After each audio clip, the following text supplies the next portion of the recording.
Good evening, and welcome to this meeting of the Boston School Committee. I'm Chairperson Jerry Robinson. We'll begin with the Pledge of Allegiance. Pledge allegiance to the flag of the United States of America and to the republic for which it stands, one nation, under God, indivisible, with liberty and justice for all. Because this is a remote meeting, I'll ask Ms. Parvix to please call the roll. Thank you, Chair. Dr. Alkins, Mr. Cadet Hernandez, Present. Mr. Omer Ismail, Ms. Lima Barbosa, Present. Ms. Polanco Garcia, Present. Mr. Tran, Present. Mr. O'Neill, Ms. Robinson. Present. We have a quorum. Thank you. Tonight's session is being shared live on Zoom. It will be posted on the school committee's webpage and on YouTube. Tonight's meeting documents are posted on the committee's webpage, bostonpublicschools.org/school-committee, under the February 5th meeting link. The meeting documents have been translated into all of the major BPS languages. Any translations that are not ready prior to the start of the meeting will be posted as soon as they are finalized. The committee is pleased to offer live simultaneous interpretation in Spanish, Haitian Creole, Cape Verdean Creole, Cantonese, Mandarin, Vietnamese, and American Sign Language. The Zoom interpretation feature has been activated. Zoom participants should click the globe icon at the bottom of your screen to select your language preference. I want to remind everyone to please speak at a slower pace to assist our interpreters. I'd like to begin tonight by taking a few minutes to honor the life and legacy of Dr. William H. Smitty Smith, a tireless advocate for race unity, a social change maker, and a true education pioneer. Dr. Smith founded the National Center for Race Amity and was instrumental in shaping the equity work here in the Boston Public Schools. We remember his legacy of service, his ability to foster understanding, and his advocacy for advancing access, equity, and social justice. His work lives on through the many lives he touched within DPS and beyond, and through his children, two of which were educators in DPS. We are all feeling his loss as we celebrate his life and contributions. I knew him well through his work at Wheelock College, where I participated with him for many years in the race amity work. Superintendent, would you like to say a few words? Oh, thank you, Chair. Smitty's going to be remembered as just so many different things, but as an outstanding educator, a true change force, in almost everything he did. He was also accomplished, as we remember, he started a high school in Boston, which was specifically for students who dropped out. He also worked as a longtime administrator in Boston and leader. He co-founded and co-owned a television station in New Hampshire, and he branched out into documentary filmmaking, where he highlighted the role of soldiers of color during World War II. And he later served as chair, as you said, as a founding director for the Amity Center for the Race Amity, but also as a member of the Emerson College Center for Diversity in the communications industry. Truly, Smitty was somebody that he put his mind to it and he did it. And no matter what the barrier was, he got rid of it.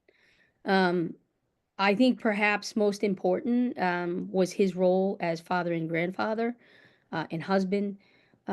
He inspired his children to become educators, and they truly have dedicated their careers to creating opportunities for students who others might write off with deficit, but they always make sure that the students' assets are seen. His daughters, Jillian Kelton, who is the former BPS Chief of Student Support, was also a baby counselor at Tech Boston Academy with me back when the school was founded. Certainly Kaylee Galatano, who is currently the Director of Equity and Excellence for the Somerville Public Schools. I had the good fortune of working with Kaylee and back at Tech Boston when she was a counselor, and then in Somerville. And both of them are just really wonderful examples of Smitty's love, passion, and deep care and belief in what kids are capable of, and being a champion for them. His son-in-law, Damian Kelton, also worked in BPS for many years, also worked in Somerville. And so, you can just see Smitty's influence and Marsha's influence in so many different ways from a family who has touched the BPS, touched generations of students, and certainly touched me as I've had the honor and opportunity to work with them. So, tonight I know that Smitty's family is here. His wife of 54 years, Marsha Smith, as well as Jillian, Kaylee, I think Lewis is here, and Damien is here. And I think some of his grandkids are here. So with that, Chair, I'll turn it back to you so that you can go on with the citation. Right. Thank you, Superintendent. I'll now read the citation from Mayor Wu. The City of Boston and Mayor Wu share a certificate of recognition honoring the life and legacy of Dr. William Harrison Smitty Smith. In recognition that his life was a testament to courage, compassion, and a relentless pursuit of racial unity and social justice. As a pioneering civil rights advocate, combat medic, educator, filmmaker, and founder of the National Center for Race Amity, his impactful contributions bridged divides and inspired change, leaving a legacy that continues to foster understanding and healing.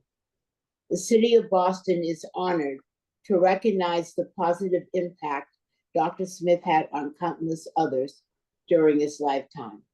Signed by Mayor Michelle Wu on this day, February 5th, 2025. Now, let's pause for a moment of silence in memory of William H. Smitty Smith.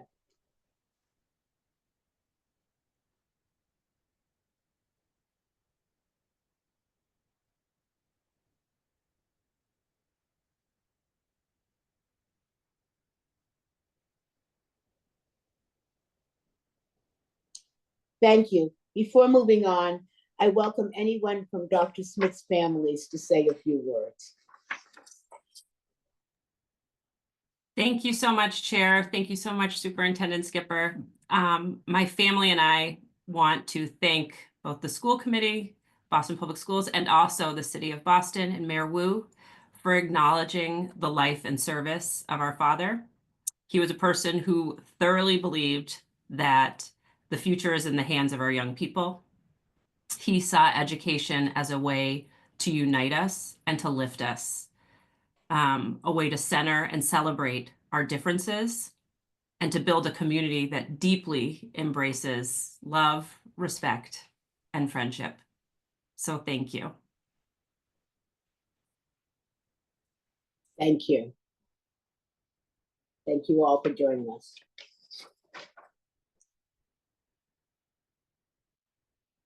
I want to take a moment to acknowledge the uncertain times we find ourselves in and the range of emotions we're all feeling.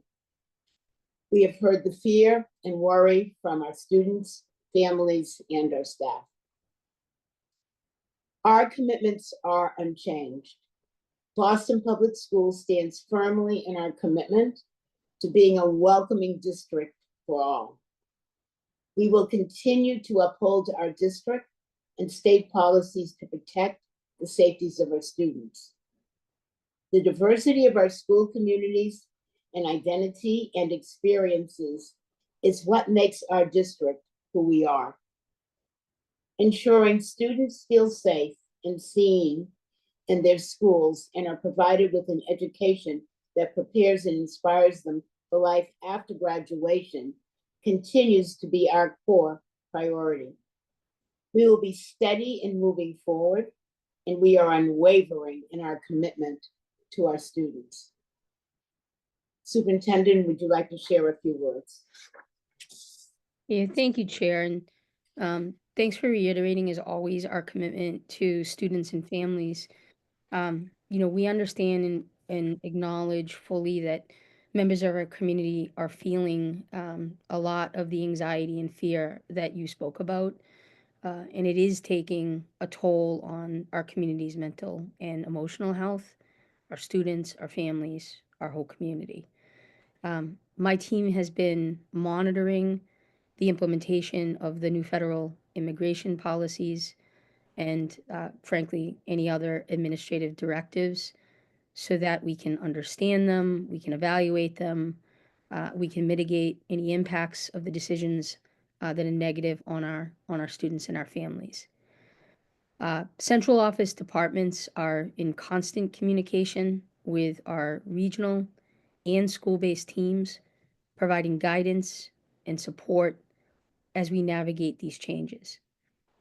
We also continue to work closely with our partners at the state level, at the city level, the community level, to share timely and accurate information, as well as expertise and resources to support our school communities. Our first priority is to ensure that all Boston Public School students, regardless of actual or perceived immigration status, are safe and welcomed in our school communities.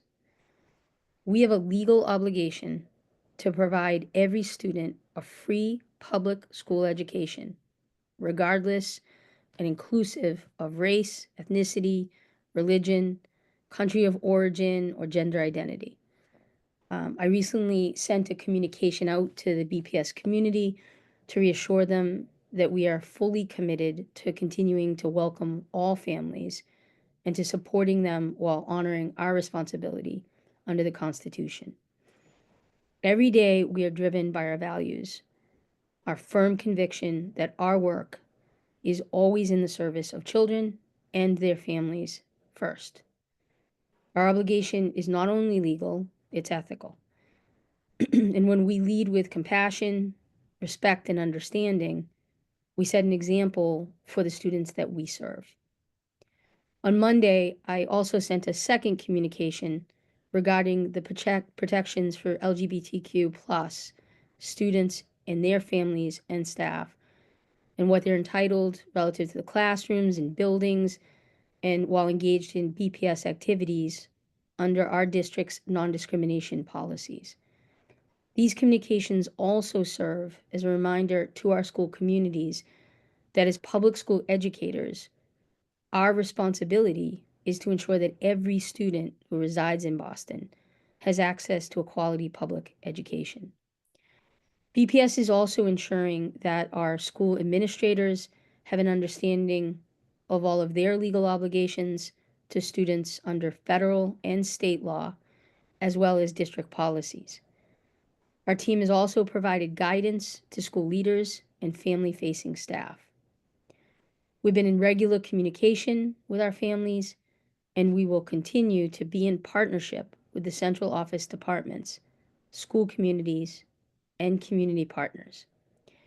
We'll provide training and guidance opportunities for staff as we remain focused and committed to our responsibility as educators to care for and educate all of our students. So again, I'd like to share for the public, once again, the BPS helpline is available to our families to answer any questions from 8:30 until 5 o'clock on weekdays at 617-635-8873. Or if email is easier, helpline@bostonpublicschools.org. Chair, before I pass it back to you for the rest of the agenda, and I know we have a deep agenda, I also want to just acknowledge the beginning of Black History Month. This is a time when we honor the contributions of African Americans in our country. Additionally, last week, we celebrated the Lunar New Year with special events around the district, and that culminated with a special event this morning at the Josiah Quincy Elementary School. Due to tonight's full agenda, I'm not going to be giving my traditional SUPS report. However, I look forward to updating you on many of the great events for Black History Month and for the Lunar New Year and other bright spots that will happen around our district at the February 26th meeting. So, Chair, with that, I will pass it back to you. Thank you. We'll begin with the approval of minutes. I will now entertain a motion to approve the minutes of the January 22nd, 2025 school committee meeting as presented. Is there a motion? So moved. Thank you. Is there a second? Second. Is there any discussion or objection to the motion? Hearing none, Ms. Parvex, will you please call the roll? Thank you, Chair. Dr. Alkins, Yes. Mr. Cadet Hernandez, Mr. Cadet Hernandez, thank you. Ms. Lima Barbosa, Yes. Ms. Polanco Garcia, Yes. Mr. Tran, Yes. Mr. O'Neill, Yes. Ms. Robinson. Yes, The minutes are approved. thank you. We'll now move on to general public comment. Ms. Parvex? Thank you. Thank you, Chair. The public comment period is an opportunity for parents, caregivers, students, and other concerned parties to make brief presentations to the school committee on pertinent school issues. Questions on specific school matters are not answered at this time, but are referred to the superintendent for a later response. Questions on specific policy matter are not answered at this time, but may be the subject of later discussion by the committee. The meeting will feature 2 public comment periods, with the first comment period limited to 1 hour. After 1 hour, anyone who hasn't testified will have the opportunity to do so at the end of the meeting. We have 42 speakers this evening. Each person will have 2 minutes to speak, and I will remind you when you have 30 seconds remaining. If your remarks exceed 2 minutes, please email your comments for distribution to the committee. Once you reach your 2 minutes, we will allow you to finish your sentence before moving on to the next speaker. The time that an interpreter uses for English interpretation will not be deducted from a speaker's allotted time. Speakers may not reassign their time to others. Please direct your comments to the chair and refrain from addressing individual school committee members or district staff. Please note the comments of any public speakers. Please direct your comments to the chair and refrain from addressing individual school committee members or district staff. Please note that the comments of any public speaker do not represent the Boston Public Schools or the Boston School Committee. Please state your name, affiliation, and what neighborhood you are from before you begin. Please make sure you're signed in to Zoom with the same name you used to sign up for public comment, and be prepared to unmute yourself and turn on your camera when it's your turn to testify. Please raise your virtual hand when I call your name. Please also be mindful of the interpreters while providing your testimony, and speak at a pace that allows them to accurately capture what you're saying.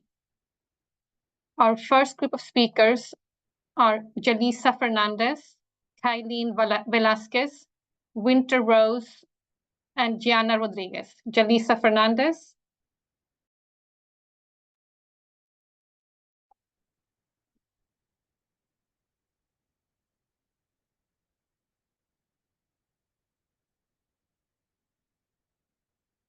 You can start. My name is Jalisa Fernandez. I live in Dorchester and I attend the Sarah Greenwood. I am class representative for the 6th grade, and I'm going to be talking about why ethnic studies is important in the school community. I have chosen this talking point because many students in my community should be able to learn and understand each other's cultures and backgrounds, so they don't have to judge another person. So they don't have to join one another because they are different. If there's one thing that I learned about this topic, it is that ethnic studies teaches students about the experiences, cultures, and histories of the racialized groups and how power and oppression affects them. It also helps students understand the social dynamics of race, racism, and colonialism.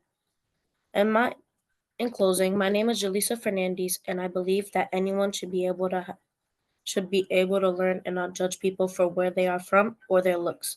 I am part of the student government at the Sarah Greenwood K-8 dual language school. Thank you.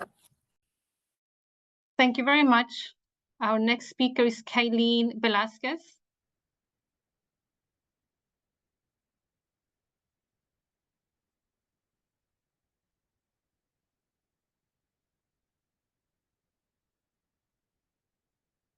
Please go ahead.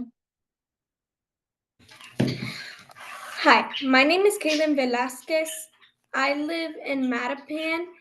I am a 5th grade class representative from the Sarah Greenwood School, and my talking point is Black Lives Matter. Black Lives Matter is a phrase people use because back then Black people were treated unfairly. People would use that phrase to protest. I feel like some students don't get respected because of their skin color. Usually, about 90% of Black kids are bullied because they have dark skin. Black kids matter just like any other kids. No matter the skin color, every kid should be treated fairly. I feel like Black Lives Matter and you do too. Everyone's voice should be heard. In closing, my name is Kaylin Velasquez. I'm the 5th grade class representative in the Sarah Greenwood School. In my opinion, Black Lives Matter wherever you are. Thank you. Thank you very much. Our next speaker is Winter Rose.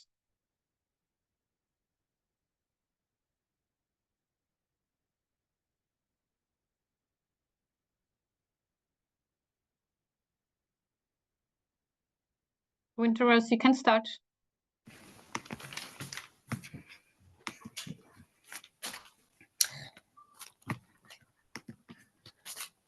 Hello, my name is Winter Rose. I go to the Sarah Greenwood School. I live in Dorchester and I am the 5th grade representative. Today, I would like to talk to you about racism in modern times. I believe we should include more topics and lessons on racism. For example, the Black Lives Matter protests. This will help students understand and answer questions they may have on this topic. It is important for students to know and learn about racism in America and why these Black Lives Matter protests are trying to prevent racism. This knowledge will come in handy so that if students see Black Lives Matter protests, they will be able to know what is happening. These lessons may also help clear any assumptions students may have on these protests. In conclusion, this is why I believe that we should include more lessons on racism in modern times. My name is Winter Rose. I go to the Sarah Greenwood School. I live in Dorchester, and I'm 5th grade representative. Thank you. Thank you very much. Our next speaker is Jana Rodriguez.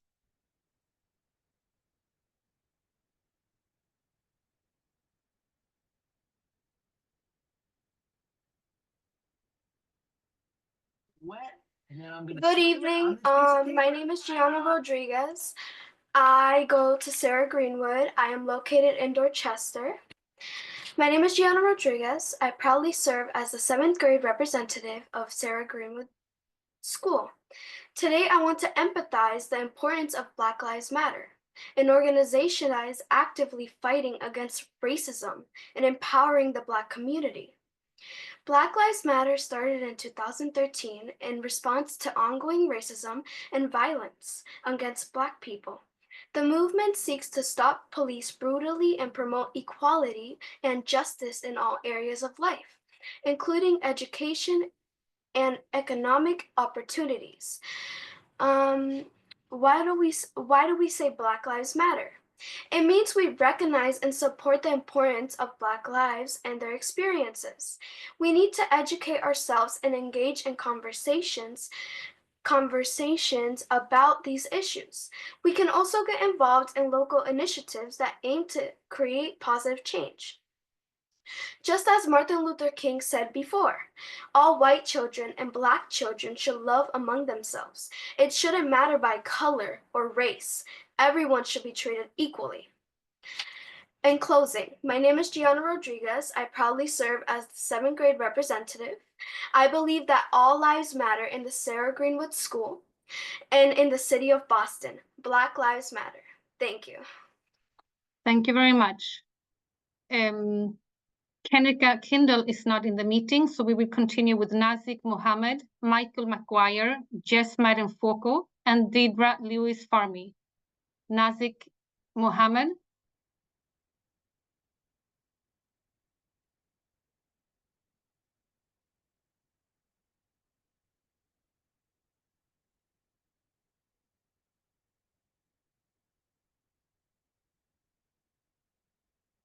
Nazik Mohammed, please raise your hand.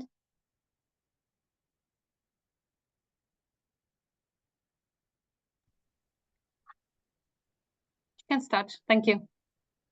Good evening. My name is Nazik Mohammed, and I am a proud Dever Elementary graduate and a lifelong resident of the Harbor Point community. I graduated from Dever in 2012, and now 12 years later, I recently earned my Bachelor of Science degree in Architecture from Wentworth, an achievement that would not have been possible without the foundation that the Dever School gave me. It is more than just a school to me. It is where I built the perseverance and confidence that shaped my success to date. I am here today because I strongly oppose the proposed closure of Dever Elementary. This decision will have a devastating impact on students and families like mine. For as long as I can remember, my family has been a part of the Dever. It is the only school that we know and trust.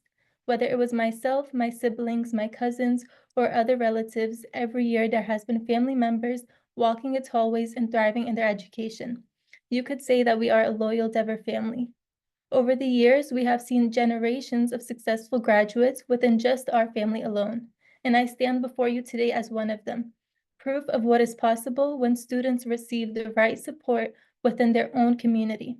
But instead of investing in Dever, BPS is choosing to disrupt and displace the very students who need the school the most. I'm not just speaking as a proud graduate, I'm speaking as a concerned older sister. My younger brothers are in 3rd and 5th grade at Dever, and each term they are growing more confident and excelling at the school. 30 seconds. This proposed closure won't just take away their school, it will take away their stability. So I urge the school committee to reconsider this decision and commit to keeping the Dever community together. Thank you very much. Our next speaker is Michael McGuire.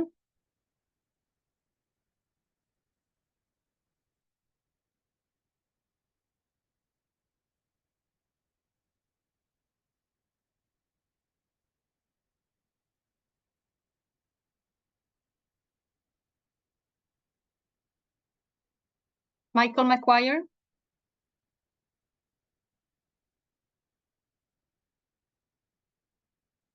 Michael McGuire is not in the meeting. Michael McGuire is not accepting, so we will go with Jess Madden Foko.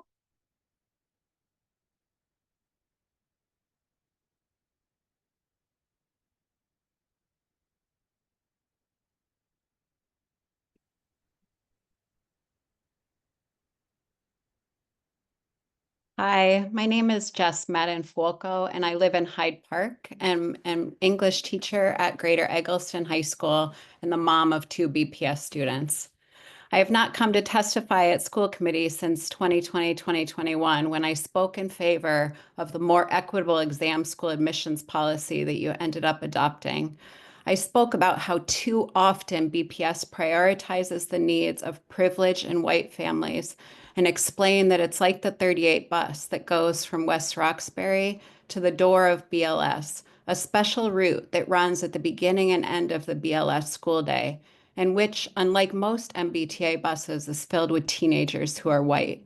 This is part of the design of our country as a whole and has been part of the design of BPS for too long. But I'm here tonight to advocate for my current students and my former students who do not have a 38 bus picking them up near their home in the morning or bringing them home after school. I'm here to advocate for our students who did not pass one or more of the MCAS exams, which were a high school graduation requirement until wise voters decided it would not be in November. I don't know what our statistics are in BPS, but statewide, 85% of the students who were denied a diploma were denied only because they didn't pass MCAS, have a learning disability, or are English language learners. I understand that the district is now grappling with what our future competency determination should be for this year and future years graduating classes. But I urge you to make a quick decision to grant diplomas to students who met all of the pre-existing requirements for the competency determination, except for passing MCAS. We have students at my school who are still waiting since June for a diploma because they did not pass a single MCAS. Thank you. To isolate this one aspect of the Thank policy you. Your time is up. and these students the diploma. Thank Yeah. you. Thank you. Our next speaker is Deidre Lewis Farmy.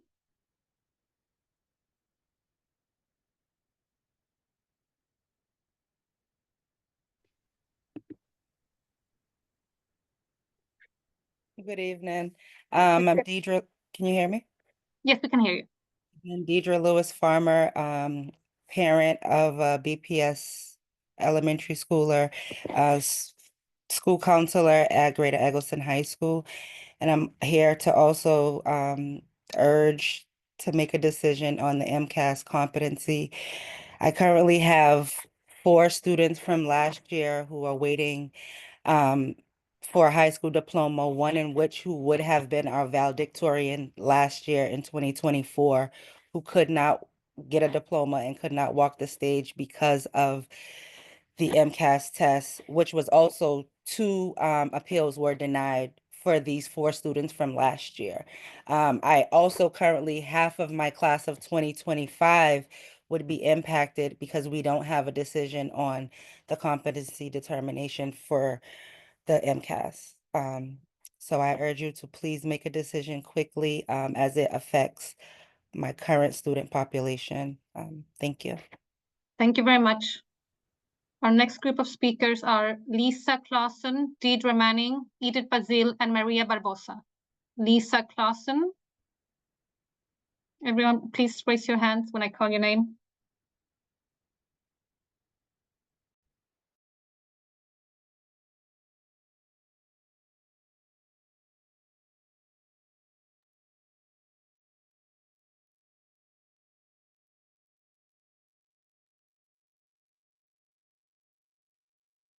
You can start. Hello. Okay, sorry about that. My name is Lisa Clausen. I'm the director of Community Labor United, 8 Beacon Street in Boston. Thank you for hearing from me. My children attended the Dr. Henderson Inclusion School, and I'm here to speak in support of the BTU contract and ensuring that inclusion is done right. And working to ensure that paras receive higher pay. Right now, they're paid half of what teachers get and work just as hard. And again, on the inclusion point, it's really important to have full inclusion for all students and for teachers to have the full support and assistance and staffing to accommodate them in their classes. My organization, Community Labor United, is a coalition of unions and community organizations from around Boston. And I hope you will urge you to consider supporting the contract. Thank you. Thank you very much. Our next speaker is Deidre Manning.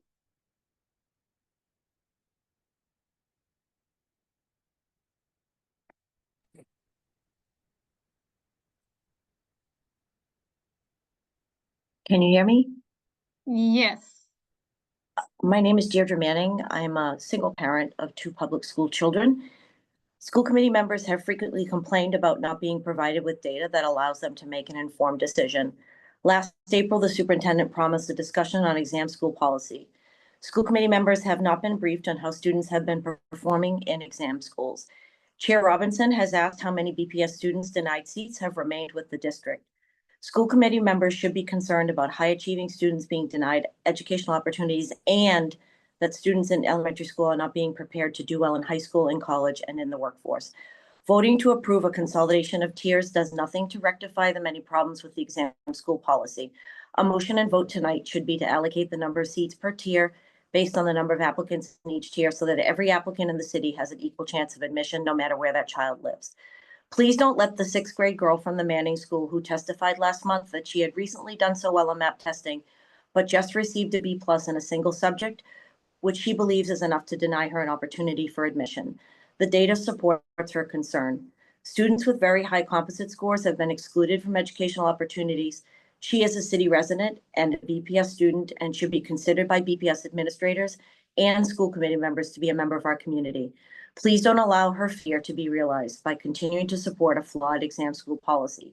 To Chair Robinson's concern and mentioned by the boy from the Manning School who testified last week, families are leaving Boston Public Schools if they have an opportunity for a better school. 30 seconds. I removed my daughter from the Murphy School after last year and enrolled her in a charter school because there was a defined path to an excellent high school.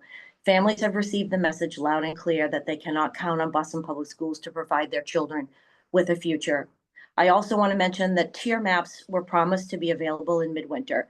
It's now February. The US Census released ACS data in December.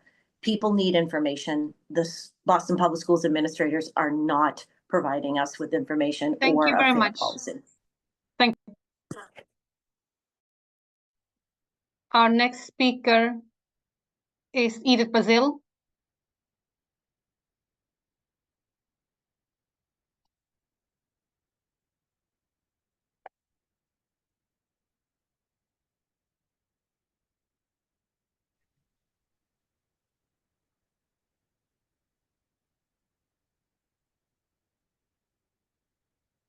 Thank you. Mayor Wu vowed to, quote, embed anti-racism in the fabric of Boston Public Schools and to work to create long-term solutions for our schools, end of quote. Yet, Black communities have seen stunning disinvestment in gentrification. Plans to rebuild the McKinley schools, now called Malking Academies, has been suspended. What's going on? Community Academy is reconfigured as a code of conduct school with no diploma track, and White Stadium is being reconstructed for a white woman's private soccer team. Am I the only one who feels that Black students are being punked by the Green New Deal? $474 million in ESSA funds and Black literacy gaps have widened. Black history is not a mystery. Over centuries of enslavement, Black people built this country while creating everyday inventions you enjoy, from the bed you slept in, clock phone that woke you up, toilet, soap, shoes, hairbrush, refrigerator, doorknob, car, traffic light, elevator, computer, printing supplies, air conditioning. Black people created blood banks and pioneered open heart surgery. Yet, BPS claims you can't teach Black students basic reading skills and you push out Black educators who can. You don't want to test them because you don't want to reveal what harm you are creating with this population. And you eradicated racial equity checkpoints because it exposes your anti-Black policies. 30 seconds. When asked about quality seats for Black students, the superintendent said, quote, a quality seat doesn't mean it's the right seat, end of quote. This kind of anti-Black sentiment drives Black families to leave BPS at the highest numbers. Black students are owed an educational debt, restorative justice, and reparations for these historical harms. Like Dr. Martin Luther King said, we are here to collect that check.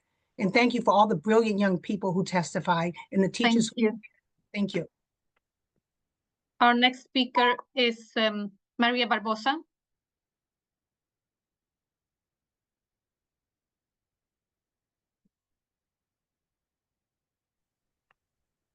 Good evening. My name is Maria Barbosa. I live in Mattapan and I'm a representative of the Roger Clapp Elementary School. As a parent of 2 children, one on the spectrum and one in general education, I can attest to the positive outcomes of the importance of providing enough staffing support for inclusion classrooms. I've experienced both sides of this coin. I now have a 7th grader at Boston College High School who came to the Clapp at 3 after transitioning out of early intervention. We chose this school because they were able to meet the needs of his IEP as an inclusion school. He received occupational speech ABA therapy and continued through the summer with the extended school year program. They ensured my son didn't regress on all the progress that he had made. And during his annual IEP meetings, it was suggested that we scale back on his services anytime they saw progress. And my reluctance was met with support from the Roger Clapp staff. Shout out to the retired Ms. Harris, who supported my advocacy for my child. And with my persistence in retaining all of his services, what resulted was my son no longer needing any services by the middle of 1st grade, switching to a 504 plan. It's imperative that this population of children receive all the support that they can get early on. My son was a participant in an outcome study for toddlers with autism spectrum disorder at Children's Hospital, which was finally published in November 2023 in the medical journal JAMA Pediatrics. I can provide the article if necessary. I think it would be extremely insightful on how BPS should frame the educational and support needs for these children. And now I'm experiencing the inverse with my second grader, who again is in general education, in a classroom of 20, 6 being on IEP, 30 seconds. All with varying needs. And I can see what not enough support looks like. Sometimes it can manifest in disruptions and lack of enthusiasm on the children. If as a community, we're looking to reach certain education goals for all student populations, we need to be equitable about the support that's being provided. One teacher by themselves is not enough to meet the educational needs for all students in an inclusion classroom. And thank you for your opportunity to speak and your continued dedication to our children. Thank you very much. Our next group of speakers are Robert Jenkins, Kyle Gichuro, Velma Glover, Karen Tucker, and Carrie Flaherty. Mr. Jenkins.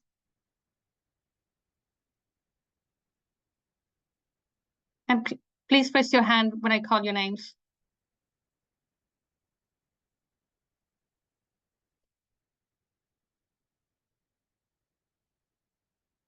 Mr. Jenkins.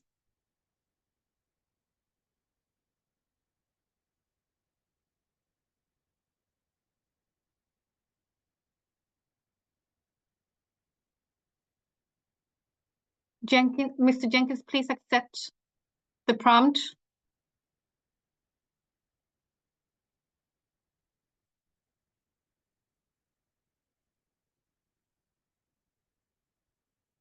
Okay, so we will, Mr. Jenkins, for some reason, okay, I think you're here now.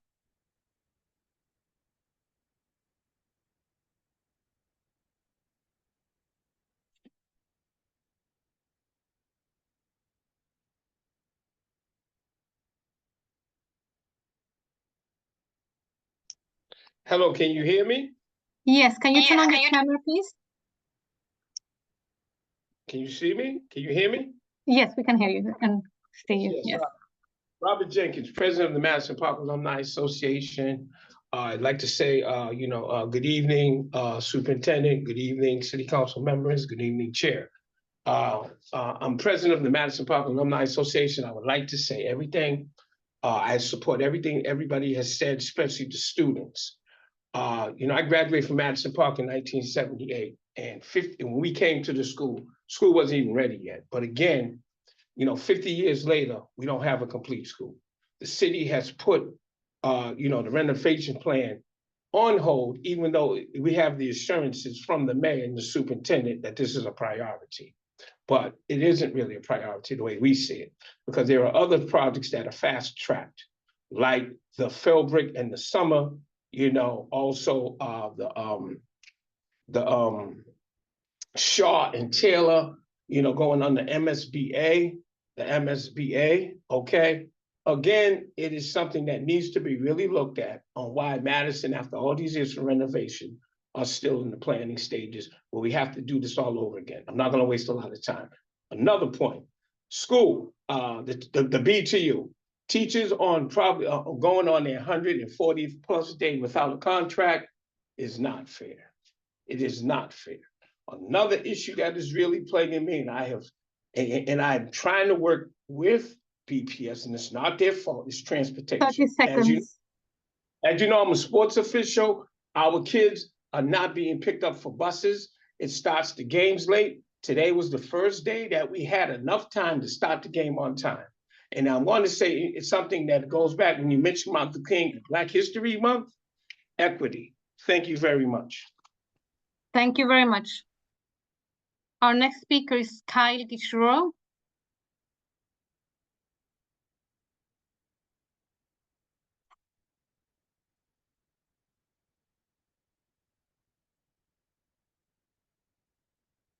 Hi, Kyle.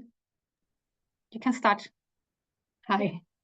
My name is Kyle Gichuro. I'm a resident of Dorchester and the mother of 2 wonderful sons, one of whom has an IEP and just graduated from BLS. As a parent, I witnessed that some of his teachers were unable to adhere to my son's IEP, which resulted in him failing multiple classes. This is a child who scored a 1370 on his SATs and who worked on his own homework for hours upon hours every night. So there was never a question of his mastery of the content or his effort. It was simply not receiving the support for his documented disability as laid out in his IEP that caused his failing grades. This is how urgent it is that special education be done right. For many students, it can absolutely mean the difference between passing and failing. I'm also an inclusion teacher in BPS with a co-teacher. I would like to share what a recent school day was like for me, as it is a good representation of a typical school day. During first period, I had a student who tried to skip class. They have a learning disability and were trying to avoid an assignment that they believed they could not do. We spoke privately for a bit, came up with a plan for success, and I was able to get them back into class. In my second class, I worked one-on-one with a child on the autism spectrum who might need a sub-separate environment, but first we are trying an inclusion setting with pull-out services for math in order to ensure they are in the least restrictive environment possible in which they can be successful. My third class involved a student who walked out of class. They have an IEP for an 30 emotion, seconds. and small things can result in a disproportionate reaction. So we engaged in self-regulating and calming strategies and discussed the size of the problem in order to help them gain perspective and return to class. In my fourth class, I worked with a translator to introduce a first then board to a student on the autism spectrum who's also brand new to learning English. It was a great day. I was able to meet the needs of my students, but I could not have done that without a co-teacher. I am speaking as a parent who knows what happens when students are not given the supports that they deserve. Thank you. Thank you very much.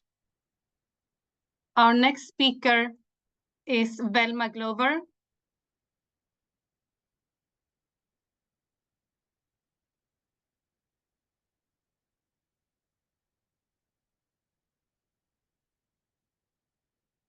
Can start.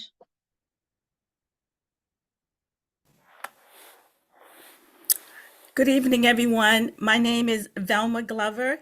I grew up in Dorchester. I graduated from English High. I live in Milton, but I came back. I came back because I care. I want to talk about my role as a school nurse, the support staff.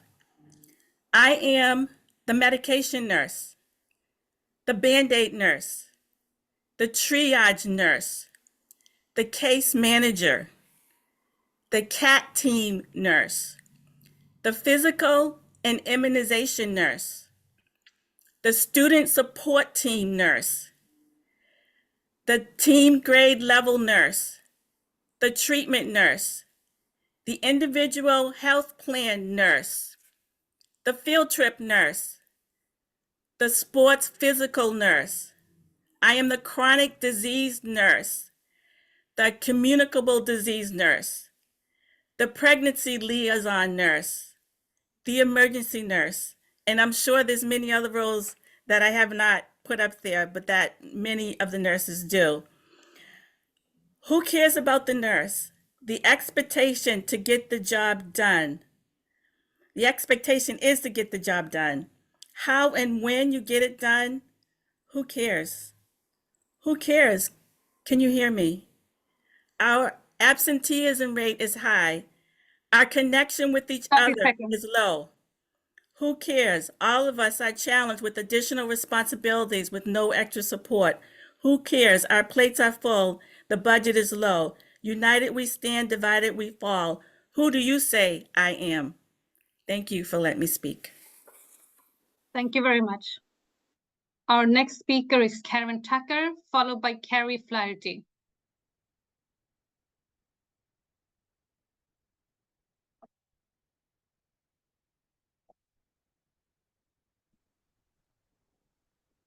Hi. Hi, you can Go ahead. Sorry. Hi, my name is Karen Tucker, and I'm an 8th grade ELA teacher in the Salem Public Schools. I'm also the vice president of the Salem Teachers Union. I'm here to speak on the importance of inclusion being done right by sharing my experiences with co-teaching. Honestly, I was very surprised to learn that there are teachers in Boston who are expected to have dual certification and don't have a co-teacher for their special education or English as a second language inclusion classes. For most of my career, I've had co-teachers for my inclusion classes, and I can't imagine trying to meet the wide-ranging needs of my students without my co-teachers. For two of my classes, which have students with IEP services, my special education teacher is my co-teacher. For one of my other classes, I have an English as second language teacher as a co-teacher. We have scheduled time every week to meet, review data and IEPs, and plan lessons. They both have an incredible wealth of specialized knowledge about modifications, accommodations, and strategies to help us meet our students' needs in the classroom. Because we plan and teach the classes together, we can provide multiple small group lessons in a class period that meet the needs of a wide range of students in the room. Sometimes the small groups we teach are made up of students on IEPs. Sometimes it's a mixed ability group who need to work on the same skill. This model also allows us to give more individualized attention to our students. One of us can work with a student one-on-one while the other focuses on the rest of the class. Another important aspect of co-teaching is that it allows us to make adjustments quicker in the 30 moment seconds. so that all of our students get what they need to be successful.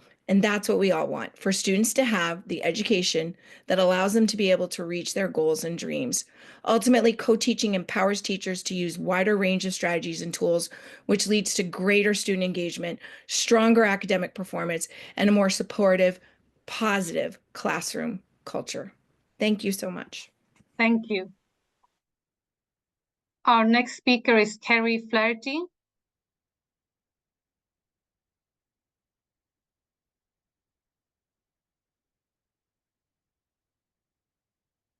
Carrie Flaherty, could you try again? Could you please accept the prompt?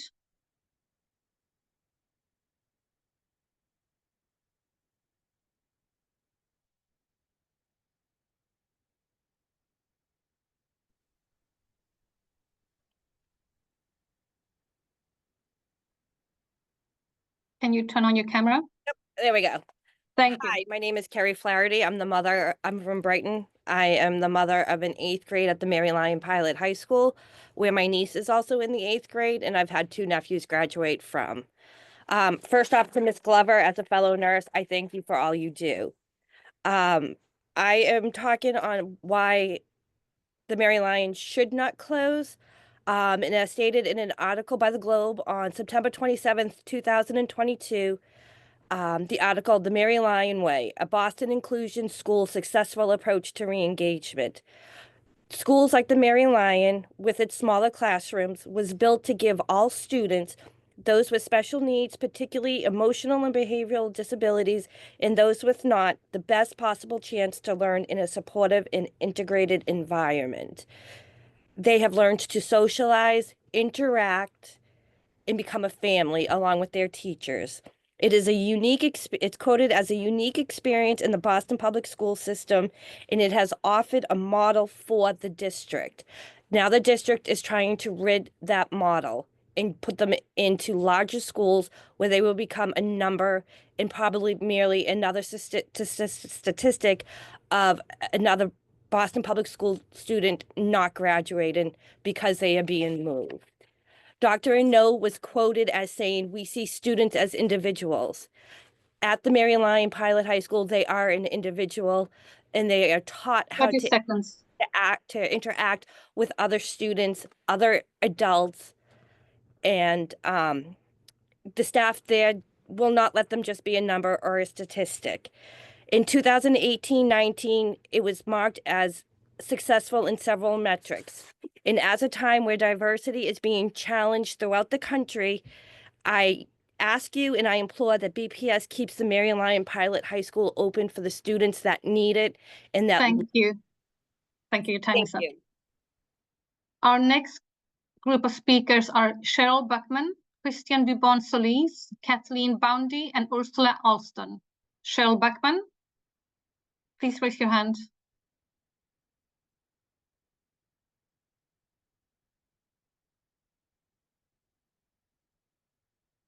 Cheryl Buckman. Good evening. My name is Cheryl Buckman. I'm a former Dever graduate class of 1996. I'm also a proud parent to a 6th grader who is at the Dever. I reside in South Boston. I'm here this evening to urge committee members not to let the Dever be shut down. To most, the Dever is just a school facility. It's way more than that. The Dever is a family community, and the proposal to close the school has come to a shock. And such a closure would harm our children, family, and educators. A school is supposed to be a sanctuary for our children to learn and our teachers to teach. Then why close a building that means just that? The Dever is what inclusion should look like. Why should all of the amazing strides the school community has made be put to a close?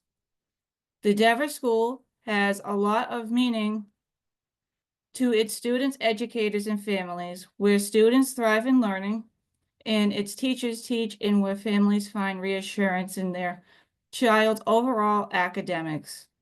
It deserves the necessary upgrades to continue to do so. Specialized programs can be easily introduced by using its existing infrastructure and its underutilized spaces. It can become a resource-rich environment that can support diverse learners, including multilingual learners, and special education services. In closing, the Dever Elementary overlooks its potential and community significance, transforming the Dever into a full-service community school with targeted investments and innovative programs that can meet the challenges while keeping it open to serve students and families effectively. BPS must be committed to keeping the Dever community together. No closure. Thank you very much. No splitting up the community. Thank you. The community wants real answers. We will. Our next speaker is Christian Dubon Solis.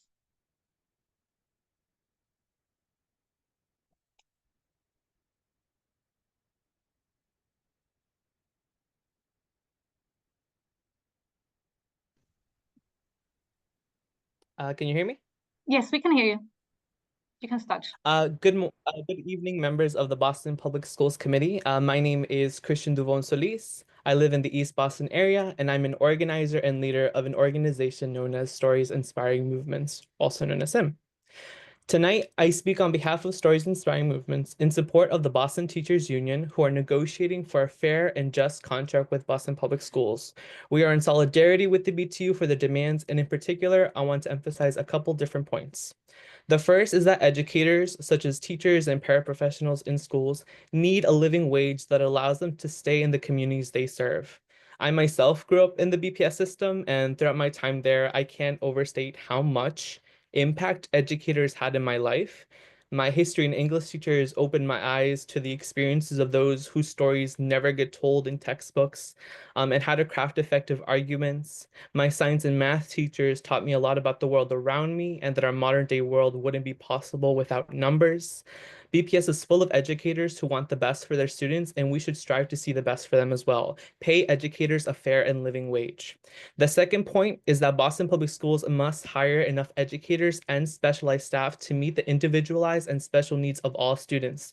Teachers should not be doing the job of 2 or 3. It is not fair to them and to the students. Inclusion should be done right.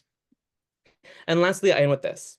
SIM organizes immigrant youth and young adults. Just like BPS, SIM has seen a wave of fear and worry surrounding ICE arrests in Boston and neighboring immigrant communities. We appreciate Superintendent Skipper's letter to the BPS community that declares a commitment to upholding protection, dignity, and respect for all students of BPS, regardless of status. And I want to highlight the importance of continued efforts to inform family members of their responsibilities, of BPS's responsibilities and obligations to protect students and their information. There's a couple more points here, but please, I urge you to read the rest of my testimony, but I will end with that. Thank you so much. Thank you very much. And if you haven't, please send us your testimony. Thank you very much. Our next speaker is Kathleen Boundy.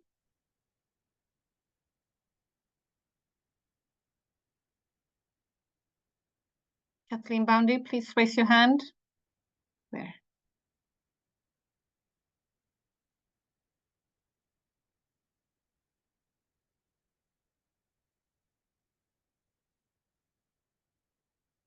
Stop.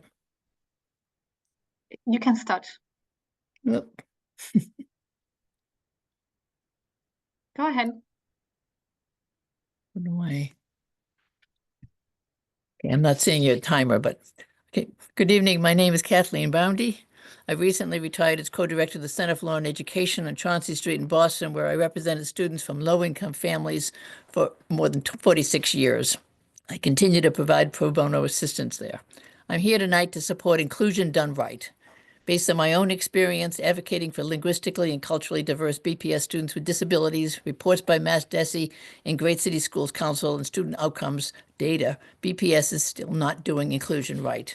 To be done right, inclusion must be consistent with federal and state civil rights laws that ensure all students, regardless of race, national origin, language status, gender, or disability, receive free, high-quality public education through a curriculum aligned with state academic content standards set for all. Effective instruction, timely assistance, and intervention from qualified teachers, and consistent with 5 decades of state and federal law, and inclusive education integrates students with disabilities to the maximum extent appropriate with their non-disabled peers. I endorse BTU's position that dually and triply licensed teachers should not be used to meet the needs of diverse students in a single general ed classroom. Excuse me, please slow down a bit for the interpreters. Sure. Thank you. A single educator, even with the support of a paraeducator, cannot effectively provide all students in the classroom access to grade level content standards, which may need to be modified and adapted for certain students with disabilities, and instruction that must also be consistent with each disabled student's IEP, let alone provide direct ESL instruction and or native language assistance when needed. Yet BPS's use of this embedded certification licensing model permits a single teacher to provide regular ed content plus specially designed instruction to those students with IEPs in the regular ed classroom and or direct or ESL instruction to ELs with or without disabilities while simultaneously attempting to manage the rest of their students, resulting, needless to say, in a lesser quality of instruction being provided to all students. Thank you. Your time is up. Such Thank you very practice much. cannot be justified. Thank you. Thank you.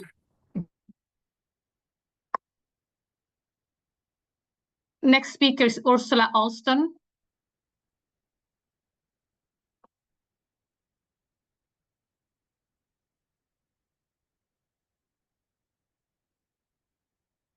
Ursula Alston.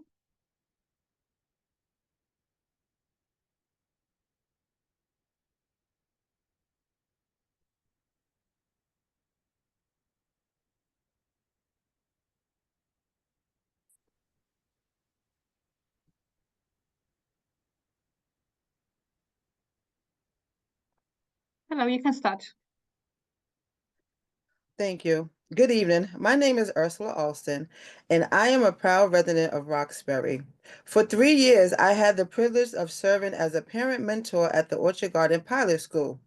I still remember vividly the joy in the students' faces when they saw me in the classroom. Their excitement was contagious, and they would often beg me to stay just a little longer when it was time for me to leave. Those moments were a reminder of the profound impact we as parents can have in the lives of children. Currently, I serve as a parent coordinator, mentoring 14 parents from 2 schools, the Charter and Matterhorn. I am honored to work alongside these dedicated parents who are deeply committed to assistant teachers in supporting students' learning. The Parent Mentor Program is truly a remarkable initiative. It strengthens the bonds between parents, teachers, and students while fostering a sense of community. Parents in this program spend 2.5 hours a day in the classroom, directly helping students in their learning. They assist with one-on-one support and play a critical role in helping English learners navigate their studies. It is a program that not only helps teachers, but also benefits the students, their families, and the broader community. The Parent Mentor Program was first established in Chicago, where it grew to serve 245 schools with the help of 1,500 Boston adopted this program in 2017, started with just 1 school, the Blackstone. Today, we are in 6 schools. Can you imagine the positive impact this program could have if it was in all 119 Boston public schools? The lives it can change, the futures it can shape, the communities it can uplift. I am here today to ask you, why would you consider discontinuing Thank you very much. transformative Thank you. program Your time is up. that has already touched so many lives. Thank you. Our next group of speakers will need Spanish interpretation support, and that's Simel Rodriguez, Marta Arzu, Genesis Moreta, Hortensia Calderon, Laraine Perez, Dora Sandoval, Denise Caraballo, and Santa Isabel Heredia. Simel Rodriguez.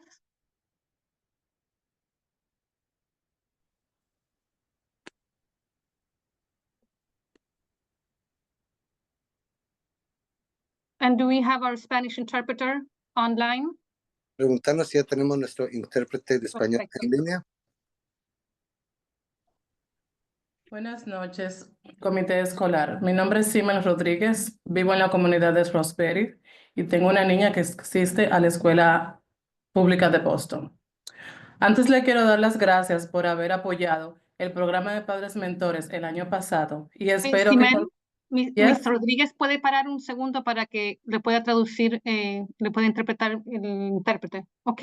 Sí. Brian.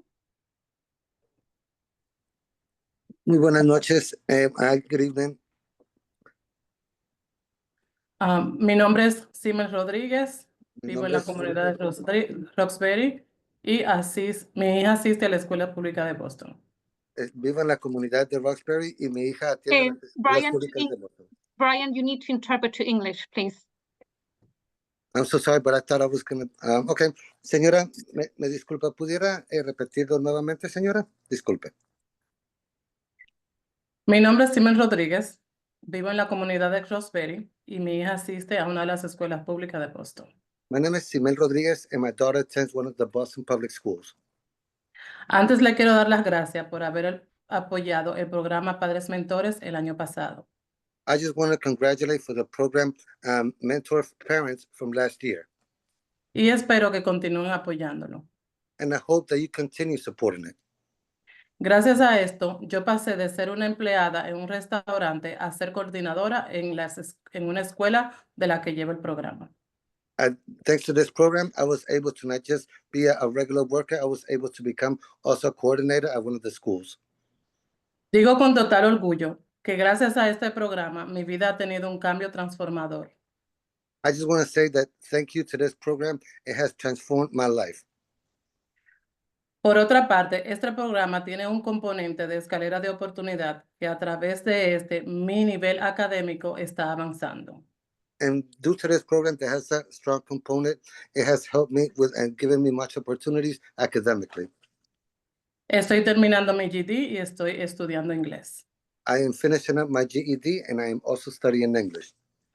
Como pueden escuchar, este programa está transformando vidas, no solo educando a las familias a estar involucradas en la educación de sus hijos.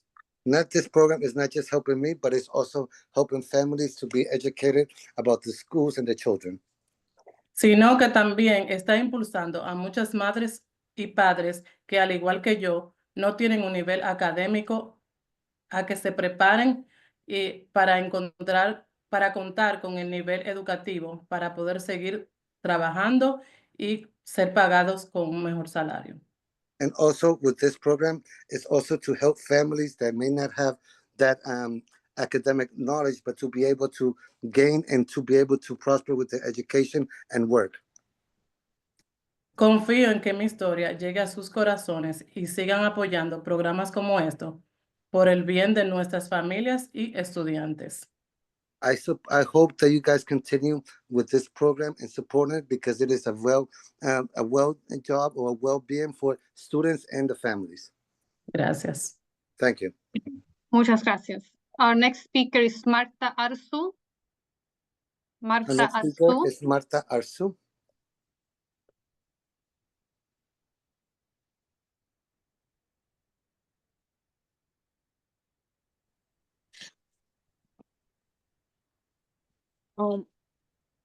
Muy buenas noches. Hi, good evening. Muy buenas noches, Comité Escolar de las Escuelas Públicas de Boston. Mi nombre es Marta Arzu. Hi, good evening to the Boston School Committee of Boston. My name is Marta Arzu. Vivo en South End. Soy madre de una niña de 4 años. I live in the South End. I am a mother of a 4-year-old y mentora en una de las escuelas públicas de Boston, and a mentor at one of the Boston Public Schools, la cual es de la Blackstone. which is the Blackstone. Hoy estoy aquí para agradecer I am here to appreciate por el apoyo que le han brindado al programa de Padres Mentores, for the support that they have given fostering parents, sorry, el cual se ha expandido a 6 escuelas públicas de Boston. which it has expanded to 6 Boston Public Schools. El ser madre mentora nos ha beneficiado mucho, Being a mentor mother has given us a lot of benefit porque estamos más cerca de nuestros hijos, nos informamos mucho más de lo que sucede en la escuela.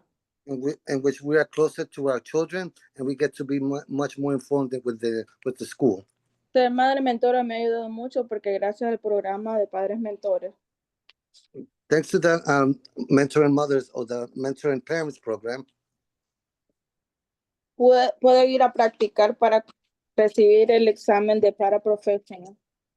it will help me prepare myself for the paraprofessional exam.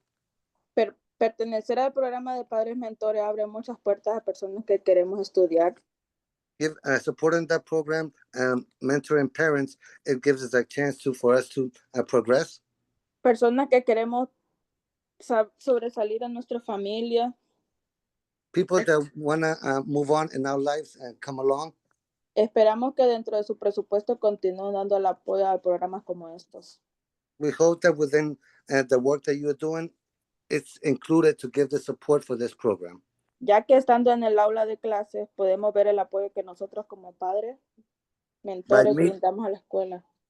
By the parents being in the classrooms, we're able to learn and see the support that we can also give the schools.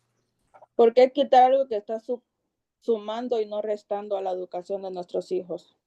Why take out something that is adding rather than subtracting in the education of our children? Muchas gracias y gracias por la oportunidad. Thank you very much, and thank you for the opportunity. Thank you very much. Muchas gracias. Our next speaker is Genesis Moreta. Our next speaker is Genesis Moreta.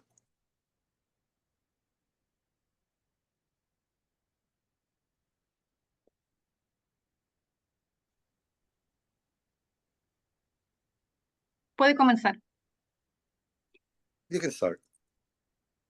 First, I'm going to say it in English, so I'm not sure if I need the interpreter, but hi, my name is Genesis, and I'm currently a mother mentor at the Lee Academy in Dorchester. First, I want to say how thankful I am for this great program that has permitted me to be more involved in my child's school and have better understanding of her education while helping other children like my daughter get the support they need, and not only for them, also I'm able to provide teachers with much needed support. I am currently in a 2nd grade class of 20 students and 1 teacher, students with different necessities for learning, like bilingual students and students that need extra time and one-on-one support that the teacher and I work on as a team to reach all the student goals. During math, the teacher and I break up into groups. My group consists of students that I translate from Spanish to English to help them better understand while also growing their English vocabulary. Also, students that, as I said, need extra time to finish assignments. And even though teachers must have a superpower to juggle all of this, I see how grateful and happy they are with the help and what I bring to the classroom. The Mother Mentor program is an all-around much needed and amazing program to help mothers, children, and teachers come together for the most important purpose, the best education for our children that we can provide for them to be successful. 30 seconds. Thank you. Thank you. Our next speaker is Hortensia Calderón.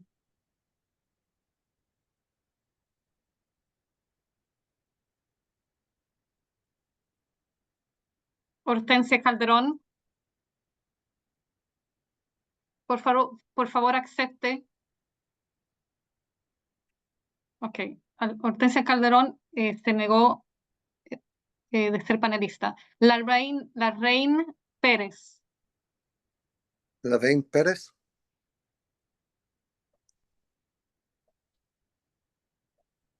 Lorraine Perez is not on. Our next speaker is Dora Sandoval. Dora Sandoval.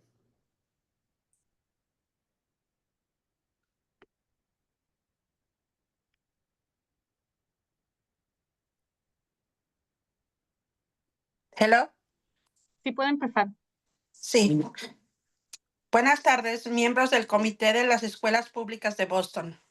Good Mi, no- afternoon to the Committee of Boston School Committee. mi nombre es Dora Sandoval y vivo en Roxbury. My name is Dora Sandoval and I live in Roxbury. Soy madre de 3 hijos y el menor asiste a la escuela Hurley. I'm a mother of 3 and the youngest one attends the school Hurley. Tengo la oportunidad de trabajar en esta escuela a través del programa Parents Mentor. I have been able to work at the school because of the program Mentoring Parents. Ayudo al 3er grado. I help the 3rd grade. Como inmigrante aprendiz del idioma inglés. As an immigrant, I have also learned the English language. Nunca imaginé trabajar en las escuelas públicas. I had never thought that I would be working for the Boston Public Schools, Mucho menos en la escuela de mi hijo. especially in the school where my son attends. Para mí esto significa mucho For me, this means a whole lot porque los niños me ven como a una maestra. because the students see me as a teacher.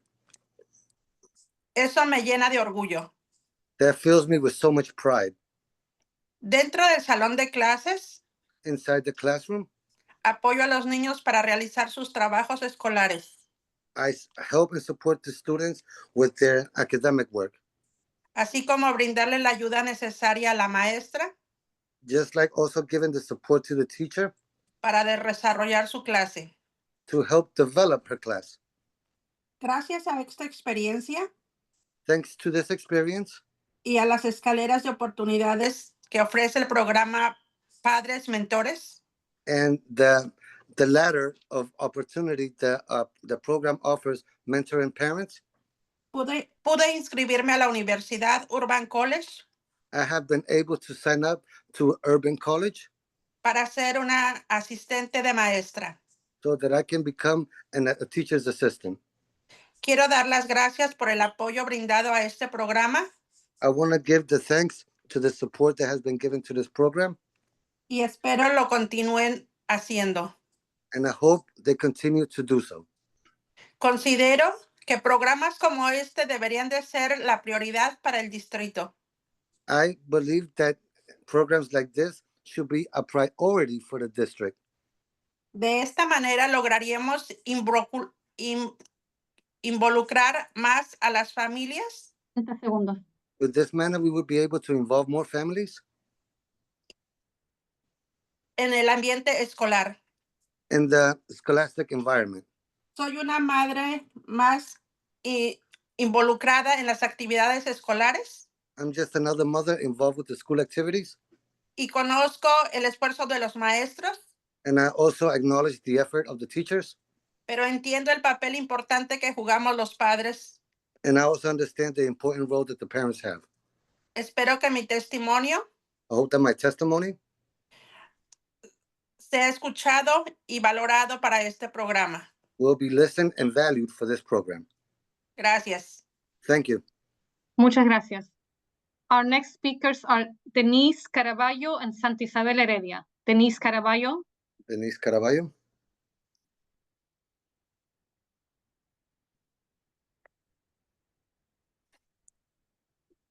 Hello, estoy aquí.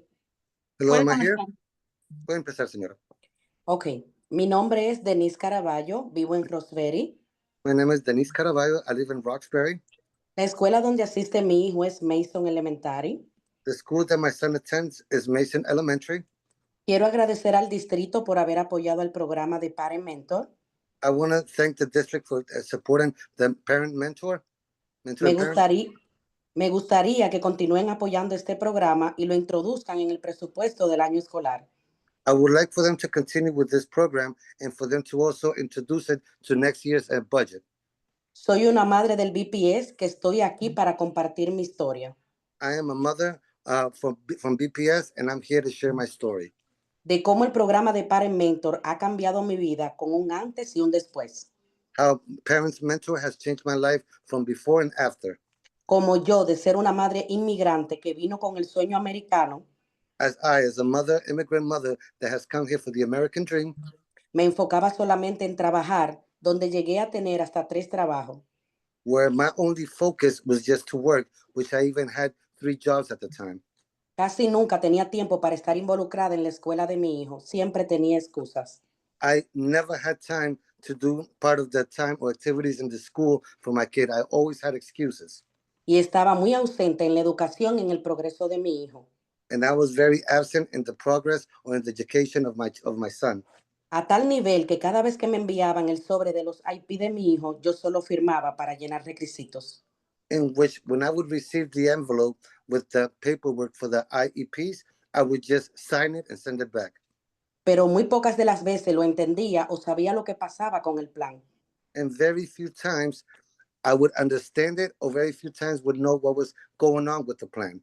Pero desde que conocí el programa de Padre Mentores, pude entender la importancia de mi firma en este documento. But ever since I got introduced to Parents Mentor, I was able to understand the importance of what the IEP was. Y estar más involucrada en la educación de mi hijo, lo que pasa en las escuelas y cómo se toma decisiones. And it showed me how to be much more involved in my son's education and how to also be involved with the schools. Ya me siento parte de la escuela de mi hijo. Ya no veo la escuela como un cuido para mi hijo. I just don't see any longer the school as a place where it cares for my child. I see it like my place as well. Ahora soy una madre que entiende más a los maestros, que puede contribuir en las escuelas alzando mi voz para promover mejoras en el sistema educativo. Now I understand the teachers and know how I can contribute so they can continue with the educational system. Muchas gracias. Buenas noches. Thank you very much. Have a good night. Thank you. Muchas gracias. Our last Spanish speaker is Santa Isabel Heredia.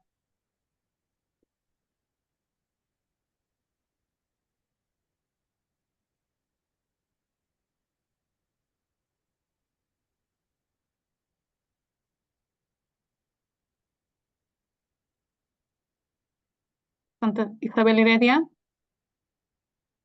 Okay, so it seems that she declined. Chair, that would be all the speakers for this first hour. Thank you, Ms. Parvex, and thank you to those of you who spoke this evening and shared your perspectives. Your testimony is very important to us. Our first action item this evening is the approval of grants totaling $968,971. Now I'd like to turn it over to the superintendent for any final comments. Wonderful. Thank you, Chair. So tonight there are 4 grants for your consideration, totaling $970,000. The largest of these grants is a new grant for $500,000 that will fund specialized electric vehicle technology and equipment and teacher training at Madison Park Tech Voc High School. This funding will position the school as a leading EV technician training center in our region. There are also 2 grants totaling more than $400,000, which will support the district's college and career pathway initiatives. Of those, there's a $300,000 early college planning grant, which will support the Office of Secondary Schools and 5 BPS high schools as they develop early college programs. Those high schools are Margarita Muniz, or MMA, Tech Boston Academy, Boston International Newcomers Academy, or BINCA, English High School, and Holland Tech. There's also a grant for just under $119,000, which will support early college programming at 4 additional schools: Dearborn STEM Academy, Brighton High, New Mission, and Madison Park. We're also seeking approval of a new $50,000 PLANTS, PLANTS, all capital, grant to support food and nutrition services. This will help us to develop value-added and culturally inclusive products for our K-12 students. So just a really great array of grants supporting all of our schools in a variety of ways. And I would just encourage Chair that the committee give full support. Thank you. You're welcome. And now I'd like to turn it, now I'd like to open it up for questions and comments from committee. Are there any questions?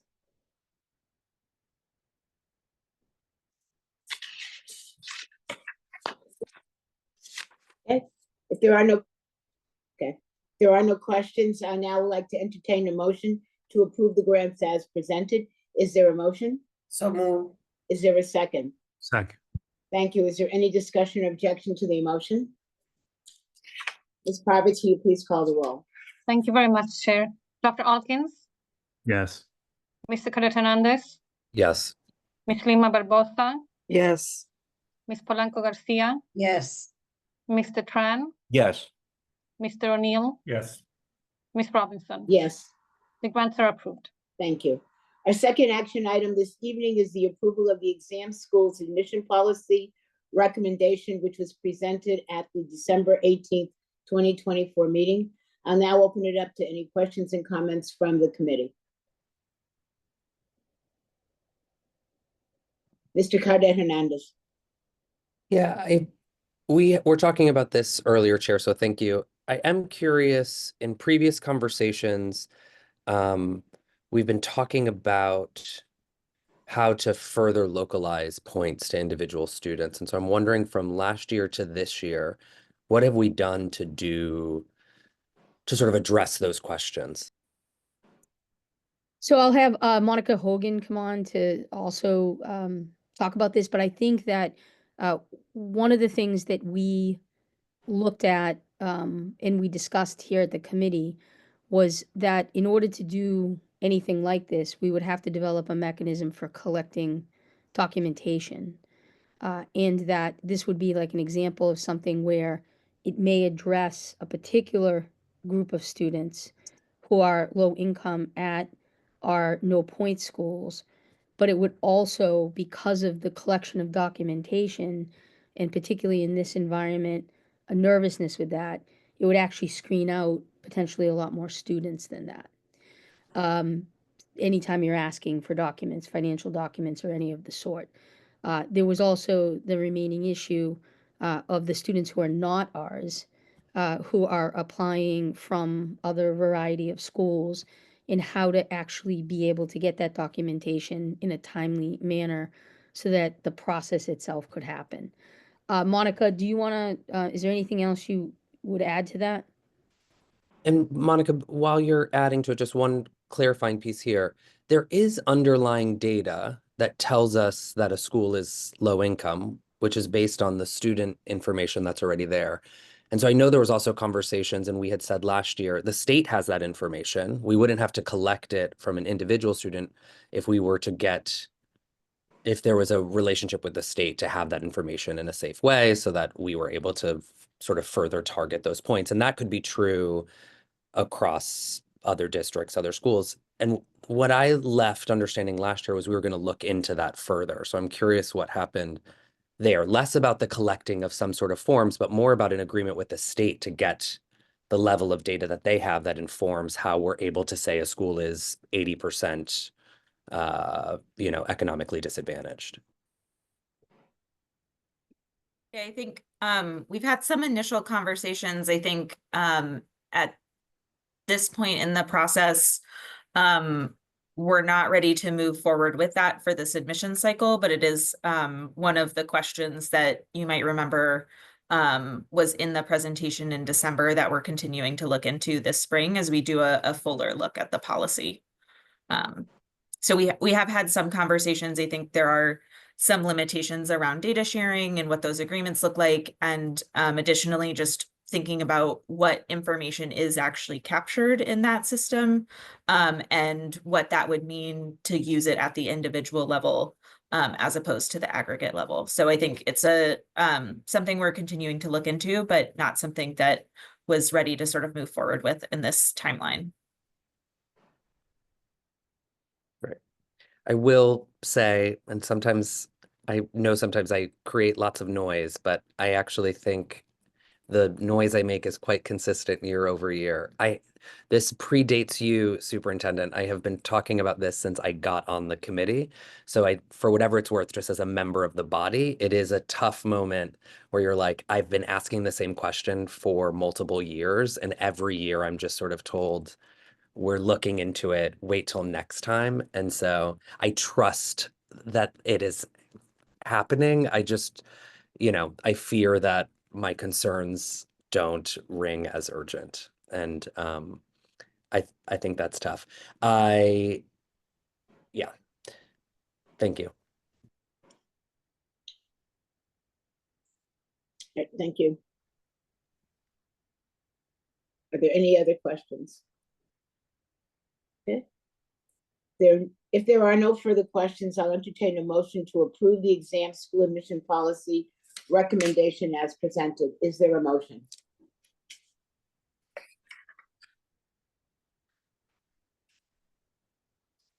So moved. Thank you. Is there a second? Second. Thank you. Is there any discussion or objection to the motion? Ms. Parvex, will you please call the roll? Thank you, Chair. Dr. Alkins, Yes. Mr. Correa Hernandez, No. Ms. Lima Barbosa, Yes. Ms. Polanco Garcia, Yes. Mr. Tran, Mr. Tran, you're muted. Mr. Tran, I'll abstain. same. Mr. Neal, Yes. Ms. Robinson. Yes. The motion passes with 5 yeas and 1 nay, and there is 1 abstention. Great. Thank you. Tonight we have 3 reports. Our first report is the presentation of the Massachusetts School Building Authority, MSBA, Accelerated Repair Projects. Let's aim to keep the presentation to 10 minutes. I'd like to remind our presenters to please speak at a slower pace to assist our interpreters. I will now turn it over to the superintendent. Wonderful. Thank you, Chair. So school committee members are in receipt of a memo that outlines the district's proposal, proposed submission to the Massachusetts School Building Authority, which we call MSBA's Accelerated Repair Program, called ARP. And this is for capital planning funding. Just as a reminder, the ARP supports specific replacement and repair of school building roofs, windows, doors, and heat pumps, which were formerly boiler replacements. These repair projects are designed to extend the life of a school building. BPS proposes to file statements of interest for 3 roof projects, 3 window and exterior door projects, and 3 heat pump projects, including a roof for one of those projects. The prioritization of these projects is based on asset conditions data from these specific categories of the facilities condition assessment. And just as a reminder, that's our indexing for all buildings, kind of their infrastructure, all parts to them. And so that is the data and the mechanism by which we analyze what needs replacement. Just as also a reminder, the facilities condition assessment adheres to the criteria and guidelines given by MSBA. So they're in alignment.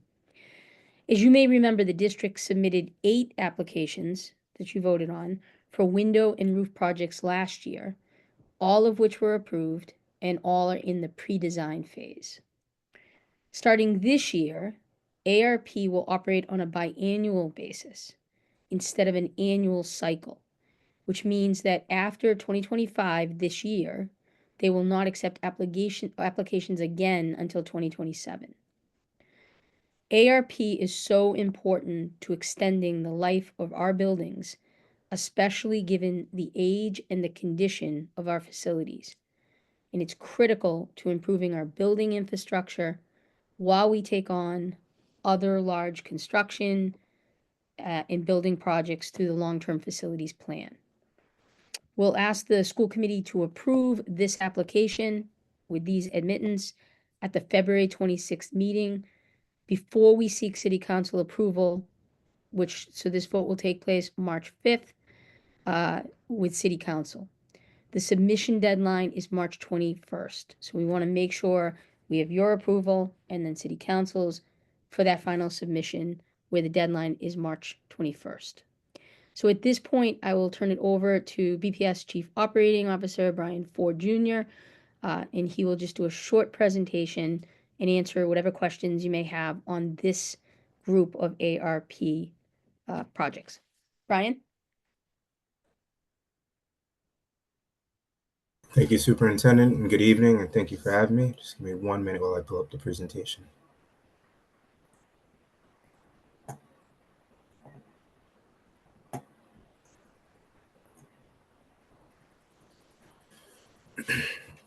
Good evening. Thank you for having me. Here to present on the MSBA ARP. I'm Brian Ford, Chief Operating Officer for the Boston Public Schools. And tonight I have members across the district, as well as the City of Boston, here to support, including Brian McLaughlin, Senior Program Manager specializing in the MSBA program. The MSBA has two main programs. The first is the core, addressing the full building's worth of needs or major renovations, and the second is the ARP, which is what we're here to discuss tonight, which is still a major repair, over $250,000, focusing on a few areas. This year being roof, windows, doors, and heat pumps. In years prior, this last option was boilers.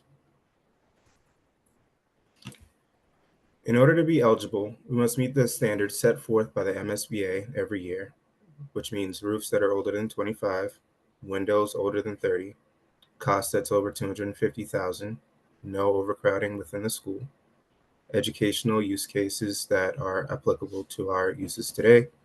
Lastly, with heat pumps, we have a little more as they are a newer submission this year. Buildings must be without steam piping, windows are under 30 years old, the roof is older than 15. If the roof is older than 15, we need to submit an application as well. This year, we were able to use our overall facilities condition assessment, our BPS capital plan, and the MSBA criteria to make these decisions. These schools listed here are the ones that we will be putting forward for the roof submissions, which is Boston Adult Technical Academy, the Hurley K-8, and Mildred Avenue Mildred School. The window exterior door.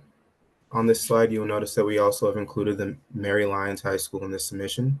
This school has been announced to be under changes for the school year of 26-27.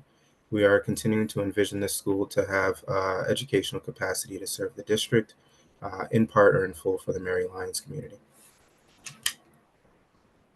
This also includes the Mendel and the Kilmer Lower School. Right here, you can see that we have the heat pump submissions for the Muniz Academy, Orchard Gardens, and the Trotter. And then lastly, we have a quick timeline of what this process looks like. Our votes and presentations are the following dates. This year, the MSBA announced that it will be doing a process every 2 years. Additionally, we have conversations with the city on being clear of our commitment to the ongoing MSBA projects. With around $110 million in projects to date, we have already seen reimbursement of $62 million, making this a very beneficial program to the Boston Public Schools. Thank you.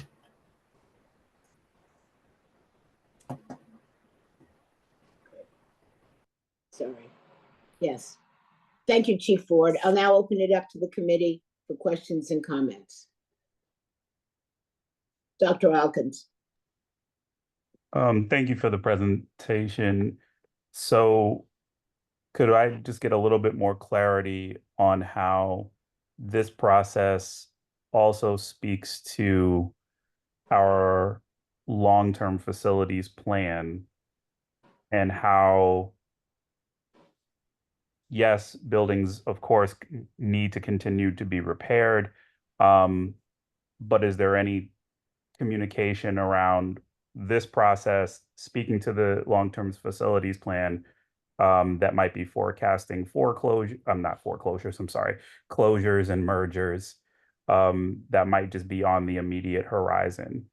Not saying that we don't need to invest in these schools, because we do, just making sure that, we're not necessarily going full speed on schools that may not be in use in the future. Thank you for the question. I appreciate it. So it's definitely a difficult one for us to answer, because we don't like to put out the projections of what the school will look like in the future if the decisions around certain schools have not been made. But what we have looked at here, when we compare the 18-month rollout of the long-term capital plan, is a close connection between the FCA data, the data that's been put together by the facilities team, and making sure that there's a cross-analysis of the projected 5-year plan that doesn't have any changes happening in these schools. Also with the MSBA commitment that these remain with educational use for a period of time based on the investments we put in for doors, windows, roof, boilers, etc. We do know that they will remain some portion of an educational facility, whether that transformation change happens or not. Thank you. Ms. Polanco Garcia. Garcia. Thank you, Madam Chair. I thank you for the presentation. Yo tengo una pregunta con relación, sé que habían hablado de cómo escogieron las escuelas. No, thank you very much for the presentation. Thank you, Madam Chair. There was a question regarding how were these schools selected? There was a question regarding that. Entonces, me gustaría que ampliaras un poco más por qué escogieron estas escuelas y de las escuelas, cuántas escuelas ustedes visitaron y por qué estas escuelas no cualificaron. Por ejemplo, okay. So I would like to expand a little bit on why these particular schools were selected and why other schools did not meet the criteria, did not qualify. For example, La escuela Blaston, que ha sido un pedido ha sido siempre un pedido de todas las familias y muchas comunidades y organizaciones que han estado empujando por la Blaston, porque no tiene puertas y paredes. the Blackstone is an excellent school, and that epitomizes the calls for the community. There's been multiple requests from different families, from different organizations regarding the lack of doors, the conditions of the walls, etc. at the Blackstone School that I cited that as an example. Por eso me gustaría que me explicaras un poco más cuál fue el criterio si visitaron estas escuelas y que puedas informarle a la comunidad y a todo el que esté presente en esta llamada por qué escogieron estas escuelas y aquellas que han estado pidiendo no. ¿Por qué?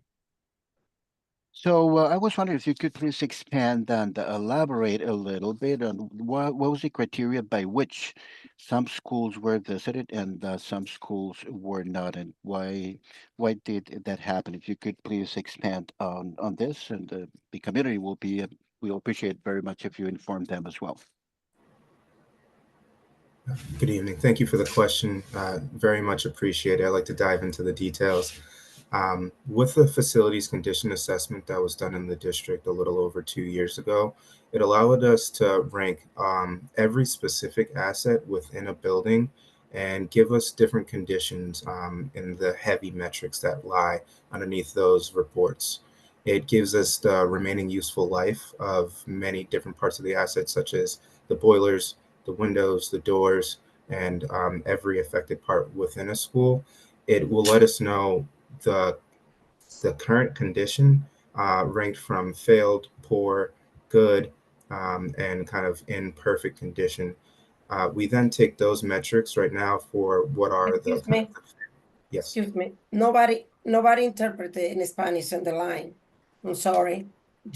I need to just understand. Sorry. Brian should be providing simultaneous interpretation in the channel at this moment. Pues Brian debe estar interpretando No, simultáneamente. él no está interpretando. I can hear you. So she's not being able to hear Brian on the other channel.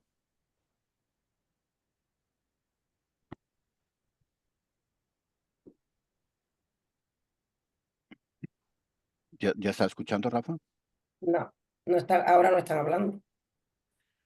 So she's not hearing Brian providing simultaneous interpretation.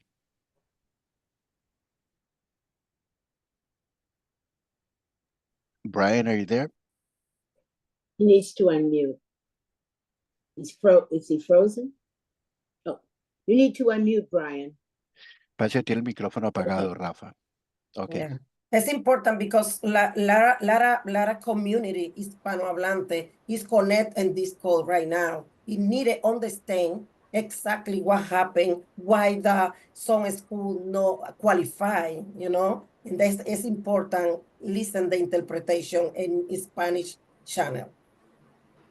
Thank you.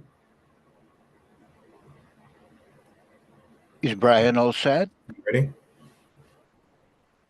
¿Está escuchando, Rafa? No, Brian, no yet. She's not able to hear Brian. What I can do is provide consecutive interpretation. In the meantime, I'm not sure exactly what happened with the other interpreter. If you don't mind saying what you said, sir, and then pause frequently, go slowly for the accuracy and completeness of my interpretation, I appreciate it. Go ahead, sir, one more time. Sorry. Yes. So I'd like to dive into the details related to how we've made submissions to the MSBA program. Bueno, yo quiero entrar un poquitito en detalles en cómo se sometieron todos los detalles del programa del MSBA. Go ahead, please. Based upon the multiple different assets that we are looking at for these submissions. Basado en los diferentes tipos de activos que consideramos nosotros para este tipo de requisiciones que tenemos. A little over 2 years ago, we did a facilities condition assessment across the district.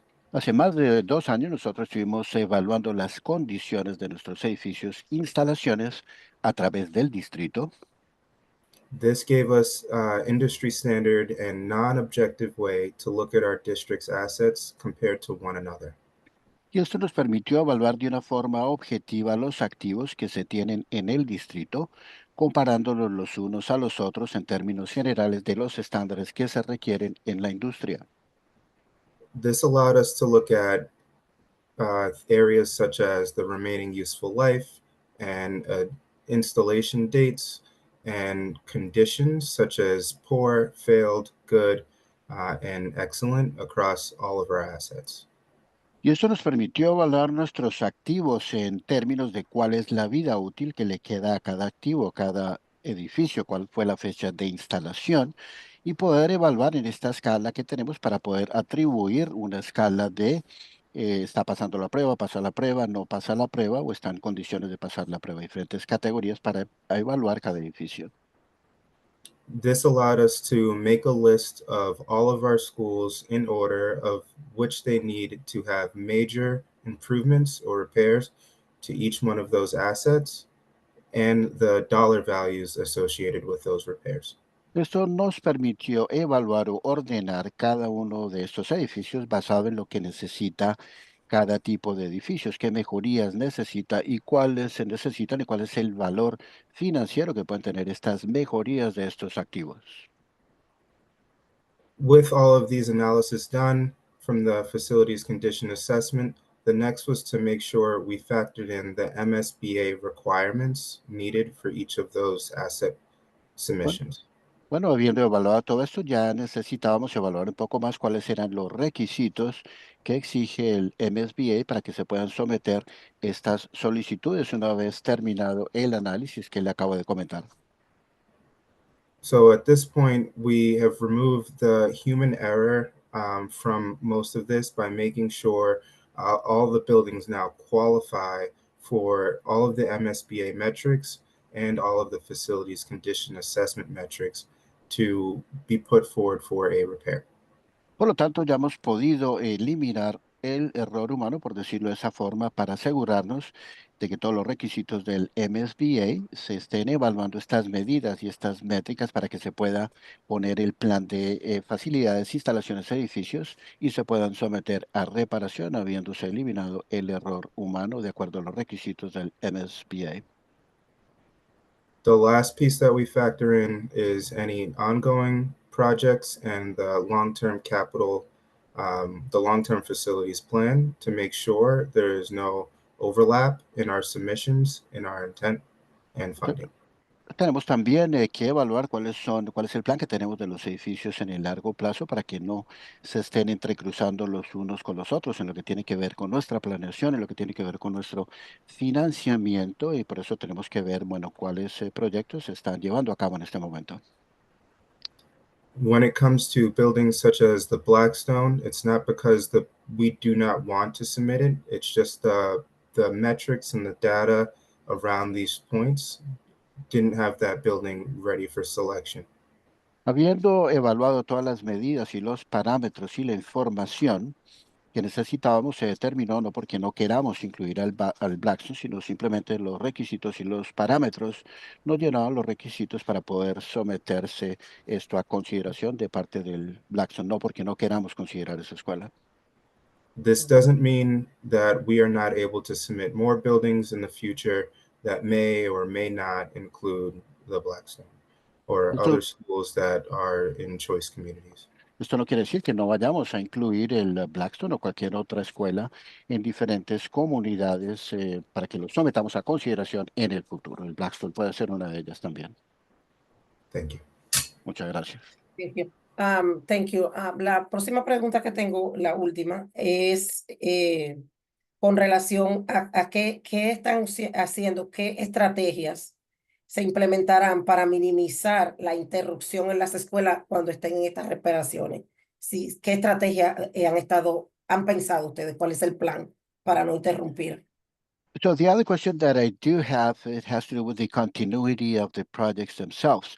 What type of strategies are you putting in place to make sure that once these projects are ongoing, there are not interruptions, or how those interruptions could be minimized?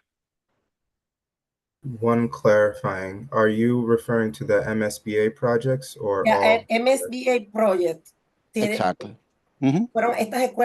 Entiendo que estas escuelas fueron aprobadas porque cumplieron con las pruebas que me explicabas anteriormente. It is my understanding that these schools were approved because they fulfilled the requirements that you covered recently. Okay. Entonces, Is that correct?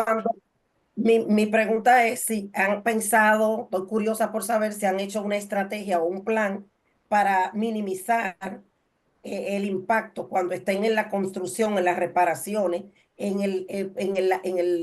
la escuela, en el año académico, cuando con los estudiantes, con la familia, ¿cómo van a minimizar el impacto? Que no haya interrupción. So my question is, when these projects are ongoing, when the construction starts taking place, provided the presence of different stakeholders such as families and students and different places, is there a strategy or a strategy that you have in place in order to minimize any interruptions in this particular project or any construction that will be going on? What's the strategy that you have in place to minimize interruptions? Yes, thank you. So with MSBA projects, we work with our partner city agency, Public Facilities Department, to organize the project management team. Ellos trabajan también al unísono, trabajan en conjunto con la ciudad, con el Departamento de Servicios Públicos y con el equipo relacionado con eso. Trabajamos en conjunto con ellos. Go ahead. We have many pre-construction meetings with our internal BPS staff as well as the school staff to plan out an efficient timeline for completing the work and what it involves. Y para ese propósito nosotros tenemos reuniones internas con el personal interno del BPS o el personal interno de la escuela también, antes de empezar la construcción para ver cuál es el periodo que se tiene en mente y cuánto tiempo se va a destinar a estas mejorías o estas construcciones. Hay unas reuniones previas en la cual se habla con este respecto. We work on communication first and foremost and often and plan for the bulk of the work to happen in the summer. Bueno, primero que todo, planeamos todo lo que tiene que ver con las comunicaciones en referencia a este tópico y planeamos ya para que la mayor parte de esto se empiece a ejecutar en el verano. In some cases, the work goes over multiple summers, and in some cases, in very few, the work happens during the school year. En algunos casos, para responder su pregunta, este trabajo se lleva a cabo durante múltiples veranos y en raros casos durante el año escolar. When the when the construction work happens during the school year, it's up to BPS to work with our public facilities partners to create contingencies that make sure educational time is not disrupted and both contractors and students and teachers and staff are kept safe. Bueno, lo importante es también poder trabajar en caso de que se vaya a llevar a cabo alguna mejoría, algún reparo, alguna construcción durante el transcurso del año escolar o algún mes escolar. Nosotros trabajamos con el Departamento de Obras Públicas de una forma continua para trabajar en planes de contingencia para poder minimizar cualquier tipo de interrupción que pueda afectar el transcurso normal escolar. We enact daily check-ins with internal and external project managers and school staff for efficiencies in making sure that it goes off as seamlessly as possible for all parties involved. Por lo tanto, nosotros trabajamos con gerentes de proyectos internos y externos para asegurarse que estos planes se muevan y funcionen de la forma más eficiente posible y causando las mínimas interrupciones posibles. We've even done so this past school year with a few of our buildings, Boston Day and Evening and the Hernandez, which also went very well. Y teniendo en cuenta también, bueno, lo que se ejecutó anteriormente con el Hernández y el Boston Day Evening, todo salió muy bien en este respecto. Thank you. Gracias. Okay. Mr. Cardet Hernandez? Yeah, my one comment, one question that we may get later. I guess I think stating the obvious, when I think back to sort of the things I keep saying on repeat, this is a moment for me that feels like without a master facilities plan and a plan of what we're doing with what buildings, we are sort of just rubber stamping a process we don't have enough information to actually inform. And I think that's just the reality. Like, we vote yes on this, but we have no, like, from a financial responsibility and oversight, like, we don't have enough know if it's right or wrong. And then from a logistics standpoint and operationally, we don't have enough information. And that's not about you, Brian. That's just sort of a bigger thing. But we've been saying we need this plan with a window into what the future of the system is and what we're planning for. And I think this is another moment of just like making decisions with like one eye open. So I'm naming that, and I hope we get closer to that. And yeah, and then I guess the second maybe, which would be helpful before the vote, is in each of those categories, what other schools met the criteria for consideration? And if we can get that information, so like we're seeing which schools are being proposed, but which schools could have been proposed in each of those categories, without knowing our future plan for any of the buildings, more or less, it still would give us maybe something for a richer discussion. But anything absence of that is like, feels like, yes, improved buildings, all good, and we want that and we want money to do it. But we don't know if we're making a smart investment in a building we plan on continuing to use or not, or one priority based on some bigger vision for what we're doing with a building. So those are my thoughts, but that's my request before we go for a vote, is to see in each of the tranches sort of what could have been offered instead. Does that make sense?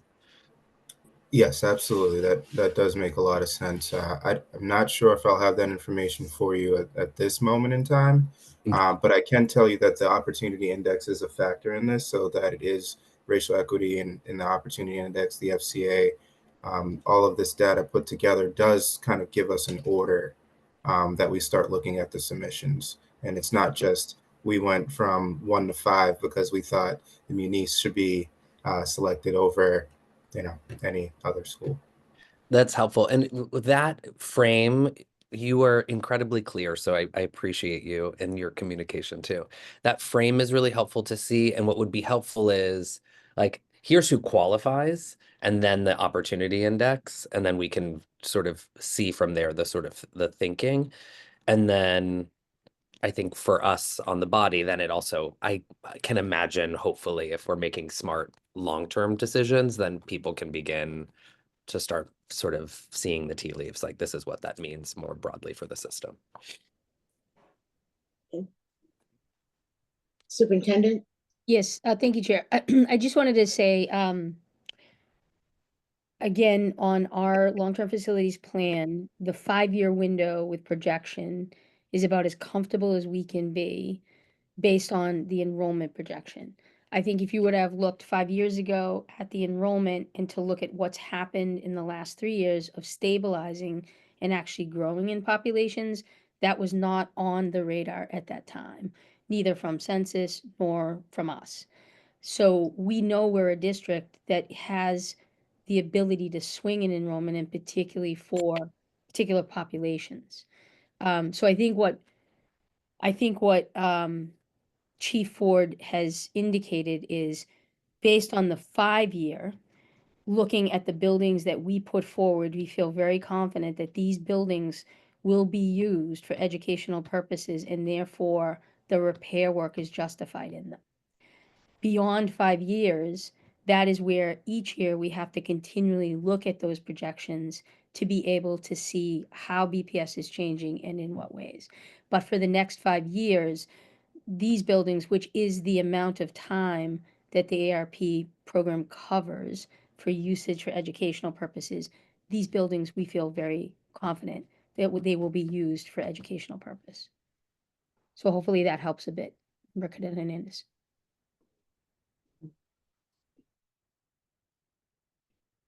Ms. Lima Barbosa? Thank you, Chair. I didn't really have a question, but Superintendent, thank you for further clarifying how we're making these decisions, because I understand Member Carter Hernandez's concern about making decisions now, but there are things about long term that we still want to see more. I think your team has made progress on being able to come to us and having conversations about school mergers or closures. But for me, what's important when we look at what the MSBA, like what we are asking, is to address roofs and doors and windows and pumps. For me, I feel like if the district has buildings that meet whatever those criteria are now, I think it's important that we address them, that we apply and we put our name on the bid, because the last thing I want to see is a school not opening in the fall or in a year because there was no work done on their roof, or we're having safety concerns because of doors and windows not being. I don't know. I think for me, maybe the facilities team and Brian's team knows better than me, but I feel like those should be easy fix. I wish we didn't have to go through all of that bureaucracy to get funding to even fix those things. But that is just one thing in terms of like the MSBA. Why is it important? We can see the list on the memo of so many applications that have been completed and work that have been completed and have been able to maintain some of our buildings. But I do share the concern about, as we're making these decisions, making sure we are being clear on how we're identifying these buildings, that with projections, with the data, it's not a school that in 5 years you're going to come back to the committee and say, we're closing it. Because then we have to look at the investment that we made the last 5 years into a building that we're saying is no longer going to be a use of the district. So I think it's a fair concern. I think just continuing to providing clarity on how these decisions are being made and how it gets to the school committee and then city council, it can facilitate the conversation, not only for the committee, but for the schools that are potentially receiving these funds, and their community and parents, et cetera, et cetera. But no question there, just wanted to highlight important to get things done if we can get them done now as well. Thank you. Thank you. Dr. Alkins. So I think something that would also help, and this is for future, because this is not the first time that we've received a presentation around like MSBA recommendations. I think at this stage, it would be helpful to hold on, crying baby. Hold on. Yes, dear. Okay. Let me see. I apologize about that. So something that would be like also helpful is that as we're seeing the list of recommendations is to also see something like the building utilization score that we've seen from other presentations, because that would also show us, well, currently, how do the enrollment projections sort of fit into how this building is being used?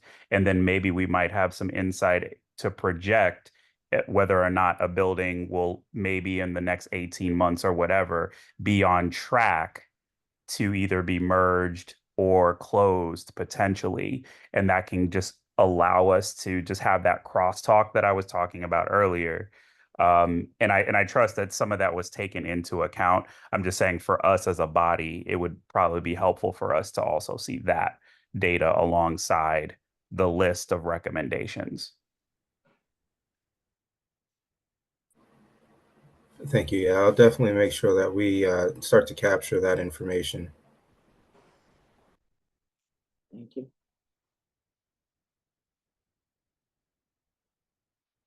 Mr. Cardet Hernandez. This is actually just a clarifying question for the superintendent too.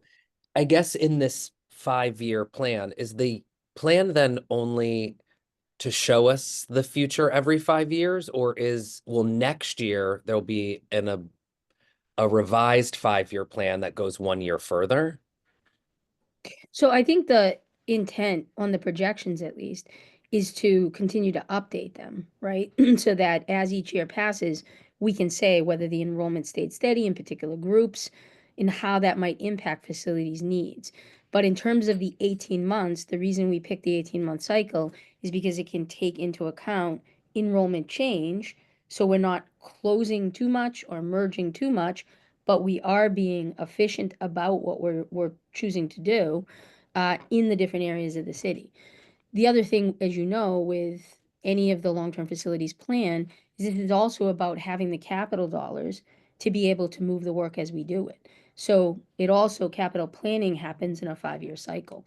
So for lots of reasons, the 5-year piece is both from an enrollment perspective, in being able to sort of see what's happening with the enrollment, looking ahead 5 years, and the capital budget. Those two sort of come together in a way that it lends itself to what we think is a good 5-year lookout. Yeah. As our enrollment becomes steadier, if in fact that's what happens and what we're seeing is sort of a leveling off and that continues, then we become more and more confident in those enrollment projections. But I think, as you know, from looking at the projections before pandemic, that enrollment was declining, and it was declining each year. So where that would end, where that would level off, was not clear. Now it seems that is clearer, but again, our multilingual learners have accounted for a big bump up. With everything that's happening, we don't know if that bump up will stay. Will it grow? Will it become less? So I think it's going to be really important year to year to be looking at those enrollment changes. Yeah. Yeah, we could have a different conversation. I think most people would assume the next 4 years we're not seeing major waves of migration to the United States, unfortunately, but just for sort of geopolitical reasons. So I don't know if that's a serious question mark, but I hear it. I guess the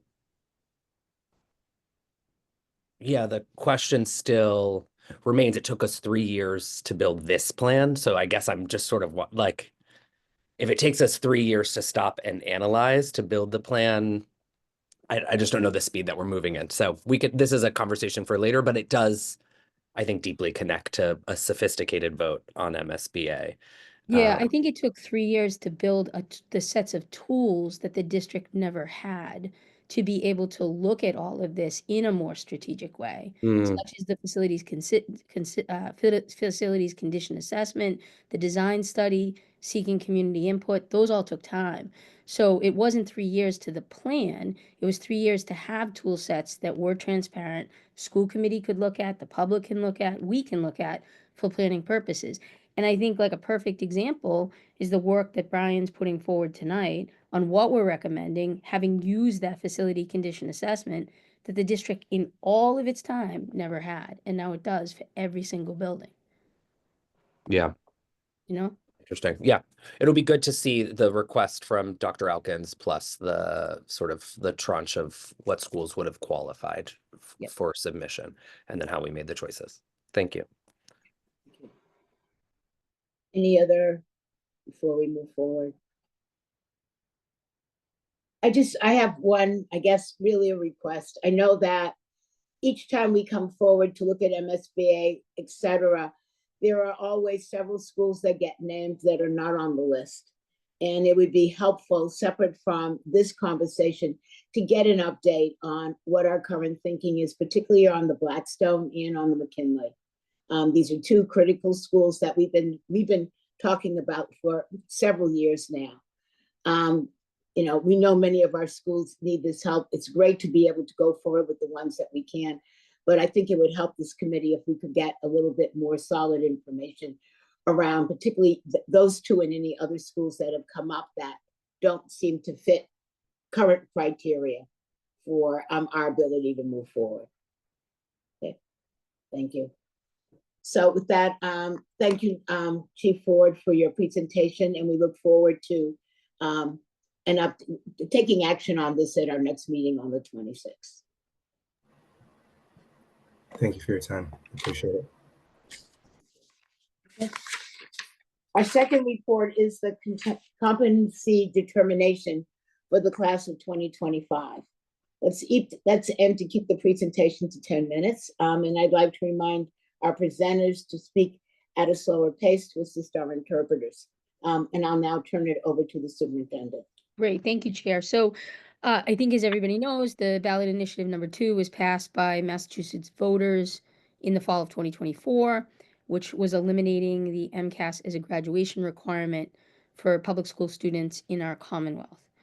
As a result, each school district is required to develop new competency determination requirements for the class of 2025 and members of earlier classes who no longer are eligible for competency determination based on MCAS, the MCAS test.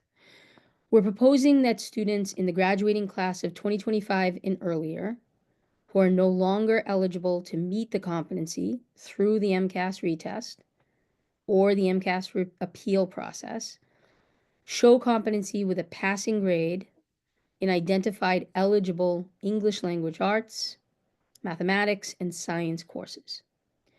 Tonight, the leadership of Teaching and Learning, Secondary Schools Office, and the Office of Data and Accountability will give a short presentation on our recommendations.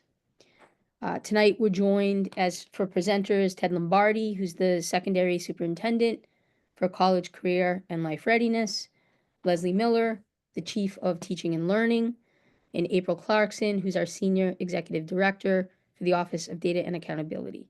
And they're here to support with questions after the presentation. We will ask for school committee's approval of our proposal for the class of 2025 at the next school committee meeting on Wednesday, February 26th.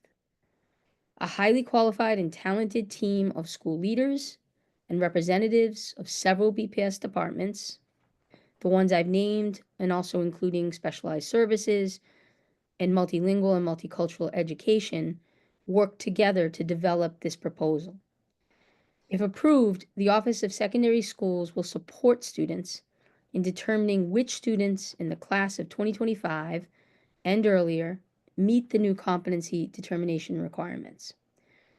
As additional guidance is provided by the Department of Elementary and Secondary Education, or DESE, and the Governor's Council, we will revise the competency determination for the class of 2026 and future classes and come back to share these changes with our school committee.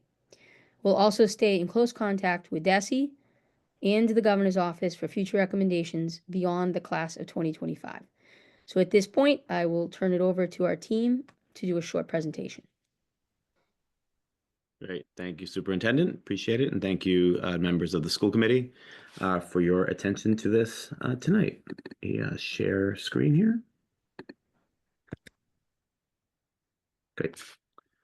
So I will begin tonight. I'm Ted Lombardi, the secondary superintendent for college, career, and life readiness. And I will just start tonight with a little bit of historical perspective on how we got here, a little bit of a timeline, which I know many are aware of, but I think it's an important framing for how we move forward. So the current state that we are in is that in order to graduate from high school in the state of Massachusetts, students must meet their school's local graduation requirements, as well as now what's called competency determination. And that has come into play as a result of the passage of ballot question 2 back in November, which eliminated MCAS as a graduation requirement as the mechanism to prove competency for students in the state of Massachusetts. And the law, I'm sorry, my fault. The law that was passed as a result of that requires that districts use coursework to demonstrate competency in lieu of an MCAS test. So to back us up a few months, again, question 2 passed back on November 5th, 2024.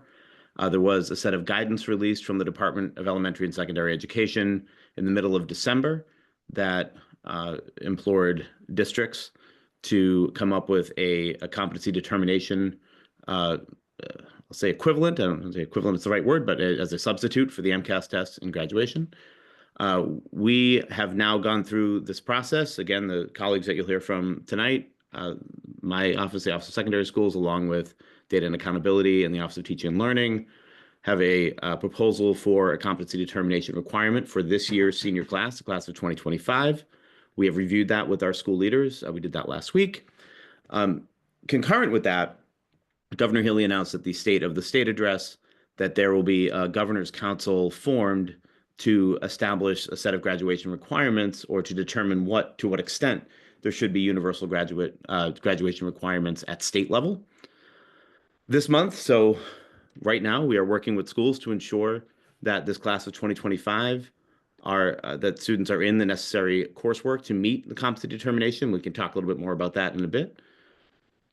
The next steps of this is to determine after this process, if we can go forward with this proposal. We will then shift to, again, working with those students in this class to make sure that we're meeting individual student need, but then also focus on determining the same CD requirements for the class of 2026. Again, that's dependent on additional guidance that we may receive from DESE. We will be conducting additional stakeholder engagement around that process where we'll have more time.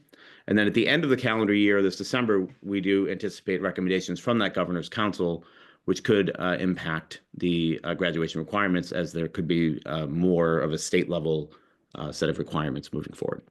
Let me pass it along to my colleague, Leslie Ryan Miller, to go through the next couple of slides. Great. Thank you, Ted. Good evening, everyone. I'd like to walk you through just where we are in terms of the proposal and what that means for the current class of 2025, which is also our currently enrolled grade 12 students. So I'd like to take just a moment to speak to what the data tells us.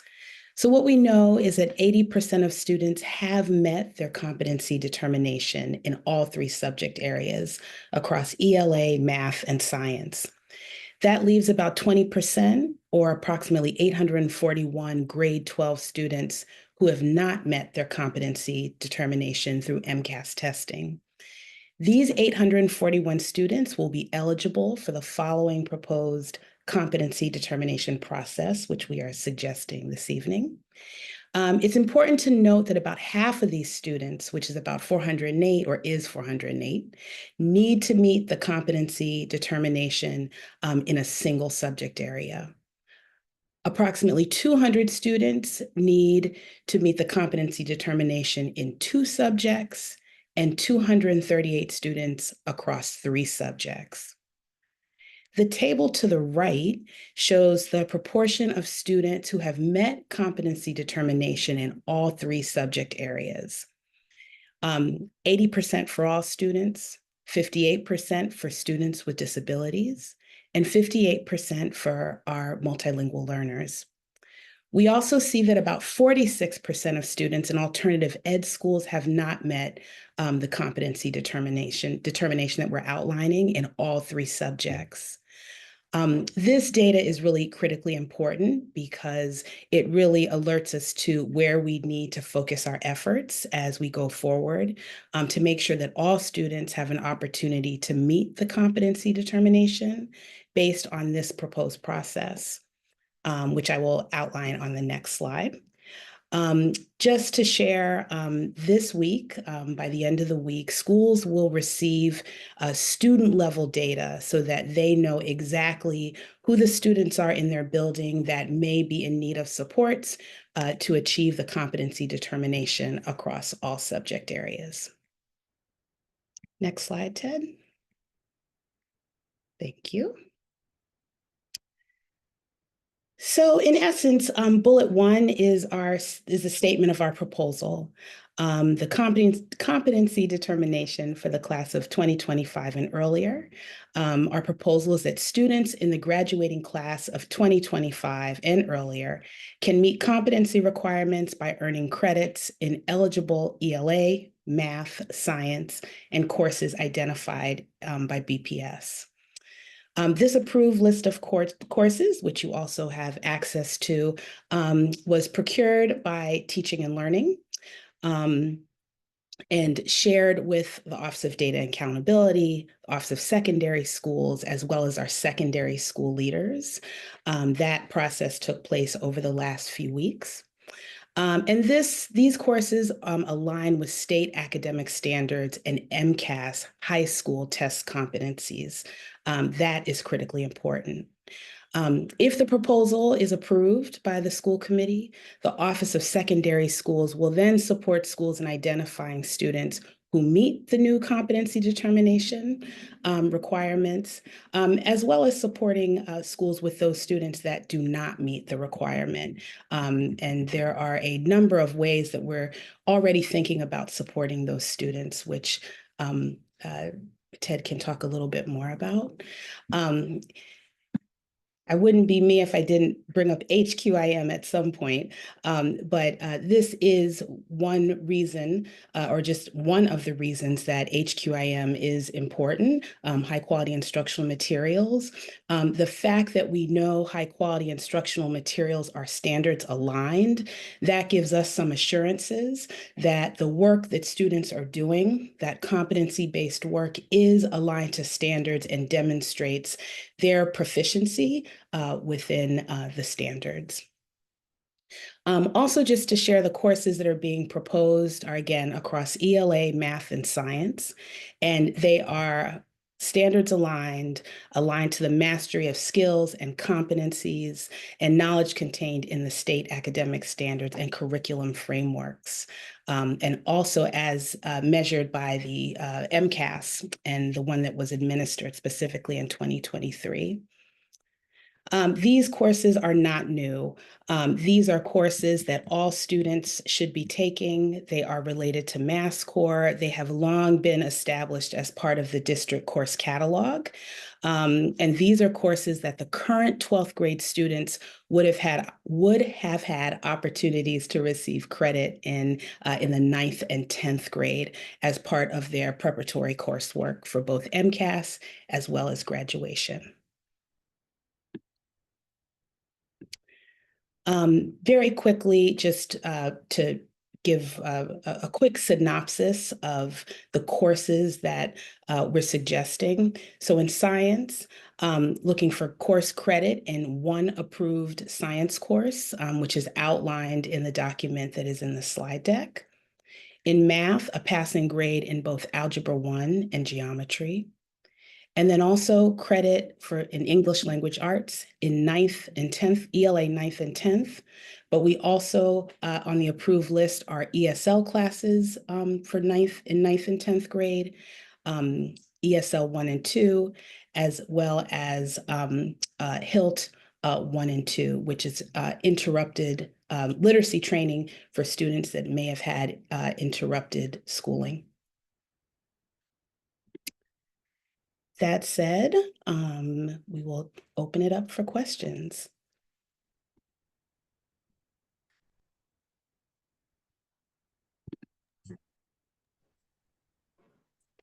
Right, start with Ms. Lima Barbosa. Thank you, Chair. Thank you for the presentation. I know we had to figure something out, and I'm just a little bit concerned and would love to hear a little bit more. How is this proposal going to impact students that are already behind? When we look at the number of students that haven't necessarily completed all 3 subjects, why? Who are these students? I know you, the table does give us, if they're students with disabilities or if it's a non-EL. But I am concerned how it's going to impact students that are already having a hard time meeting requirements when it comes to overall graduation requirements, right? Does that mean that they're gonna go to summer school? What the summer school is gonna look like for them? Can that be talked about a little bit more? And that's honestly the only question that I have at this time is how we're supporting, because we know who are these students most likely. So I just want to make sure that we have a plan, that it's not their fault that the ballot question ended up the way it ended up. I know the district had to work with guidance of DESE, and we're waiting on the governor's council, but I just want to make sure, at least for the class of 2025, that we are being urgent on creating a pathway that everybody gets to the final or meets the requirements and doesn't get hindered or hurt more because of the situation that we're in right now. Thank you. Sure. Yeah, it's a great question. And I think the short answer to this is that, what you see tonight data-wise is first the swath of students who have met competency based on MCAS already. The remaining students are those who may not have reached competency because they didn't reach it based on MCAS. What we've given out on a district level and to schools at school level data are the students that we need to check for competency, and that's the process that we are about to embark on. So we anticipate that number is going to be smaller than what you see in the gross data as we dig into the transcript.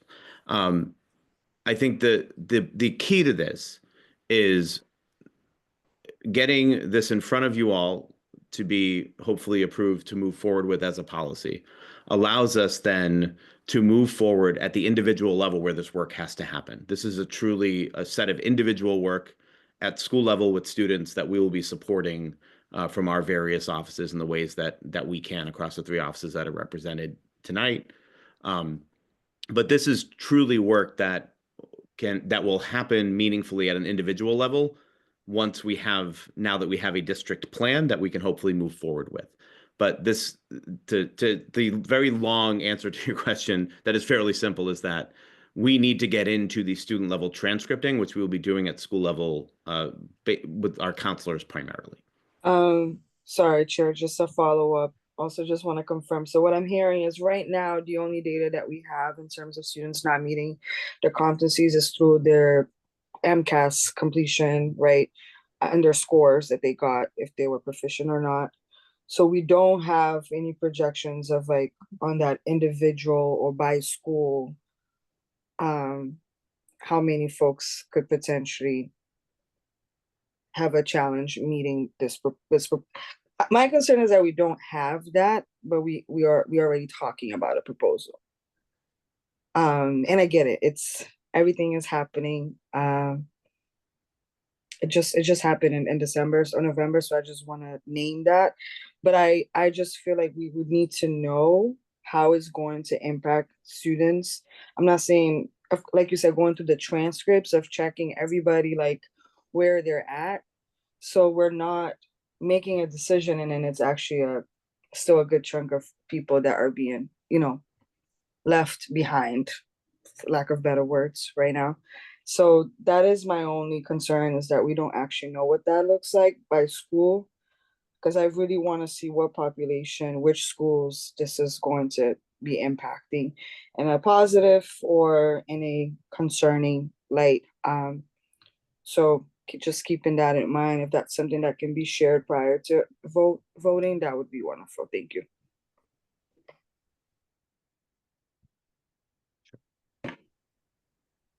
Superintendent? Thank you, Chair. So just, I think that's a really important question. And I think the good news to this is that previously, with MCAS in place, the students that we would be showing you not having, who are actually missing an MCAS test, would not really have an option other than the MCAS. And I think what you see in the data are particular groups to underscore, which is our special education students, our multilingual learners, and our students who are in alternative schools, right? You can, like, we see the percentages much lower. What the team has put forward for proposal, in many ways, is giving a pathway to students who otherwise wouldn't have it. And I think for our multilingual learners in particular, and Leslie or Ted, either of you could speak about it, but I think the ESL and the HILT actually will help our multilingual learners who come in later and need and don't have the English proficiency to pass MCAS. They in particular can benefit by some of the courses that have been put forward. I also think, Ms. Lima Barbosa, that the district has put a lot of energy into this piece, which is students who get near the finish line and then need to get over it. And so we actually offer multiple graduation periods. We do a summer graduation. We have credit recovery running at a lot of our school sites. And so there's lots of different opportunities for students to be able to earn these credits. And literally, it's a small enough number that we can actually go kid by kid in each of these sites as we go through that over the next several months to get as many of these students across that finish line as possible with a plan for after that, whether it's career or whether it's college.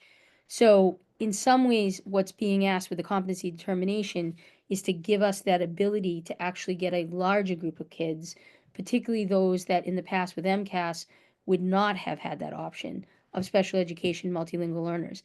The other thing that's in here is students from earlier classes, and I think you heard in public testimony, Jess, who I've worked with for a long time, Jess kind of brought this up at Greater Eggleston. Can we look at the students who previously were from past graduation classes and they were denied a diploma? Can we look, please, to say how might we give them one? So we're actively now with ODA, with April that's on, looking at that data from 5 years back to say, who are those students? Did they, are we able to attest to them reaching it through coursework so that we in fact could give them a diploma? Thank you, Soup. That was helpful. I definitely don't see the proposal as a barrier. So it was more to understand, even if it's 5 seniors. That's right. Because we're always going to hear a testimony Yep. of that one family. That's right. Because of the new policy, my kid didn't graduate. I wasn't told what would be the solution, the plan, the pathway. So I think the community engagement here, like I always say, has to be on point for families to understand what this ballot question truly did to their kids, final stretch to graduate. I think that's what I'm concerned, especially when we think about newcomers or students. Yeah, it's a lot. But I appreciate the direction. I think, like I said, I just wanted to have a better understanding of, are we prepared to support students that might fall short because of some of the challenges that the district is having on meeting the different asks that are coming from everywhere. So I appreciate the effort and looking forward to continue the conversation. Thank you. Mr. Cardet Hernandez. Miss Polanco Garcia was up before me, so I'll let her go. Okay. Thank you. Thank you, Madam Chair, Caballero Cardes Hernández. Thank you so much. Late.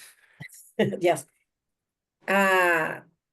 Con esto para que nuestros estudiantes puedan tener la determinación de competencia. In order to be able to have that determination to compete, the students, and thank you, Mr. Carter Hernandez, and thank you, Madam Chair. Para que ellos puedan tener la determinación de competencia, ¿verdad? Veo en el slide número 3. So according to slide number 3 regarding the determination, the competence determination, adelante, Rafa. Ya que en febrero van a trabajar para garantizar que los estudiantes de la promoción 2025 se matriculen en los cursos necesarios para cumplir los requisitos. So according to that, it says that the students that are to graduate in 2025, and this will take in February, apparently the conversation is that they have to have enough credits or requirements, so they will be able to graduate. That is my understanding according to slide number 3. Voy a repetir otra vez, Juan. Trabajar para garantizar que los estudiantes de la promoción 2025 se matriculen en los cursos. So it's important to work towards the students that will be graduating in 2025. So the students that will graduate, it is important to make sure that they enroll into the courses. Entonces estoy pensando, si es en febrero, ya estamos en febrero literal, estamos a 5 de febrero. So we are in February already, so February the 5th already. Me gustaría escuchar el plan porque ya debe estar diseñado el plan. ¿Cómo van a hacer esto en las escuelas? Que si tienen cursos para los maestros, los líderes escolares, ¿cómo están preparando? Me gustaría ver el plan. So I would like to hear about the plan that there are some courses for teachers, for leaders. How is it that we are preparing for this? I would like to hear about what plan is in place regarding this.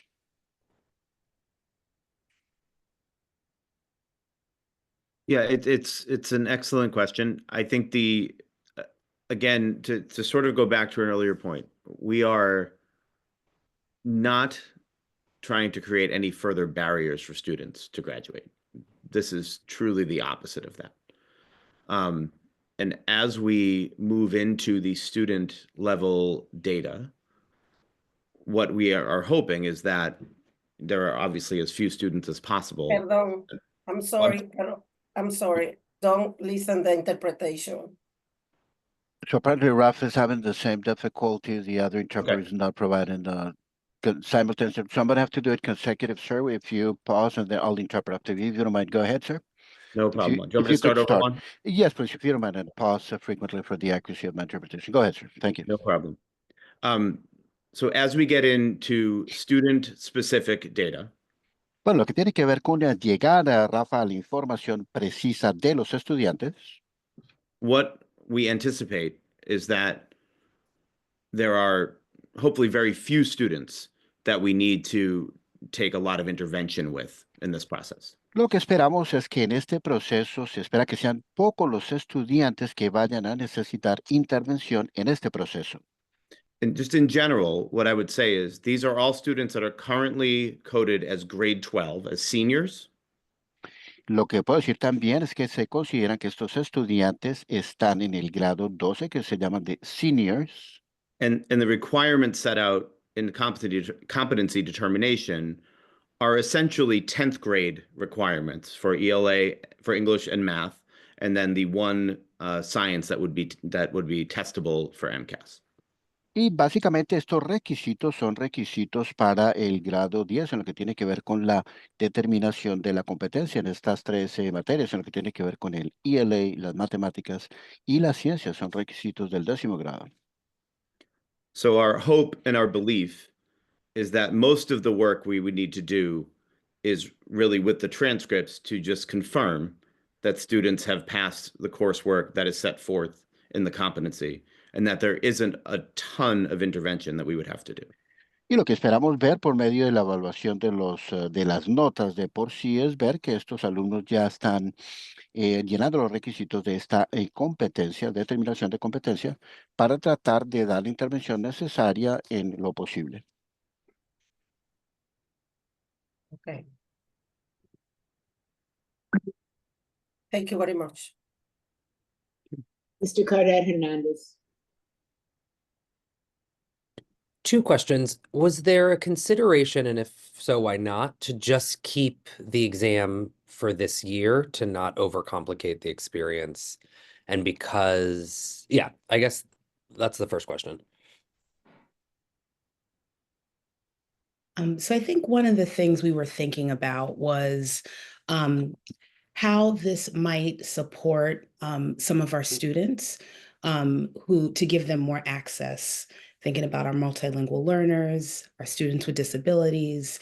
And we really focused on the standards and competency of the standards. And so given that that was really our end game, was to ensure that students had both access to instruction around the standards and the opportunity to prove their competency, we thought that this made the most sense in terms of a way to move forward. I would also like to add on that in DESE's December guidance to us and the writing of the statute by Mass General Law, it says that after the law takes effect, which was in December of 2024, the MCAS cannot be used, may not be used as demonstrating competency for graduation purposes. And so students for the remainder of this year have opportunities to take the retest in February and in June. Their results may not be used to support decisions around competency. The language of the law clearly states that it must be coursework. And so we don't even have the ability to be flexible about like individual capstone projects unless that's part of the coursework or the grade. We can't have other unit tests. And so it's really constrained by the law in terms of like what we're allowed to consider, and especially to determine what happens by this spring for current seniors who, the 841 that will need to make decisions about because it's not through the MCAS. We wanted to provide a viable option that's within the letter of the law as we understand it right now. That makes sense. And then I guess two things. Then the next step that happens is there will be guidance from the state to potentially bring together a new statewide policy. Is that my understanding? So this may hold us over for a year, maybe two. Yeah, potentially. So when we started doing this work in our cross-functional team, we were thinking very broadly about what the future could look like and how do we put a stamp on what competency means for our students. And then kind of midway through, DESE and the Governor's Council kind of like noted, well, this can be at least till 2026. We'll have more to be updated with. So we're finding out kind of as the public's finding out as well. And our goal is to be involved in those conversations along with other districts so that we can collaboratively decide what competency looks like and what that like future vision of a graduate from BPS or any Massachusetts high school can look like.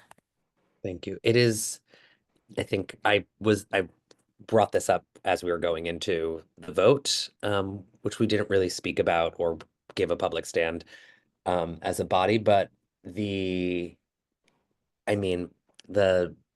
removal of rigor to me is so, I think like sometimes people believe it's like fighting something that is like anti-racist, but I find the removal of rigor to be deeply racist because when we have 30% of our kids reading on grade level and we are sending them into the world to compete without those skills, that part makes me very nervous. So I hear you. I think you guys are trying to do the best in a very strange, very political environment. And I just hope we continue to raise standards so that our young people are getting a diploma, which is a beautiful thing, but that diploma means something and allows them to compete with peers from across the country. Yeah, and so, but thank you for this and for clarifying that. Superintendent? Yeah, I just want to say I appreciate your focus, Member Cadet Hernandez, on the rigor and keeping it on it. I think for us, like things like early college And having every student be able to participate and successfully earn that credit is a step toward showing, right, that rigor. Same with career credentialing, actually, and being able to pass an industry test. So our hope is that we can continue to build multiple ways for students to be able to show that they have learned and mastered particular skills. So I appreciate that comment. Dr. Alkins? Yes, thank you for the presentation. I second what Member Cardet Hernandez says with regard to rigor. We all know that high expectation is perhaps the biggest indicator of success when bestowed from teacher to from administrators. We know that to be true. So I just have a question, because I think my time in coming on to the body was the transition between like Mass Core and HQIM. And so were and are all schools aligned to Mass Core, if I'm understanding that correctly? Because I'm also looking at those 841 students, obviously students with disabilities, but also the alt ed programs. And I'm thinking that I'm wondering if there was alignment, because I know that alt ed, does competency-based curricula. So is that aligned to, is that all aligned to Mass Core? So how, I guess when we're talking about these new standards that are going to be that are determining competency, right? How, what is the plan for, and I guess particularly alt ed, students who those schools weren't necessarily aligned to Mass Core?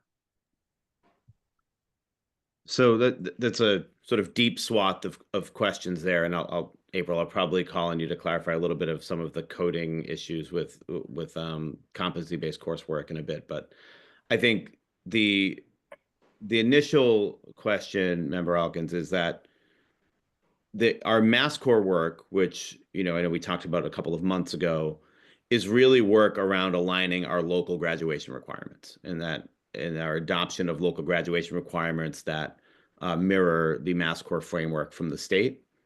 So this is a little bit of a departure from that, in that this is sort of a, emergency is probably a little bit of a strong word, but it's an urgent situation to respond to the ballot question to replace the competency that would normally be in place with MCAS.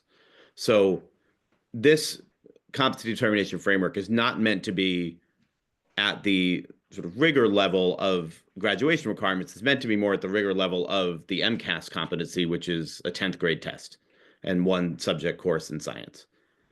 I think what the interesting piece of this going forward is that we've done a lot of work with our schools to further universalize the local graduation requirements. And I think, in the conversations we had back in November, I hope it was apparent that our schools are very aligned on graduation requirements now, much more so than they've been in the past. And so we have that moving forward, and adopting that piece of the puzzle for local graduation requirements. But meanwhile, we also have the state process that we aren't sure what's going to come of that in terms of a statewide set of graduation requirements that may be in parallel with what we're doing, maybe sort of either way in terms of more rigorous, less rigorous, and we need to think about how we're going to move forward. So there's a bit of unknown in that, to be perfectly frank about, that process in parallel with the state process. In terms of alternative ed students, and particularly students that have competency-based grades or competency-based coursework, which exists in a few of our schools, particularly our alt ed schools, the important piece for us on that is sort of an extension of what I was saying before, in that it's really transcripting work, in that even though they're competency-based grades, they would still be coded in a way that is in keeping with what we've put forward on this list, so that students would still receive credit for them. So I'm going to stop there, make sure I didn't say anything incorrectly, which I'm veering right into April's wheelhouse here. So April, if there's anything that I missed, feel free to jump in, but I'm getting a good thumbs up so far. So we are hopeful and anticipating that that is not a significant issue, because those students' grades, the competency grades, should count just the same way that a traditional course would in another school.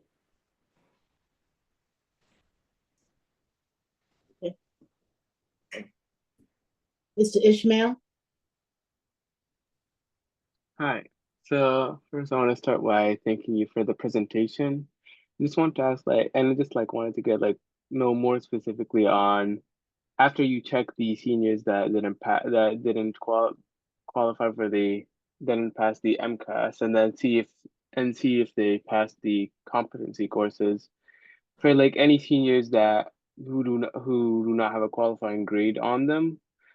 What specifically, will they be giving the option to enroll in the course online, or is the only option to delay their graduation? And how are you gonna work with them around their schedules? Because I know some students have responsibilities, say after school and other things. Yeah.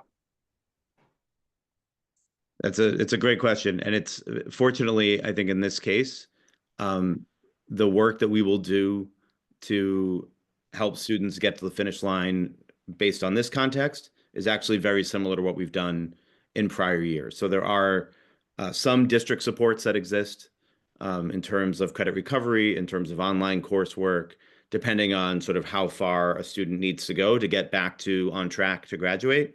But a lot of the work actually happens at school level. So when schools have, schools do really diligent work with their 12th graders. In many schools, you'll see in sort of conference rooms in the main office, you'll have a kind of board of seniors and their progress toward graduation, so that if they need to implement an after-school class, an online class to recover credit that was lost through, whatever situations happened through that student's high school career, this would be the same sort of situation for any coursework that was missing based on a student failing a class or missing a class or whatnot. So I think that's part of the real hopeful thing here in terms of the goal of not creating any more barriers to graduation through this, is that the work to accelerate students toward graduation is actually the same as it would be for any sort of typical senior in any other year who was missing one of their credits they would need for local requirements. Okay, thank you. Sure. You find the mistake? Mr. O'Neill? Thank you, Madam Chair. I'll keep this brief. Most of my thoughts on this have been answered by others, issues that others have brought up, including Dr. Elkins bringing up the potential alignment in the future with MassCore, and look forward to that. I understand, Mr. Lombardi, how this is basically a bridge proposal, right? It's from the quickness of the ballot vote while we await further state guidance on what it would be. So I think it may have been Mr. Cadet Hernandez who said this is probably a 1 or 2 year proposal. And I understand that. What I am interested in is how, as we look at these roughly 850 students that right now have not met the requirements, the competency requirements, how does that align with prior years at this point? Do we have numbers, for example, of students in prior years that had not passed MCAS at this point, or that type of thing? Is this, I'm just trying to get a handle on this number. Thank you for the slide that showed the breakdown, and Ms. Clarkson, the slide that showed the breakdown of, special ed and non-special ed, et cetera, EL, non-EL, exam schools, alternative schools. It was very helpful to see. But do we have a sense of this number, how it fits in perspective for prior years? Yeah, I'll have to share. Thank you, Mr. O'Neill, for that question. I'll have to share what the exact figures looked like in previous years. This does not look largely different. It's not much higher than what we've seen in other years. I think the one thing is probably around timing. So right now we are in the midst of our February retest, where we would have seen numbers inching up, and then we would have a June retest as well. Each of those retest options always lowers that CD number.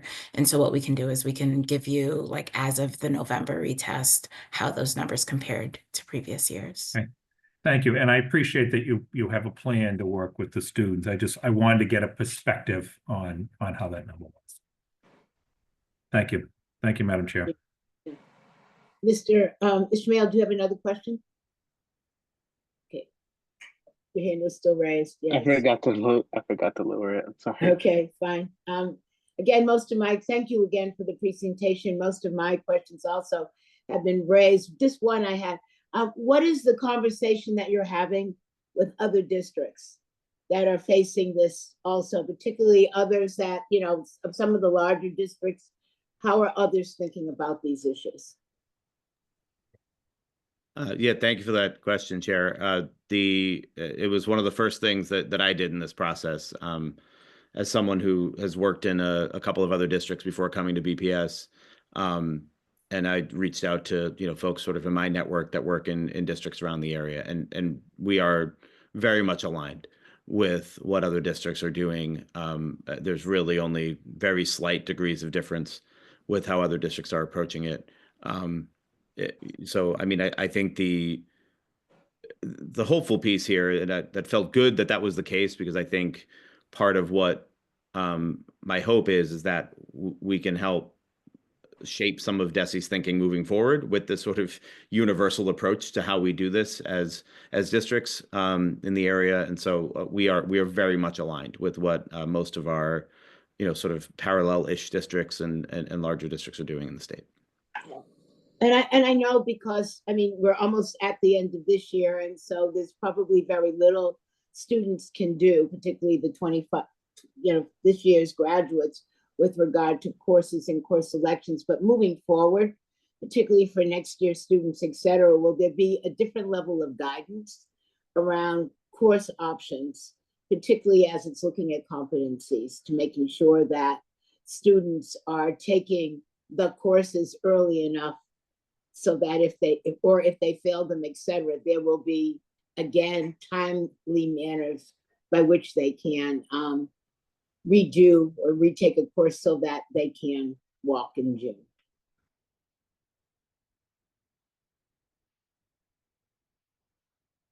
Superintendent?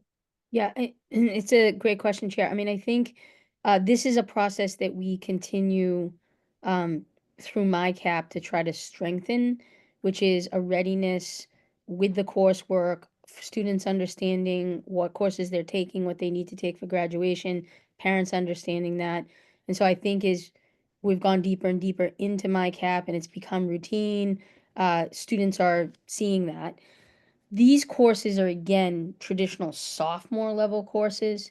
So for a student to not have taken these, it's generally because either they have a gap in their education at some point, or they might be in an alternative ed setting and the way that the courses have been developed doesn't neatly align. So I think that's the work that the team is doing, both in alt ed. We've got a grant, and we're working really hard to look at the whole alt ed system as a way to create that alignment. So whether a student's transferring between alt eds or students going from a traditional school to an alt ed, all those credits flow in a much easier way. So this is all of the work that the secondary office with Ted and April and Carlos in alternative ed have been working toward. But yes, the idea would be when a student's entering their junior year, they know their courses, they know their transcript, they know if there's any gaps, the guidance department knows that, and that's being reflected either in credit recovery that they're being encouraged to take and or the courses that they will be taking for the remainder of their high school. Great, thank you. With that, I want to thank you all again for the presentation. I know members have asked a lot of questions, so we look forward to getting in those answers, but also look forward to taking action on this at our next meeting. Thank you all. Thank you. All righty. Our last report is the superintendent's preliminary fiscal year 2026 budget recommendation. Let's aim to keep this presentation to 25 minutes.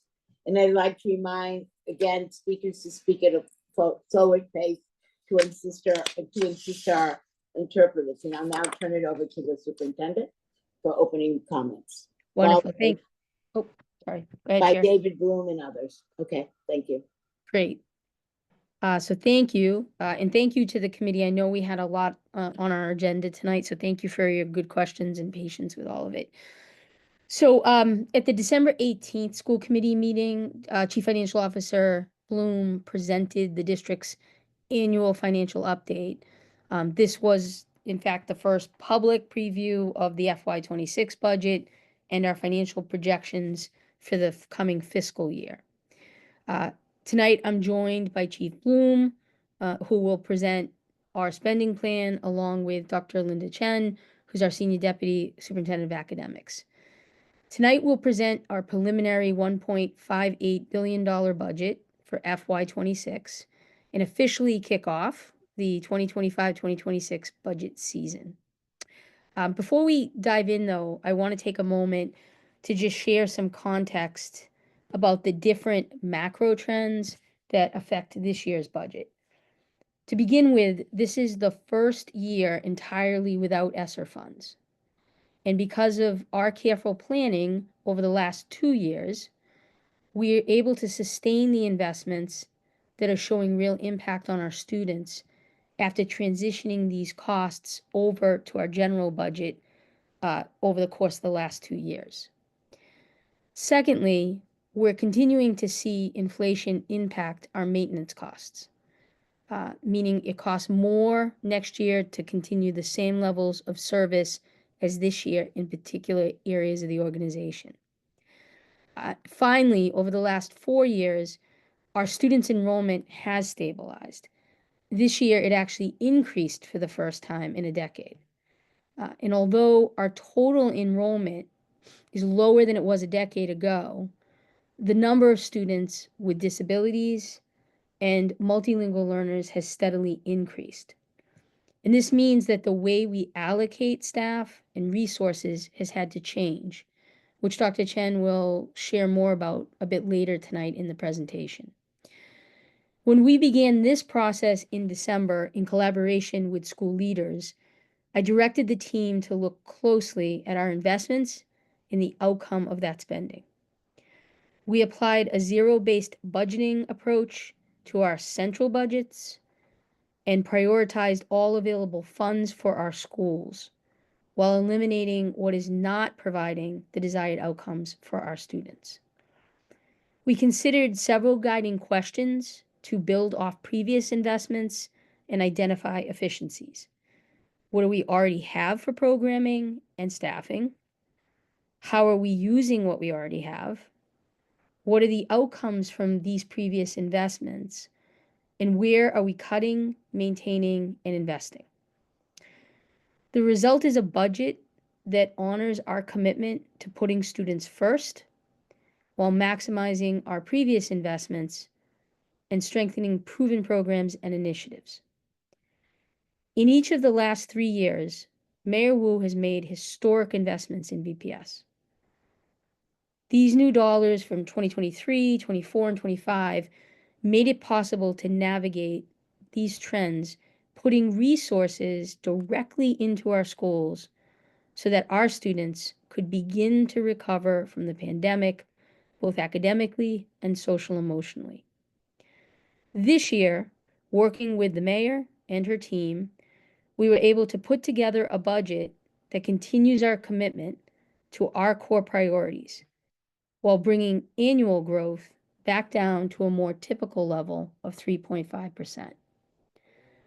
This is only possible because of strong fiscal stewardship over the last few years, putting us in a position today to navigate the end of ESSER without any major disruptions and without losing focus on what's really working for our students.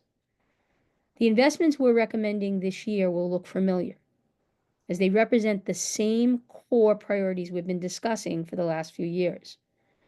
At BPS, we often say, diversity is our greatest strength. It's what makes us special. And to ensure all students have access to high-quality education, we must build a broader continuum of supports to meet the needs of our diverse community and provide opportunities to all students in BPS. In tonight's presentation, Chief Bloom will share how the deep and long-needed investments since the pandemic have allowed us to make significant shifts in the way we're serving our students today. The vast majority of our funding, 93%, is allocated directly to student services, which are included in our school budgets. In the coming year, we'll continue to focus on the following priority areas while continuing to identify important efficiencies and cost savings. Priority areas of implementing inclusive education across our schools, expanding access to native language through dual language, transitional bilingual education, and multilingual programming, continuing our long-term facilities plan that will lead to important structural changes and long-term savings, strengthening our secondary school ecosystem with new and expanded early college and career pathways, growing our hub schools, and providing students with increased opportunities and supports to thrive, and families with the resources to help their students succeed. Before I turn the meeting over to Chief Bloom, I want to thank Mayor Wu and her team for their support and partnership as we do this vital work together. I also want to acknowledge the entire finance team, as I know it's been a lot of long days and nights to get us to this point. And finally, at a time where there's a national debate about the value of public education, I want to thank and appreciate the thousands of BPS employees who wake up every day to ensure all of our students are educated, cared for, and loved for who they are. We're grateful for our teachers and educators and staff in our schools and classrooms, and the bus monitors and drivers who safely get our students to school and home. We appreciate our cafeteria workers who ensure our students are served healthy meals, and our custodians who ensure our buildings are cleaned and ready.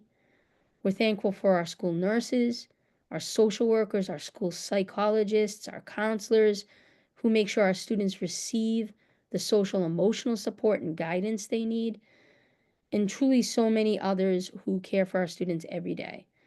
Your work, all of you, is so important to our student success. So at this point, I will turn it over to Chief Bloom, and we look forward to questions after the presentation. So, Chief Bloom?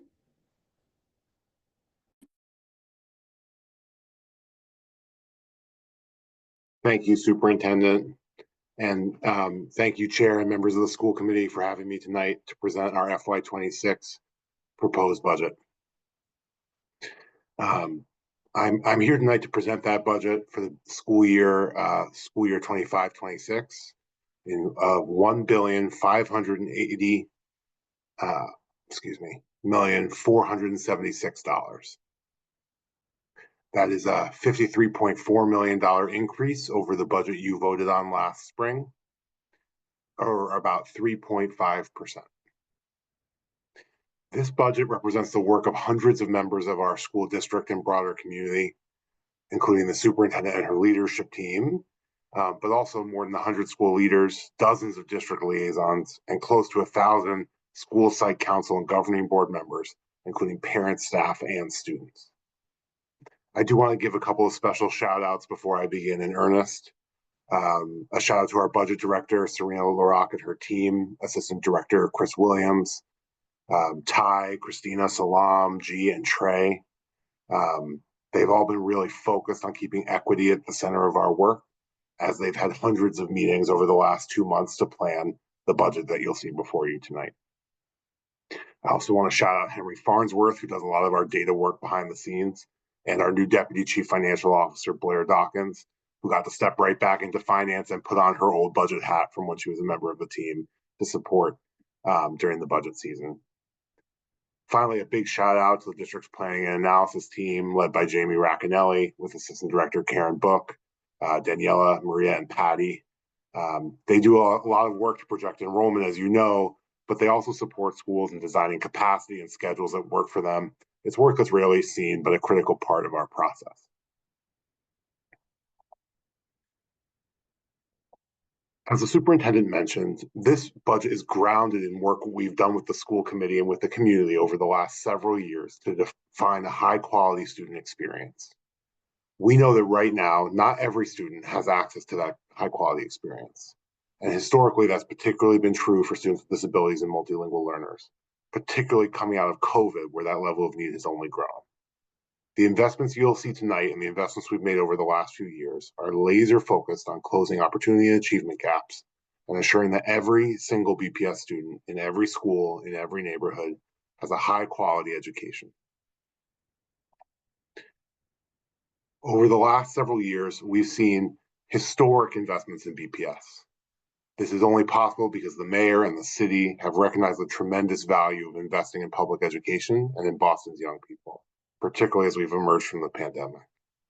The investments you see on this slide also represented a landmark contract with the Boston Teachers Union. This year, because of careful planning and close collaboration with our school leaders, and because of a clear directive from the superintendent to prioritize all available funds to go directly to our school communities, we are able to recommend a budget that continues the core investments of the last several years, but at a much more typical annual growth rate of 3.5%, which amounts to a little bit more than a $53 million investment. We'll get into this more over the next few slides, but here you can see how our investments over the last few years have allowed us to work on these transformational projects in each of the 4 buckets of the high quality student experience. Work that has begun to shift student outcomes. Understanding these investments allows us to do what Chair Robinson and other members of this body have asked as we plan for FY26. What do we have and how are we using it?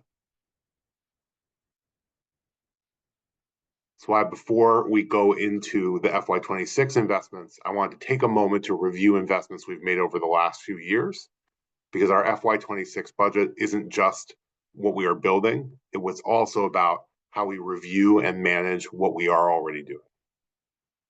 To expand access to rigorous and culturally affirming learning experiences, we have created a new core of teaching positions to serve students with disabilities and multilingual learners. We've adopted high quality instructional materials across a variety of content areas. We've hired MTSS coordinators in our schools to coordinate academic, social, emotional, and behavioral supports, expanded early college and dual enrollment programs, and launched newcomer and SLIFE programs with more bilingual programs on the way next year.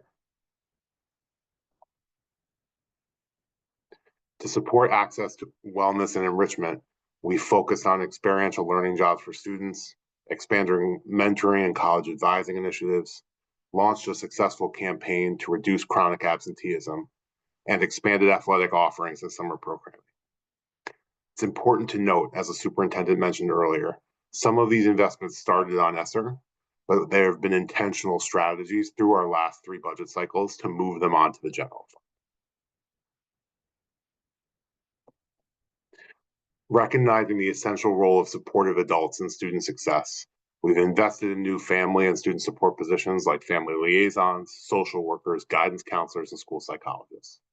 We've expanded our community hub schools, launched the multilingual BPS helpline, which took more than 30,000 calls last year. We've also redesigned our website and secured new technology across our schools to improve language access for families in more than 250 languages. Finally, for our physical spaces, much of the work is funded by the city's capital budget and won't be a part of tonight's presentation. But it is important to note the tremendous investment we've made in BPS facilities, addressing decades of deferred maintenance, dramatically accelerating the pace of new builds and major renovations. So with that history in mind, that brings us to today's presentation. We started this work back in October with enrollment projections and planning. We came to you in December with an update on our process, which include the launch of a zero-based budget initiative with the central office departments and the continuation of rollouts for inclusive education and multilingual programming in our schools. Today launches our public review process. While this is the beginning of the formal process, the feedback of the school committee and the public's feedback influence the priorities and strategies we've taken and what we've invested in as a district, and is reflected throughout my remarks tonight. It is also important to note tonight is the first of 5 meetings during this process. We'll come back to you and the public for a more detailed hearing on schools next Thursday, February 13th. Just a note for everyone watching at home, that is a Thursday night, not Wednesday. And then for another hearing on central budgets on Wednesday, March 5th. Based on the feedback we've heard through this process, we will share a revised budget proposal on Wednesday, March 19th, before returning for your vote on the budget on Wednesday, March 26th.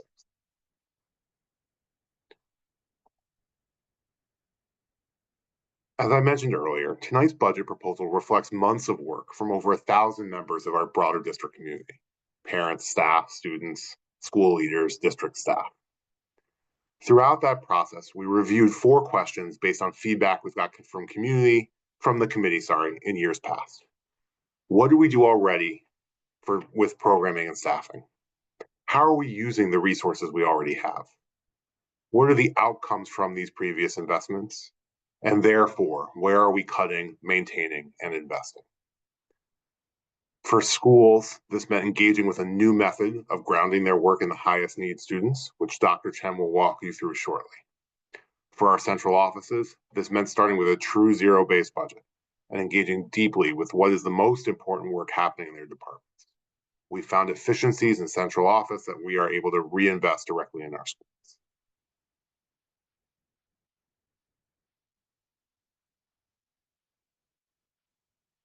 So here are the numbers. As I mentioned at the start of today's presentation, the superintendent's budget proposal for the FY 25-26 year is $1,580,477,000. This represents a 3.5% increase over the budget you approved last year, or a total new investment of $53.4 million. This is a much more typical growth rate after several years of historic investment to transition out of the pandemic and off of ESSER. Of that $53.4 million, we had to take $31.4 million to pay for the cost of maintaining level service, which left us with $22 million for new investment. However, in addition to that $22 million, we have $21 million of cost savings that we are redirecting to invest directly back into schools. So $43 million of new investment in our schools. These cost savings came from efficiencies identified through our zero-based budget process, but also from the first round of closures and mergers, which the school committee approved last year and will go into effect in June.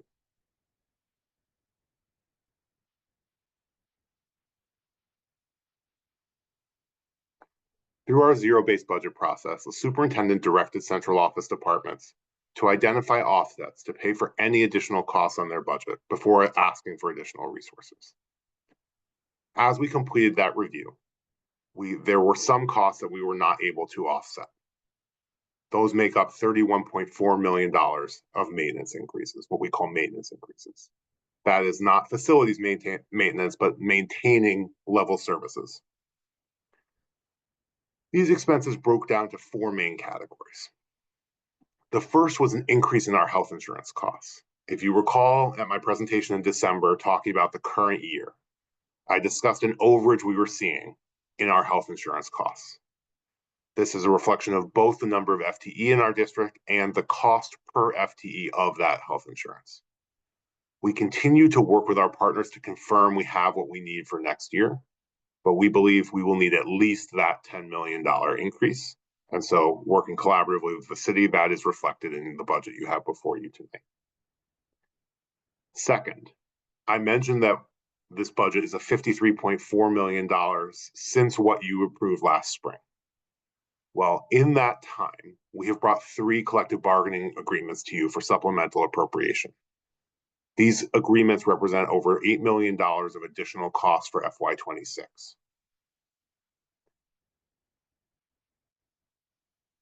Third, we have an increase for out-of-district expenses.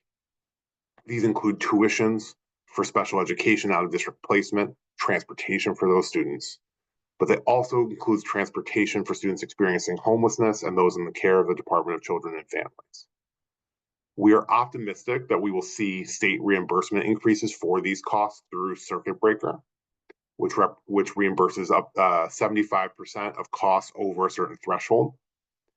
However, those reimbursements for additional costs won't come until FY27. The projected increases we are expecting for FY26 based on our current year cost are baked into this number. The fourth main driver are some additional costs for special education related services.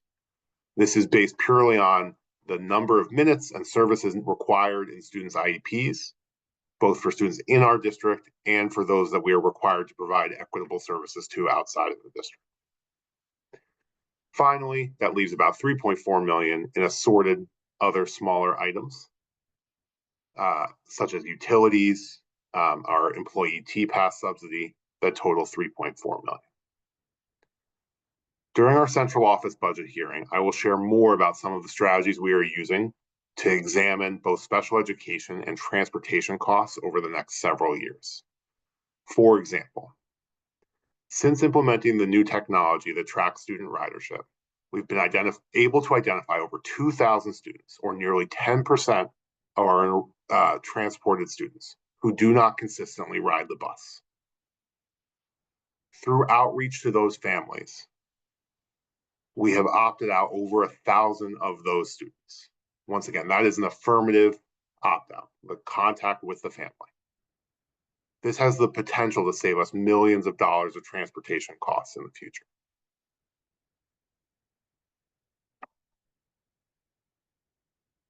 I'm very excited to walk you through the main categories of investment in this year's budget. Dr. Chen will dive into more of the academic specifics on some of these investments. But as I shared earlier, the number of multilingual learners and students with disabilities in BPS has increased over the last several years. We have been working in partnership with school communities to ensure that all schools are inclusive, phasing in particular grades over the next few years. These investments include $10 million for inclusive practices, $4 million for multilingual education, $5 million for program and school expansions, and $6 million for new classrooms in existing programs and schools. $6 million in other rules-based positions in schools, like social workers and transformation coaches. $5 million to reestablish our annual reserve for future student needs, which we have not needed to budget for the last several years when we had ESSER funds available.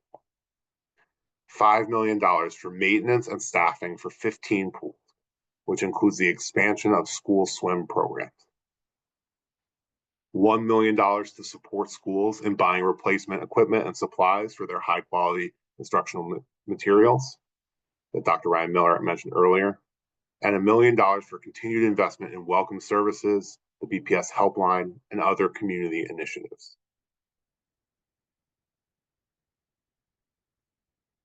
As I mentioned before, the reason we're making these investments back into schools is by reinvesting the school-based savings that we've collected this year.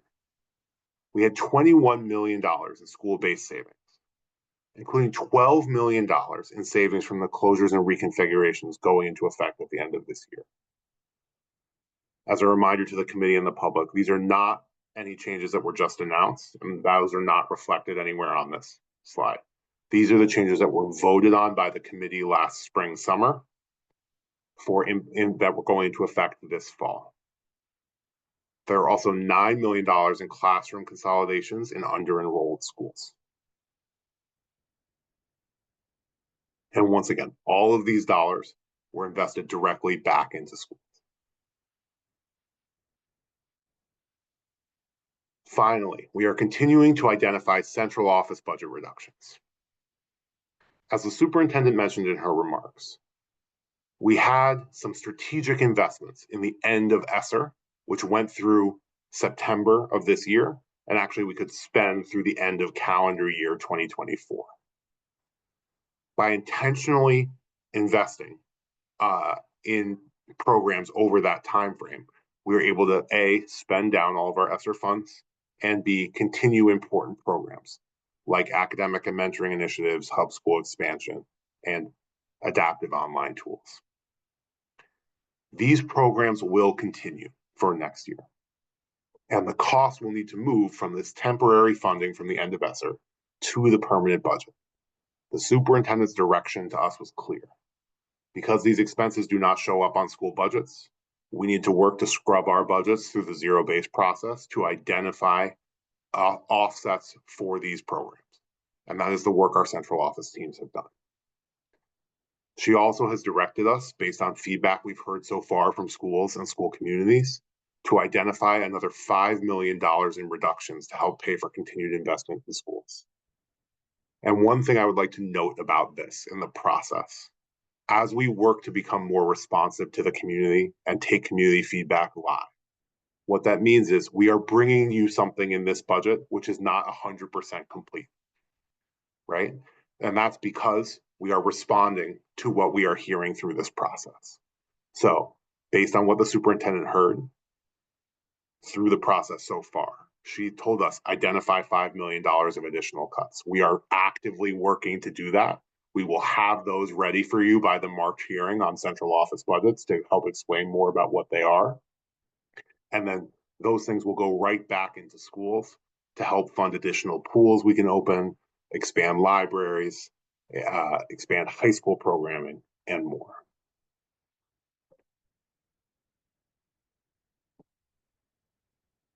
Finally, as we discuss each year, over 90% of the district budget goes directly to programs at schools and families. I was just talking about efficiencies in the central office budget, and it is important to note the vast majority of the central office budget is in services that are experienced directly by students and families versus in the bowling building. That means we know that efficiencies in that central office budget can be felt by our stakeholders, and we are working with our departments to minimize the impact. I will now turn it over to Senior Deputy Superintendent, Dr. Linda Chen, to discuss our academic investments in more detail. Thank you, David. Good evening, members of the school committee and public. As we face the fiscal realities of future budgets, we must ensure we're still able to invest in priority areas that support strong student outcomes, close opportunity gaps, and eliminate disparities in achievement. This is particularly true for our Black students, multilingual learners, and students with disabilities. I am grateful to my colleagues in academics, Chief Bloom and his team, and the superintendent, who have worked tirelessly over the past several months to identify cost savings so we can strategically invest in our schools and students. Tonight, I'll be sharing more about those investments, starting with creating truly inclusive learning environments where all students are welcomed, supported, and empowered to succeed. In FY26, we're allocating resources directly to schools to support the expansion of inclusive opportunities. We will use these funds to invest in professional learning to support teachers in building skills with specially designed instruction, invest in staff that allow schools to expand partial inclusive opportunities, and expand multilingual programming. Next slide. Over the last several years, we've seen an increase in multilingual learners. We celebrate the richness that multilingualism brings to our community. We know it has positive impacts on all members of the school committee and our district as a whole. We've committed to expanding multilingual programming, and the FY26 budget prioritizes investments in 9 school communities. In partnership with these school communities and DESE, we're adding 4 bilingual programs serving students who speak Spanish and Mandarin at the Blackstone, Spanish and English and at the Blackstone, Quincy with Mandarin, Philbrook Sumner and McKay in Spanish. This is particularly significant because students learning in their home language is not only affirming, but also supports their academic achievement in all areas. We're also adding 3 newcomer programs serving students who recently arrived to the United States at Tech Boston Academy, Orenberger Elementary School, and English High School. And we'll be adding 2 SLIFE programs serving students who have limited or interrupted formal education experiences at the Sarah Greenwood and the Orenberger. These investments will help ensure that our multilingual learners receive the language support and academic instruction they need to reach their full potential. I'm excited about these 9 programs as well as the work we are doing with other school communities to add more programs in the future, like a Cabo Verdean dual language program, a secondary Spanish transitional bilingual education program, and more newcomer program sites. We look forward to sharing more every year. One of the biggest shifts to how we're planning for fiscal year 26 is by using a new tool, a process to determine the allocation by school specifically for our multilingual learners and students with disabilities. We used a service mapping process. Some of you may be familiar with this, but tonight I want to share with you what service mapping is and why it's so important in order for us to truly get at the student level to ensure aligned resource allocation.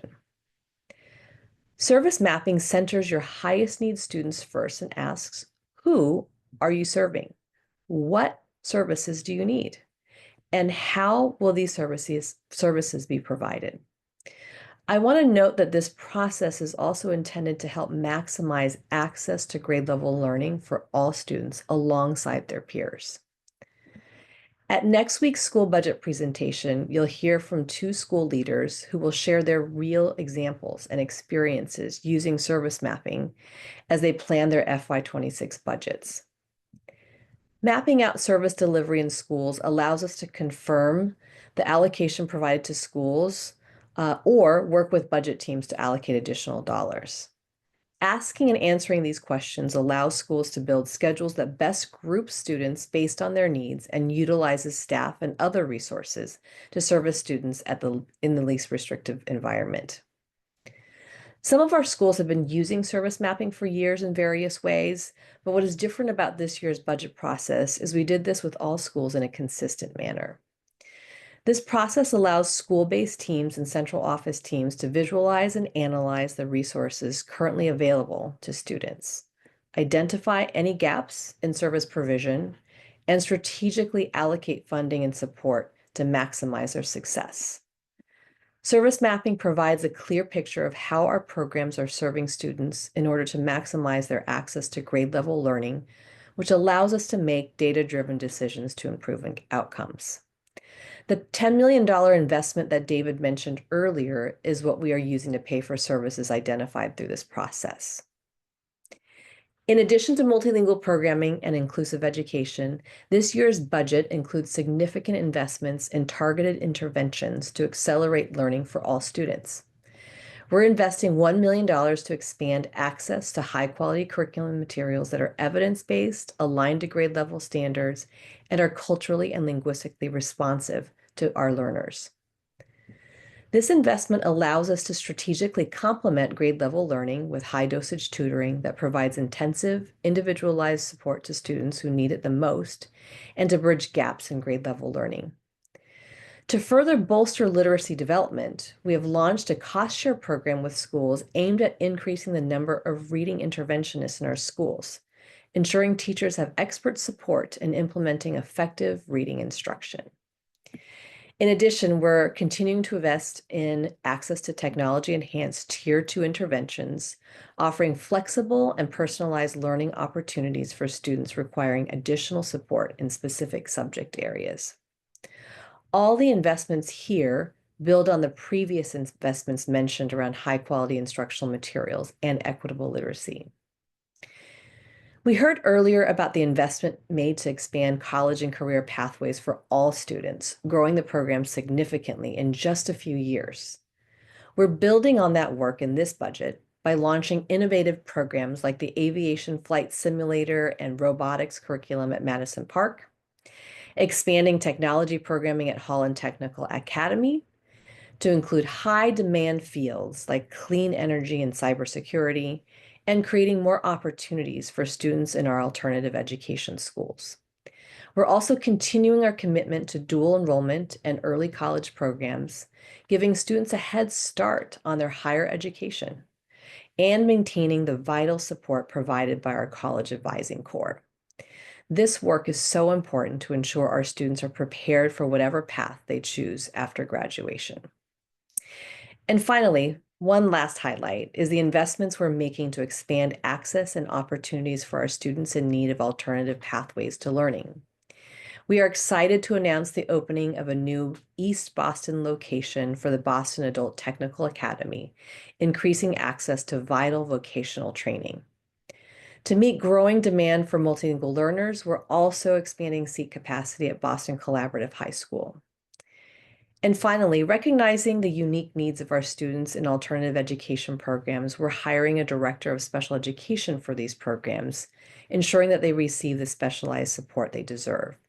There's so much more I could talk to you about tonight, but these are some big areas we wanted to lift up for this first budget presentation. At next week's hearing on school budgets, 2 of our school leaders, as I mentioned before, will share how they have planned for fiscal year 26. I look forward to discussing the deep work happening at our schools because of the significant investments we've made and how we're building on that for FY26. I'll now turn it back to David to close this out. Thank you, Linda. And I promise 2 more slides, that's it. Before I close out, I did want to share an update on a highly requested new project we've been working on. And I promise I'm not just excited about this since I get to combine my 2 favorite things, big spreadsheets full of numbers and reading very long books. So tonight we've shared a number of materials about our budget with the school committee and the public. We're still working on developing our full budget book. We'll share a working version of the book with the committee and the public later this month for your review and feedback. And then a final version will be published after the budget is approved in March. This work is happening thanks in large part to the dedicated effort of another member of our finance team, Katie Klein, who is learning from the best practices of other districts around the Commonwealth and the country, pulling together what will likely be close to 500 pages of detailed information about our district, schools, and departments. Okay, closing us out. Once again, just a quick reminder, this is the first of our 5 formal hearings about the budget that allows for a final round of feedback before our school committee votes. As Dr. Chen mentioned, next week, we'll be talking about school budgets in detail, and you'll be hearing from 2 school leaders. Thank you so much for the feedback you've given so far in the process. And please, questions and comments, there's a little QR code in the bottom that you can scan to give us additional feedback from the public as well. And with that, I'll turn it back to Chair Robinson for questions from the committee. Great. Thank you so much for the presentation. I'll start with Mr. Cardet Hernandez. Thank you so much for the presentation. Really informative. I will start with a question that I have asked every year that I've been on this body, and maybe we can get closer to it this year. If you go to slide, ay Dios, which one is it? If you go to slide 2, we call it the high quality student experience. When I first started on this body, it was referred to as the quality guarantee. And each time we've talked about it, it's been sort of hyperbolic, like we're gonna, access to wellness and enrichment, a network of caring adults. But I have requested for multiple years sort of like a stuff and things here. Like, what does that actually mean in terms of the lived experience of a student? So if we're looking at our high schools, is there a number of AP courses that we believe every student should have access to? Is there a number of sports teams that we believe every student should have access to? Is there a student to guidance counselor ratio we believe every student has access to? Is it a 2-teacher special education model? Some of those things that then on the literacy interventionist, is there a ratio for how many interventionists we believe we need for each child? I think that sort of clarity over what we believe the guarantee is might help us understand if this budget is moving us towards that versus the conceptual idea of like access to wellness versus like, what does that mean structurally? Does that make sense? Yes, thank you for that. And I think as we go through the work that has been ongoing this year of developing goals with the school committee and defining a little bit more our, the next round of our strategic plan as a district, I think we're going to be continuing to make that work more and more clear. I think what we were hoping to do with slides 4, I think this is, through 8, was give you a little bit more concrete information about what that looks like. Going through the examples so you could see it.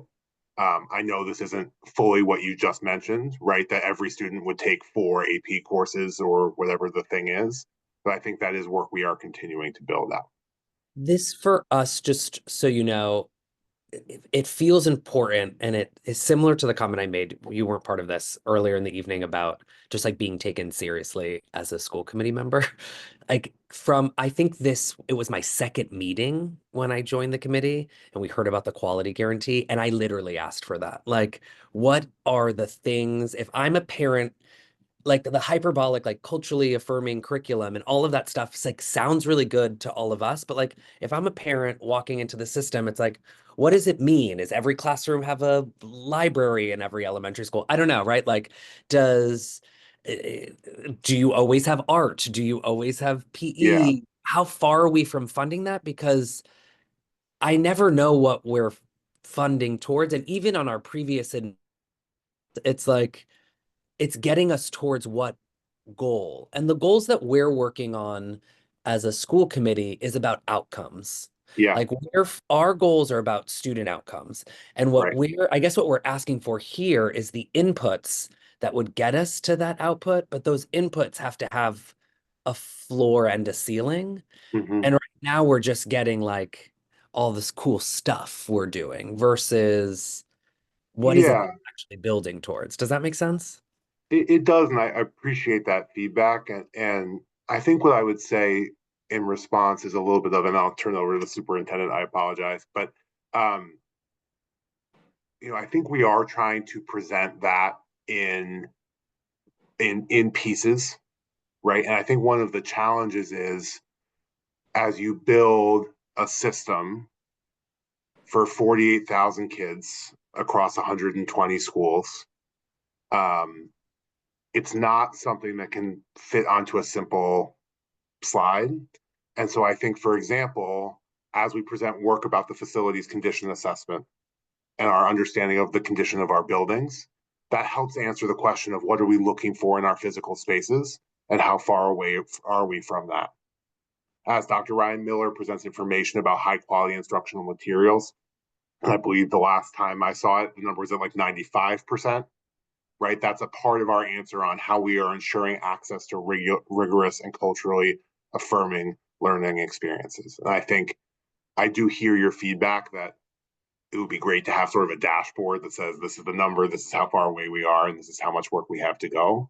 And I think as we work through each of these areas, we're working to provide you with that information.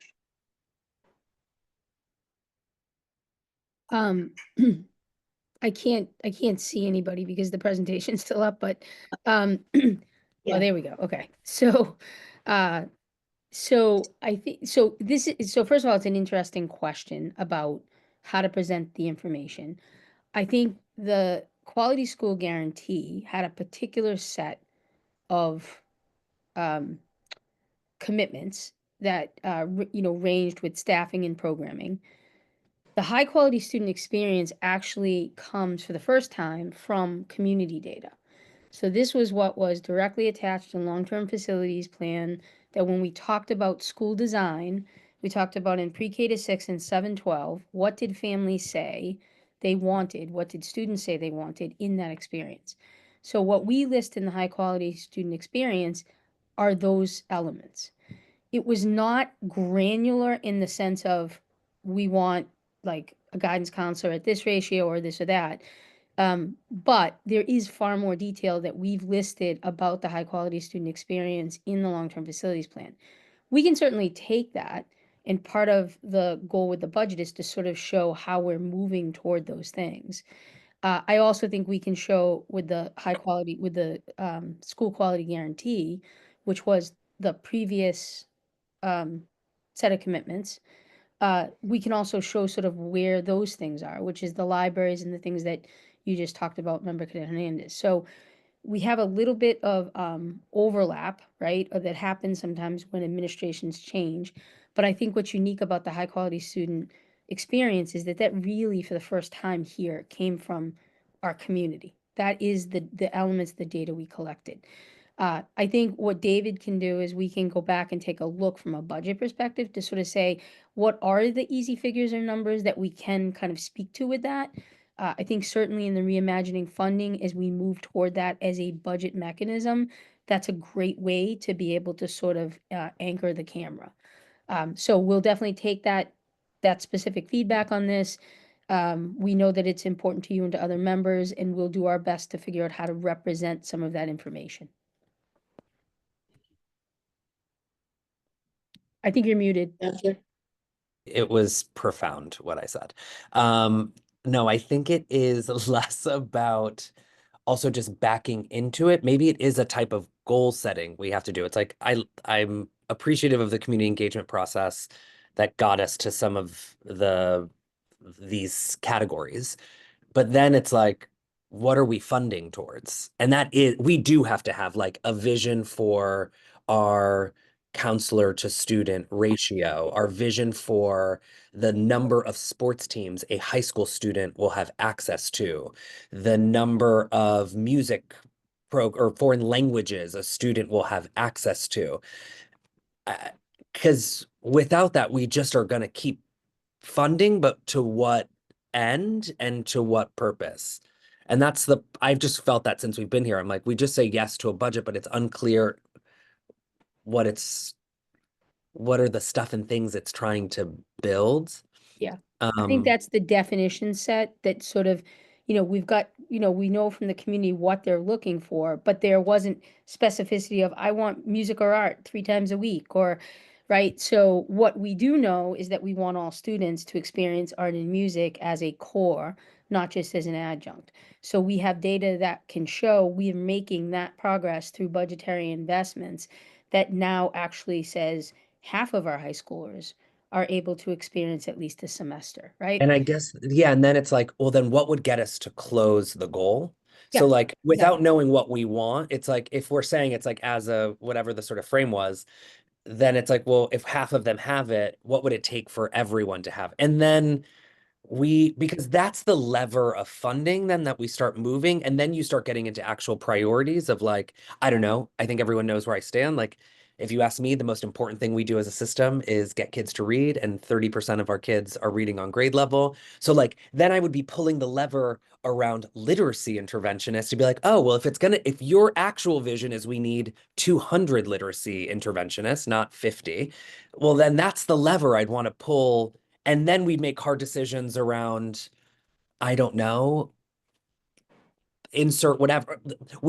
Kids have access to 5 sports teams and we pull the lever down. I don't know, right? But without that, it's just like, here's a little bit of money in a little bit of things, without knowing like, when does that actually become a fully funded vision for the system? I don't know what it would take to do that. And maybe that can be part of how we're presenting in the next conversation, but talking about it. Because even with like the intervention, and I will stop, but like, I couldn't tell you if the literacy interventionist at this point gets us to great, gets us to good, gets us to okay. I don't know if the same is true with ESL. I wouldn't know. And that it goes back to like the responsibility for us is like, we'll say yes, that's what we do. But like, we don't really know if it's getting us to exactly where we need and what we would choose if we knew more. Got it. Dr. Alkins. Thank you for this introduction, and I'm pretty sure that each of us will have questions that we explore in our one-on-ones and things like that for sure. I feel my fellow member it is difficult, and I think that's the thing. Like, it's difficult to sort of pinpoint what that is. I think for example, like in something like slide 5, if you had, we've done this, we've made this accomplishment. Is there a sense of a tipping point of once we reach a particular bar that, and it's hard because you can't predict. And I think I keep going back to one, I think as a body, we should all begin each of our conversations with the 5 stated goals of the school committee to remind us as to what our priorities are, especially for our newer members who may not have been involved in that process to even know what those priorities are. But I think, being that I know that the first goal is around student outcomes and achievement, and particularly around closing the opportunity gaps, is there any sense that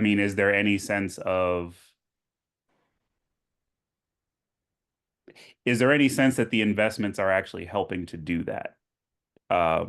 I know we've heard testimonies, we've seen data that says that no, in fact, and even during ESSER, like, it was still maintenance, right? So I think I'm wondering, like, what is the thinking around what can close some of these gaps in perhaps a more robust way? And obviously that's a very tough question to answer, but just I'm just, your philosophy, your thinking around these things. Yeah, so I think on the literacy side, and I think, we've had this we started having this conversation, right, with the literacy presentation. But when we look at the NAEP data and we look at the 4th graders, right, we are seeing, certainly with math, we're pretty close to where the pre-pandemic levels were. When we look at, the broad, like our broad NAEP national data compared to other districts. When we look at literacy, we're heading in that direction in the 4th grade. We're not there. We're not back near pre-pandemic yet, but we're moving in the right direction. Those are things that tell us that some of the work that we're doing with the early literacy is starting to take hold. But as we've said before, just getting high quality instructional materials in, training and calibrating and doing PD, it takes several years till you start to see that kind of kick in, but we're at least seeing some good trend data there.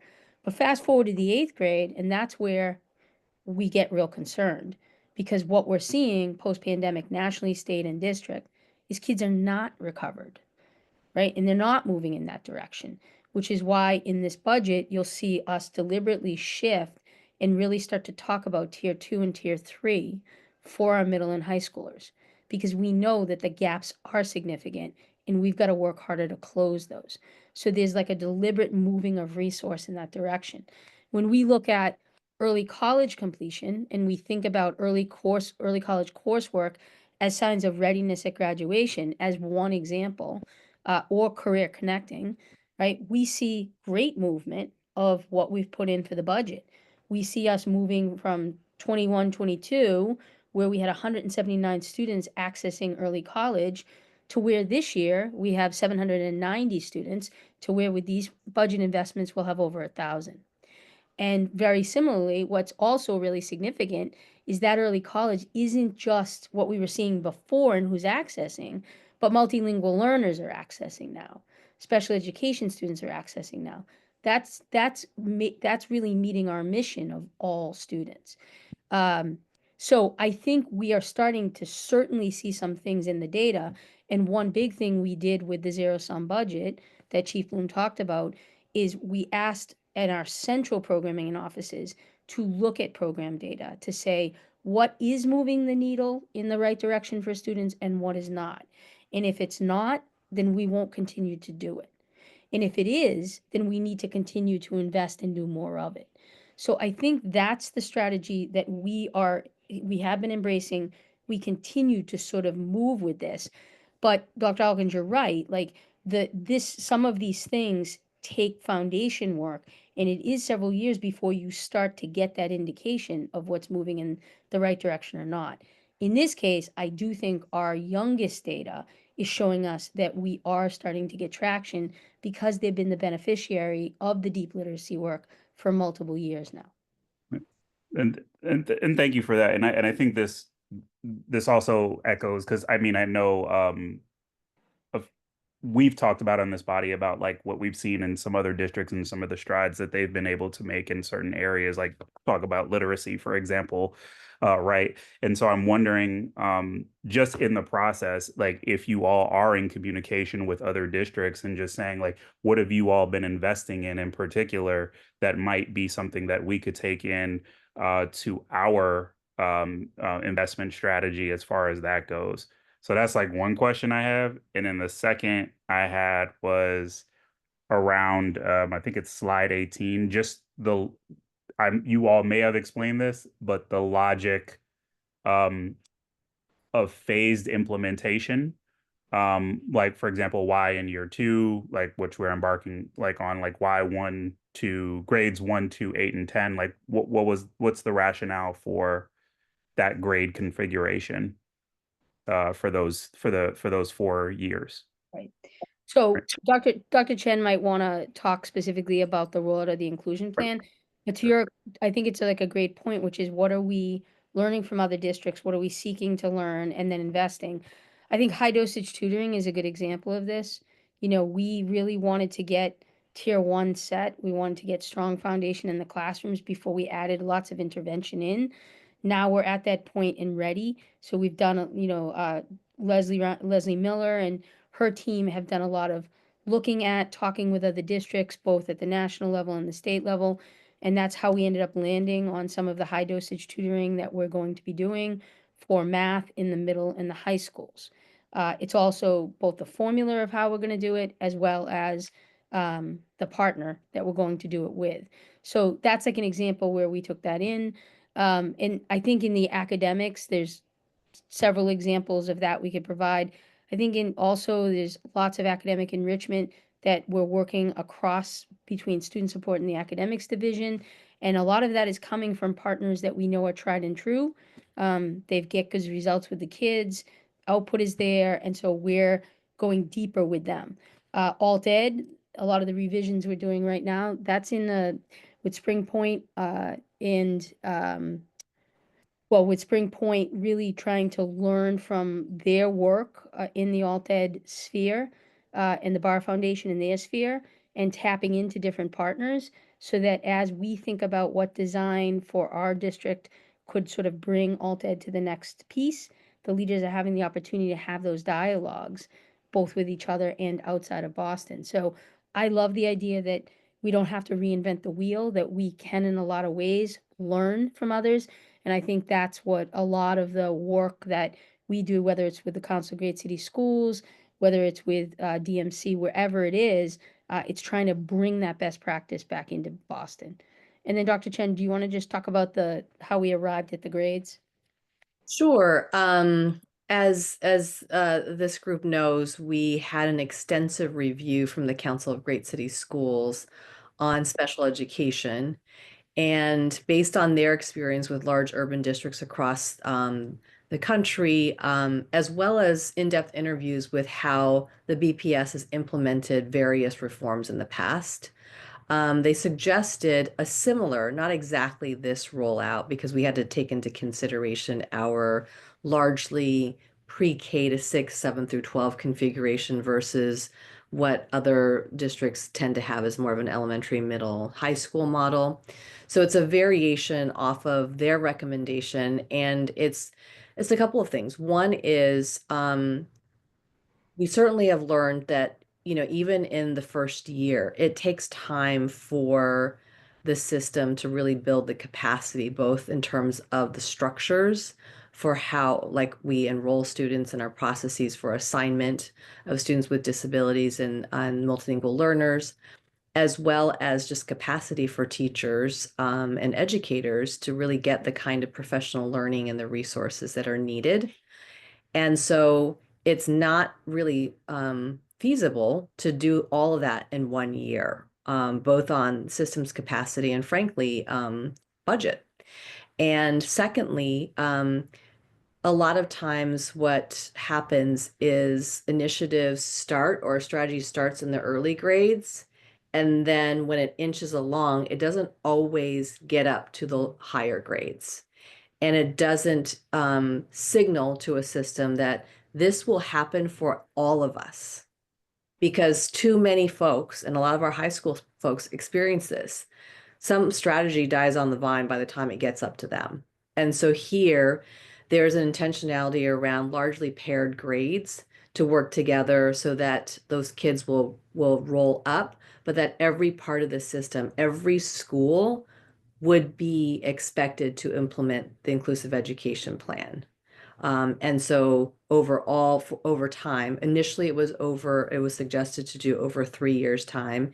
And after the first year, last year, it was very clear a lot of the capacity gap that we needed to really build. So we've stretched it out more to a 4-year model at this point. So that is really in large part why the implementation across multiple years and the way those grades were selected. And the last thing I would say about that was it was found that, and we know this ourselves, that our early grades, starting with our pre-K grades, have the most consistent experience in terms of the curriculum and instructional practices. And so that's why there was a recommendation to do more of those early grades early on and build from that foundation. Okay. Ms. Polanco Garcia.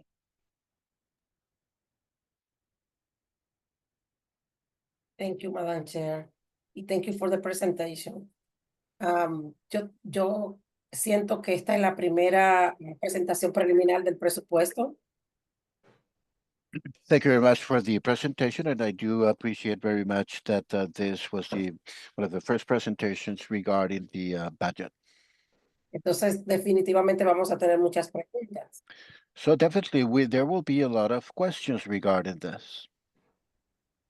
Por ejemplo, a mí me gustaría ver en la lámina 14 establecen el desglose. So, for example, I would like to check slide 14 that talks about El desglose de cómo van a alocar los fondos. Por ejemplo, dice 10 millones para prácticas inclusivas. it talks about the fund allocation. For example, it says about $10 million for inclusive practices. That's what the slide says. Entonces, ha sido un pedido por la comunidad, por muchas familias, que se puede implementar una inclusión right, ¿verdad? So it is part of the process of doing the inclusion right. That is being the call of the community as well. That's what it is all about. Entonces me imagino que van a presentarnos cómo van a desglosar, cómo van a estar los fondos, cuántos maestros van a contratar, especialistas, que esto va a establecer. So I do imagine that will be itemized in detail. How many teachers we're going to have, how many specialists we are going to have.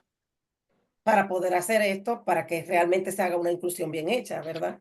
In order to be able to implement an inclusion well done. That is the purpose, correct? Thank you very much for that question and giving me the opportunity to explain in more detail to the public at large. So the short answer to your question is yes, that funding is for expanded inclusive opportunities at schools, specifically targeted in our rollout grades of 1st, 2nd, 8th, and 10th grade for this year. But overall, we've encouraged schools to review their full plan as a part of this process through the service mapping that Dr. Chen was referring to. In next week's hearing, we'll bring 2 school leaders in to talk a little bit about how it worked for them. But in general, every school started with an allocation.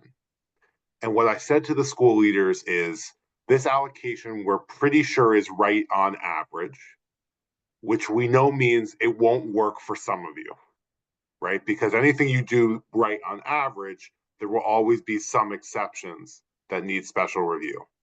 And so what happened was we gave every school an allocation in December based on our understanding of need at their school. And they did a couple of things with that information. The first is they went back to their school community and engaged in a service mapping process to look at the needs of the kids in their building. Then they thought about, okay, how do those needs of students translate into staff needs to meet the student needs? And then how do I use the funding I was given to ensure I have the right staff? And in some cases, it may have been training for staff or materials for staff in addition to the staff themselves. Finally, we've kept some funds in reserve, about $1.5 million, because we know what works on average for schools won't work for every school. And we've had a number of schools submit some proposals for where they think there are gaps between their service mapping and what's available in their budget. We have a team from both our schools division and Office of Specialized Services reviewing those as we speak. Well, probably not tonight, but over this week. And we will be allocating every single dollar of that 1.5 million out to schools to ensure that they're able to meet the needs of their school communities. We will also have our $5 million reserve established, because our schools can only plan for the IEPs that are in their building right now, for the students who are in their building right now, and a guess about who they will serve next year. And even our best guess won't be perfect. So through the process of enrollment, starting as soon as April, as they have their list from round one, we will be reviewing with schools their revised need and providing additional staff to schools that need additional staff to meet the needs of the students they serve. Gracias, thank you so much. Pues tengo mucha curiosidad cuando estaban haciendo la presentación. Creo que entendí que ustedes dijeron que pudieron ahorrar 21 millones. I was very curious when you were doing the presentation. I believe I heard that you guys were able to save $21 million. Entonces, ¿qué puedes decir? ¿No me puedes explicar un poquito más? ¿Qué no se usó? ¿Qué fondo tenían que no se usó? ¿Por qué tuvieron? Lo digo porque tanta necesidad que hay en las escuelas, y me sorprendió como escuchar que tú pudieron ahorrar 21 millones. ¿Qué fondo no se usó? ¿Qué se utilizó? ¿Para qué era ese fondo y no se utilizó? O los líderes escolares no lo usaron, y qué fondos fueron. So I'm very curious about this because, as you mentioned, you were able to save $21 million. So I was curious regarding, because as we know, there are multiple needs and multiple things that those resources could have been allocated. So I wanted a little more clarity, if you could please expand on which resources were not used and what was the purpose of those resources, because $21 million, there's a lot of money saved, but there are many things to be done. So I'm curious about it. Yes. So the $21 million are resources that are currently in schools this year that are being used this year, but we will not be needing next year. And those fall into two main categories. The first is schools that are closing and grade levels that are closing through the reconfigurations that were voted on by the school committee last year. So about $12 million in savings are coming from the closure of the Frederick, the closure of the West Zone, and the conversion of the Gardner, the Haley, the Hernandez, and the Hennigan to be K-6s. And the savings in that case are all of the staff associated with those schools or grades.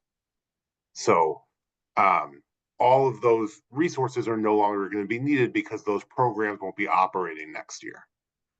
Those resources are then put back into other schools for additional teachers, paraprofessionals, social workers, and so on, as part of the $43 million of new investment in schools. So all of the resources that came out from those $12 million went back in. In the same way, then, the second part of the $21 million of reduction are classrooms that we anticipate will no longer be needed next year, right? These are there's an example of a school that opened 2 classrooms this year for kindergarten, but has less than 20 kids enrolled. We think they will only need 1 classroom in kindergarten next year because they have less than 20 kids enrolled. As a result, we're able to save money from that school as a reduction in a single teaching position and reinvest that money either in a different school with increasing enrollment that needs to open a new classroom, or in more of those additional resources for our schools and families. So every single dollar from the 21 million was turned around and put right back into schools.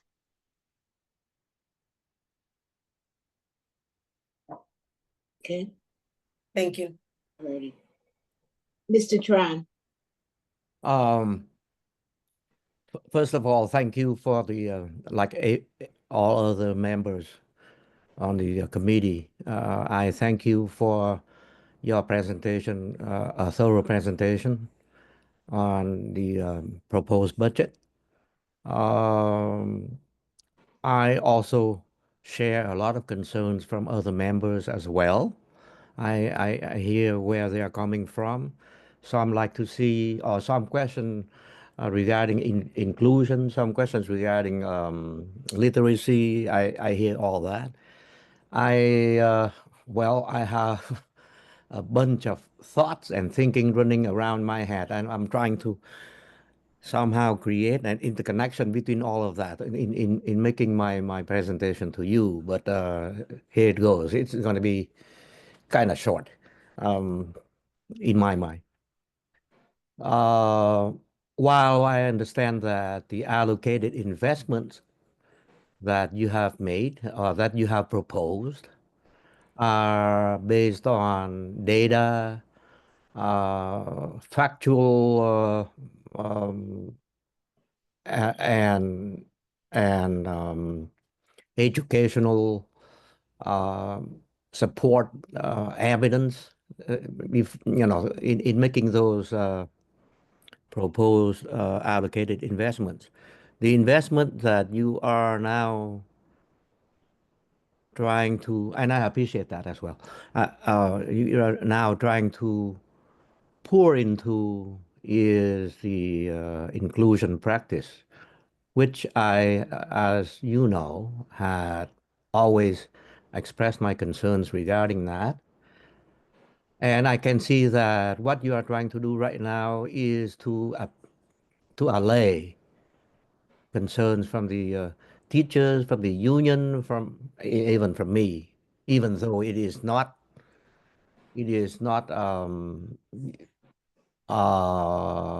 perfect, but at least it is, it is moving in my mind in the right direction. The only thing I have, given all that, I'm not going to question why you put 21 million or 10 million into this or that. That rests with your purview, because line items, I believe, is something that rests with the administration. We can question it. We can question them. We can make recommendation.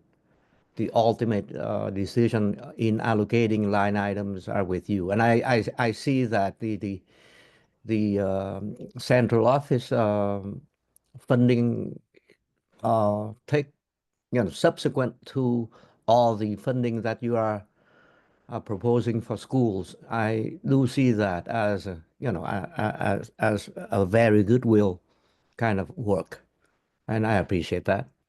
Now, regarding the inclusion, evidence had shown, and I share member Rafael Garcia regarding inclusion practice as well. Evidence had shown us before and even currently that ESL students with disability, even prior to the inclusion, are lagging behind in all, in terms of competency, in all required areas for graduation. the percentage of them accomplishing the requirements are kind of low, and in my mind very low. And I know that issue, the student achievement gap and competency is a never-ending kind of issue. It will stay with us pretty much like the civil rights issue that stayed with us since the founding of the country. My concern is, given the deficiency or the below average in obtaining or accomplishing competency, adequacy for graduation of students with disability, as well as students with language difference. Now the inclusion is imposed on them. Is there any way,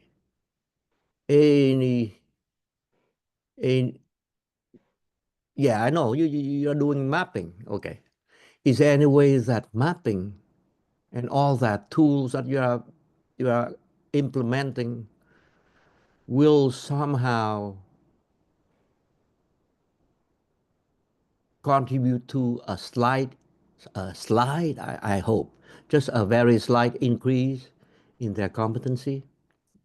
Is there any kind of data, any kind of educational support, any kind of best practices out there, or anything at all that will somehow prove to us that I understand, I appreciate the allocation, but that prove to us that inclusion will in fact increase their competency? That's my question. The other request is just one small request. I like to, sometimes down the road, once we implement this kind of allocated investments, I like you to provide us with data, comparative data in students with disability group and ESL students who are now absorbed into the inclusion practice. What their the data on their accomplishment, their competency, as well as the data on their competency prior to the inclusion. So those are the kind of information I like to get in the future. Thank you. Thank you.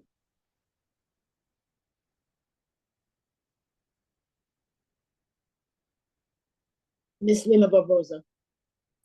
Thank you, Chair. I'm gonna leave my questions for the remaining hearings for the specific topics. I just wanted to, I appreciate seeing the reinvestment of dollars from central office going directly to schools. So I'm expecting to see more details when we say directly to schools. What does that mean at the next hearing, to really show like what were those additional investments that we were able to do because we cut costs somewhere else. I'm really interested in seeing how we're implementing inclusion since there's such a huge investment there. We heard so many testimonies this past year in terms of, educators that are concerned about requiring or having to have multi-licensures in order to be hired or in order to be in the job. So how are these investments not necessarily creating that narrative or putting, how are we investing on hiring teachers where we don't have to have one educator doing everybody's job, which I know that's not the district's objective or goal, but how are we doing that with investments in dollars when it comes to the inclusion piece of it. I think another thing that I would appreciate when it came to the community engagement, I know you've heard our feedback as committee members, but you've continuously heard also feedback and suggestions from different members of the committee, different organizations. So it would be nice to see if there were any of those feedbacks that were somewhat considered or taken that we can highlight throughout your presentations for the remaining of the budget process, because I think that's important. One of the things that folks really asked last year is, how are you involving the community when you're drafting and proposing said budget? So if there are examples of how you did that differently, I know Chief Bloom, you did mention that it was a community input, but that's another thing that I would love to hear more specifics in the future, as you all are explaining how the decision got to X, Y, or Z. I'm gonna stop there. Just appreciate the overview for tonight. I will be coming with specific questions related to the subtopics that we have for the remaining 4 hearings. But thank you so much. I know this is a lot, takes a lot of people. So I just wanted to commend y'all for initiating this with a good plan, but really looking forward for the remaining hearings. Thank you. Mr. O'Neill.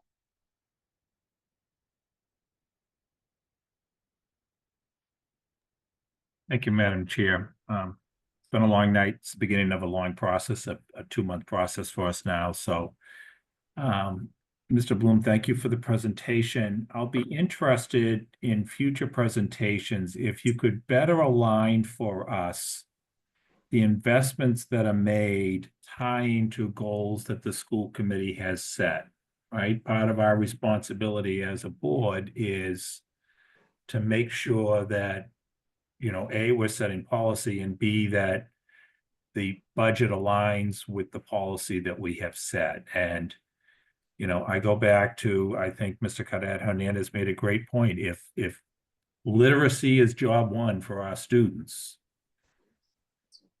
and 30% of our students are reading at grade level, then what's the right amount we need to be investing there?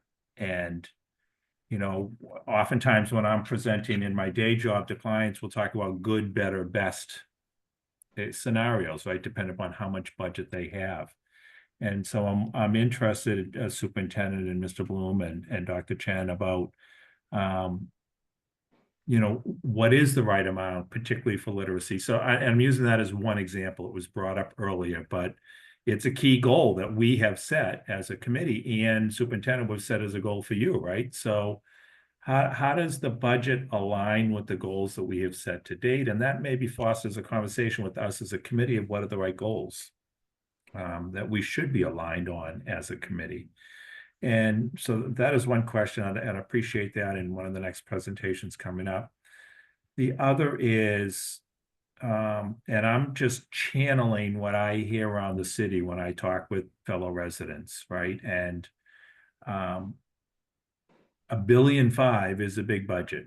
And with federal funds slowing down and potentially really being impacted in the future, we need to make sure that we are as efficient and as effective with taxpayer dollars as possible.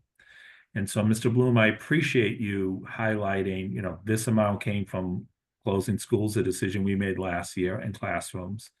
And then you kind of alluded to, I think the number was 5 to 10 in central office savings, and now the superintendent asked you to find another 5 million. And you gave one concrete example, which was in transportation, where you said, I think it was a Zoom app that allowed us to see 2,000 students aren't using it regularly. You've reached out, 1,000 of coming off the transportation rolls, and that's a potential savings of $1 million. I think it would be worthwhile for us to learn more about that. And in particular, as we have over the years added a new program, there's the program of the day, so to speak, the newest trend. And that's okay. We try new ideas, we're testing, we're trying to improve educational opportunities and results, outcomes for our students. But how have we done a look at what's not working and what we are stopping? What are we taking off the table? And that can be hard to do, both because people get tied to programs, they hate to admit defeat, or that, you know, justifies a FTE or that type of thing. But hearing that we're taking a hard look, and you've used the term, Mr. Bloom, zero-based budgeting in central office, but how have we done zero-based budgeting? And what have we taken off the table because we've simply said, it's not working and we shouldn't be investing there? Yeah, I think I appreciate that feedback and direction. And I think at the central hearing, I think one of the things we're aiming to do is bring back some of those specific examples of what's come out of the central office process. Some of those things will be pure efficiencies, like the transportation example we shared tonight. And then some of those things will be some more difficult conversations about programs that we may be ending, even if they do have some impact, because the return on investment maybe isn't worth it. So a return on academic investment, do you use that? Yeah, we don't have a formal measure. And I think one of the tricky things about academic return on investment is, you know, unlike real return on investment where it's dollars and dollars, yeah, right? Academic return on investment is tricky because it's, you know, one investment is making an impact on absenteeism, another investment is making an impact on graduation rate, and so we are trying to look within. I'll try and give you the specific. I'll give you the general of the example now, and we'll give you the specifics of the central hearing, just because in part we need to connect to the people involved in the program about this thing changing before we sort of announce it publicly. But we have a central department that manages a certain initiative, and there are 5 or 6 different programs under that initiative that are all tied to the same goal. And the chief in charge of it has looked at those programs and realized that there's one that is not getting better outcomes, is not serving more students, and is more expensive. And so actually, in that specific example, that we're not going to save money, but we're going to reallocate the resources. So we're going to be able to serve more students in programs that are cheaper in that area. And I'm being vague at the moment, and I apologize. I understand. I respect that. You should we have will. conversations And so with in a month, we should be able to give you some more specifics on things like that, where we're really trying to dive in and say, sort of, this is how we are more efficient and effective with those dollars. And the last thing I'll say about it, and then I promise I'll let us go on because I know it's getting late, but you know, we still believe deeply in the work that we did, and Chair and Vice Chair, you were both here for this work sort of 8 or 9 years ago now, around the long-term financial plan and what are the main drivers of cost for the district. And if you recall, there were 5 items on that report. There was revenue, and we're always working on getting more revenue, right? But we know right now is a tricky time for revenue with the federal government. There's collective bargaining, and those are constant conversations we're having, right? And not something we're talking about directly today, but it's a conversation we have with you frequently. And then there are 3 main other drivers. There's the facilities and our district footprint, which is a conversation the committee has been having in depth for years, and we are seeing some movement and action on. There's transportation, and then there's special education. And so I think all 3 of those things are things you've heard a lot about tonight and over many school committee meetings recently over the last couple of years, and items where we're going to try and provide you with more information in upcoming hearings, especially the central hearing, so you can see a little bit more about what we're doing to attack those major items. Because without attacking those major items, we're just tweaking around the edges. And while we might save $1 million here or there, and that's very important, don't get me wrong, every million we save, we can reinvest back in schools. Those 5 major levers are the real ways we get big dollars to reinvest, which you've seen some of tonight. Thank you. This will be a 2-month conversation, so I'll stop Yeah. there. Thank you so much for all of the input that you've given us today. One of the areas, though, I keep feeling that we don't address that has a major impact on what we're doing is how are our classrooms staffed? How are our schools staffed? How are we looking at all of the people who are in our schools, given that our classrooms are changing because of them becoming full inclusion? But how are we evaluating who's in our schools doing what in our schools and the skill sets that they have? Because irregardless of all the inputs we do with new curriculum, et cetera, do we really have the staff who are able to take these things on and bring us to the outcomes that we're looking for? Because I'm thinking we've invested lots of dollars over the years, but our outcomes are not changing. So we've made those investments. So, I mean, until we begin to look at literally the quality of teaching, where do we do the assessment of, we're always assessing our kids, but where are we looking at, what are the qualifications our teachers have now? Do people have the certifications that they need? Do we really need to be talking differently about how we staff classrooms? And then how do we look at all of the staff that are physically in a school to figure out if they have the right job descriptions that allow as much time to support students as we need it? Because we have a lot of people, but what are the people doing that are helping us to get to the outcomes of our students? Because I feel like if we don't do that and we're just continuing to put more dollars down and not question for ourselves the outcomes we're getting with the previous investments, what's going to change? Because nothing really has changed much over the pre and post the pandemic in terms of student outcomes. And we saw tonight all of the investments that we've made. And so I know that's a tricky conversation to have, but I feel like until we can have it, it's goodwill. Yeah. We're putting a lot of goodwill on the table, and we're hoping that next reading, program can help us. But right. Well, Dr. Chen, I hope you don't mind if I spoil the surprise a bit.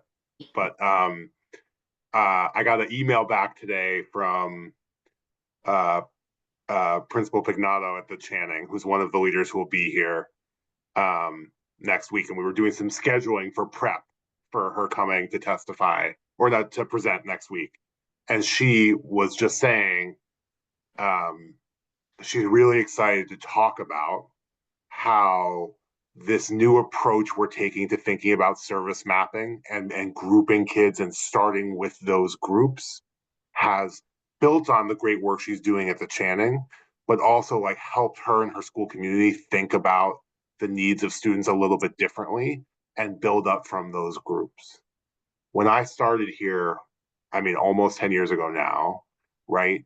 We sort of thought about things in budget season as, okay, you've got 100 kids with disabilities, so you need 10 teachers. And that's how things were, right, when we started. And then we moved to this more detailed classroom process where we said, okay, here are the different classrooms you have, and here are those classroom types. And that was really helpful and helped us get a more nuanced understanding of the staffing we needed for our classroom. And then I think this is also potentially in response to a point from member Lima Barbosa earlier, in part in response to a lot of feedback we've been getting over the last couple of years. What this service mapping approach really does is break down specific student needs, like literally looking at kids' IEPs, grouping those needs together, and then pairing those need groups. Okay, we have 3 kids in first grade who need rules-based reading for 45 minutes per day. Which teacher is providing those? And they're reviewing that now, not when the kids show up in September, but they're reviewing that now because now they can make different budget decisions based on it.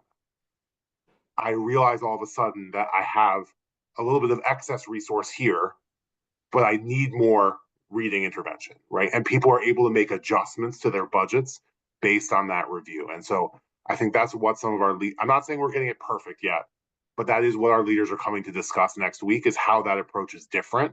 And I really do think, as the superintendent and Dr. Chen were mentioning earlier, we are setting ourselves up for different results going forward. Yeah. I mean, I think that gets to part of it, but my question is, even after we've done the mapping and have it in place and are implementing, where are we evaluating if we're getting the results with the kids that we want? Even though I can put it in there, is what's the outcome coming back? And I feel like that's where I get skittish often, that I don't see the outcomes. And I know there's lots of best intentions and people are very, very busy at what they do, but still the outcomes numbers don't change. So what are we needing to do differently there that we will actually begin to see the outcomes shifting for kids?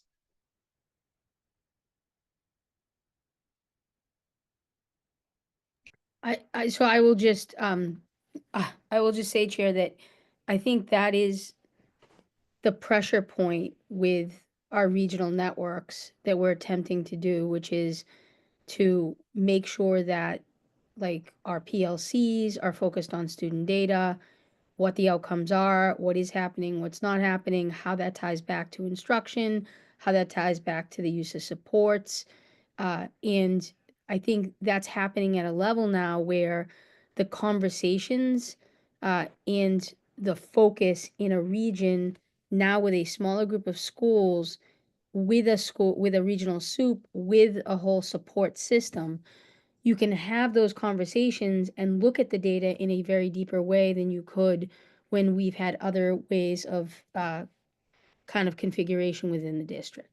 And so I think it's that. I think it's fidelity to the use of the materials, fidelity to the use of the strategies, the deeper PD, all tying together, that we're starting to see that shift happening in the classrooms, where we can better count on walking into any classroom and being able to see equitable literacy in action, being able to see across content areas the use of high quality materials with students, being able to see students not completing worksheets, not being the ones, being the actual ones to answer the questions, to ask the questions, to do deeper thinking. It's lifting the system, right, with the tier 1 in that way, and then using some of what we're proposing in this budget with the tier 2 to fill where those holes are, to know the data well enough to know where students aren't meeting with proficiency, literacy, or in math, and then being able to match that to the appropriate intervention or resource. So I think this is a process, but this is the first time in a really long time with academics where you're seeing it broadly across the district with impact. Since I can remember back when like Dr. Payson and Dr. Johnson were here initially. So I do think this is what will ultimately yield the results we're all looking for, and most importantly, close the gaps that we all find unacceptable.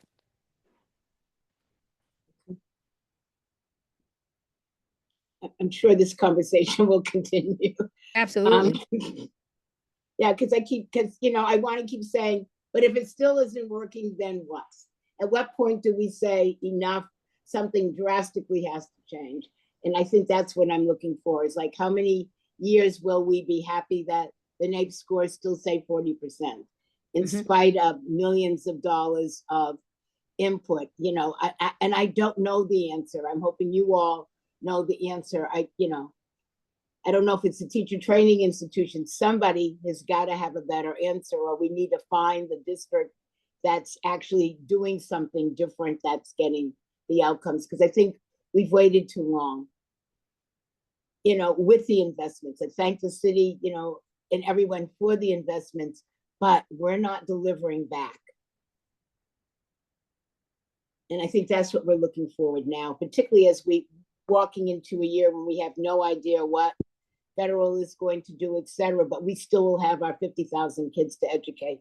how are we, Boston, going to do a better job? Yes. So again, thank you for tonight. And I know this is just the first of several other conversations. So we look forward to learning more about schools next weekend, particularly looking forward to getting the budget book. So thank you all for everything. We'll now go back to public comment. Ms. Parvex. Thank you, Chair. Our next speaker, our next group of speakers are Mike Heichman, Haval Abdul Rahman, Bailey Morse, Jess Ellis, and Darlene Lombos. Mike Heichman.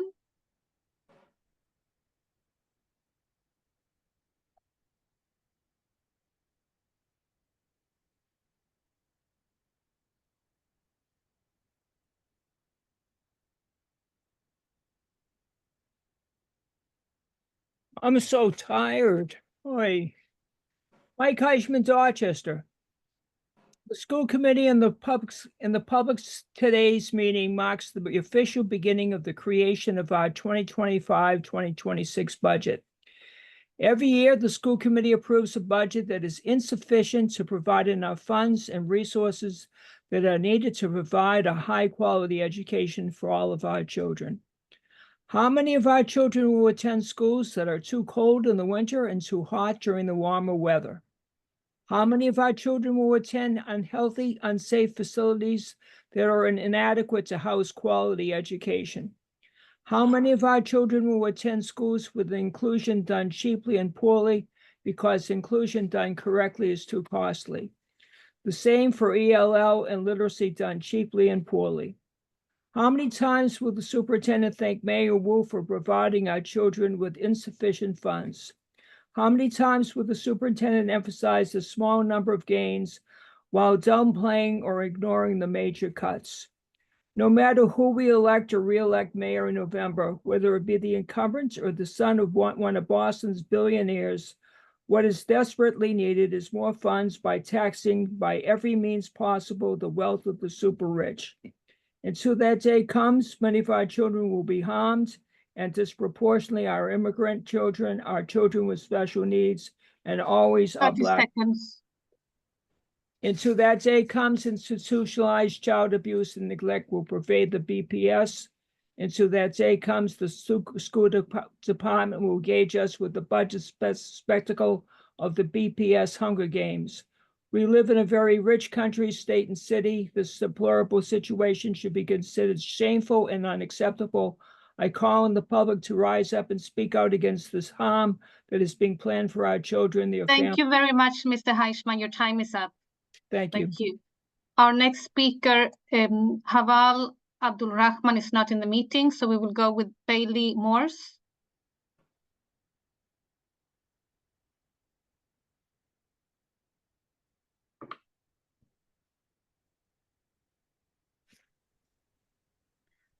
Good evening, everyone. I do wish there was a snow day tomorrow to make staying up this late a little bit less painful, but I'll do my best. My name is Bailey Morse, and I'm a teacher at the Dever Elementary and live in Dorchester. There have been many speakers before me giving incredible points why the Dever Elementary community needs to be maintained, and I plan to add to that tonight to prevent this mistake. Our school has an incredible community of students, teachers, administration, and families that has grown stronger and stronger every year. Part of this growth has been professional development that every teacher and most paraprofessionals at the Dever take part in every Wednesday. We also come back sooner than all the other schools in the district. What this adds up to is roughly 150 PD hours every single year, 150 hours annually of collective growth, 150 hours annually of focused learning, 150 hours annually of moving forward and bettering our practice, 150 hours annually that has allowed us to move ahead of the district and have a full inclusion model for all grades, kindergarten through 6th grade.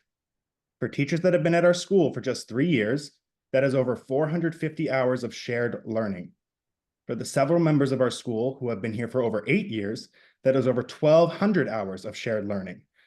Learning that we use every day to better our school and better educate our students. Disbanding the Dever either by closing the building or not merging us with another school will be a great loss to Boston. Our educators need to be kept together with our students to continue this growth, and to continue to foster the welcoming and nurturing environment that we do at the Dever. Thank you. Thank you. Next speaker is Jess Ellis.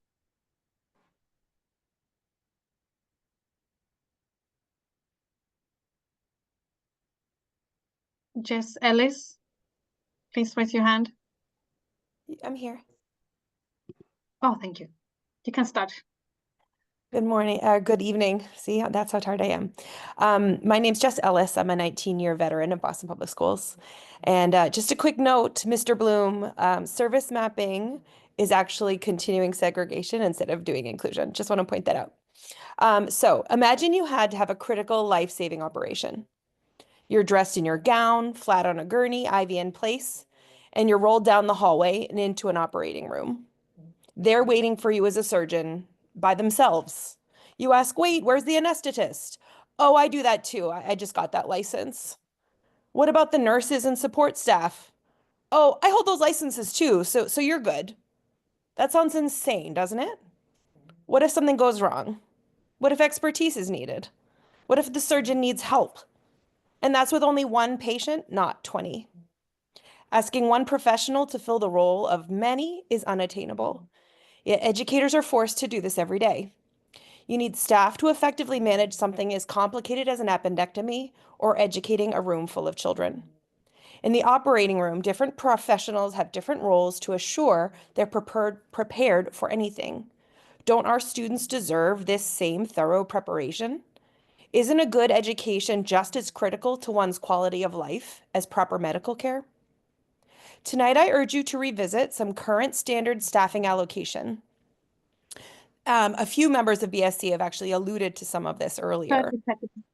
Every inclusion classroom needs a teacher and a para full-time. Services should be push-in so students are not segregated. Lunch monitors should be more than 1 per 80 students. 1 nurse, 1 psychologist is not enough for 600 students. 1 family liaison is not enough for schools with high need. Inclusion classes should not have more than 25% of their class with IEPs, and 1 teacher should not have more than 1 license to do the work. The math is just not mathing. We need to codify some better ratios. Thank you. Your time is up. Our next speaker, Darlene Lombas, is not in the meeting. And Sharon Hinton is not in the meeting either. So therefore, the next group is Ari Brands, Kathleen Chardavoine, Mariano Humphrey, Zuleika Soto, Nicole Livingstone, and Gabrielle Antignano. Ari Brands.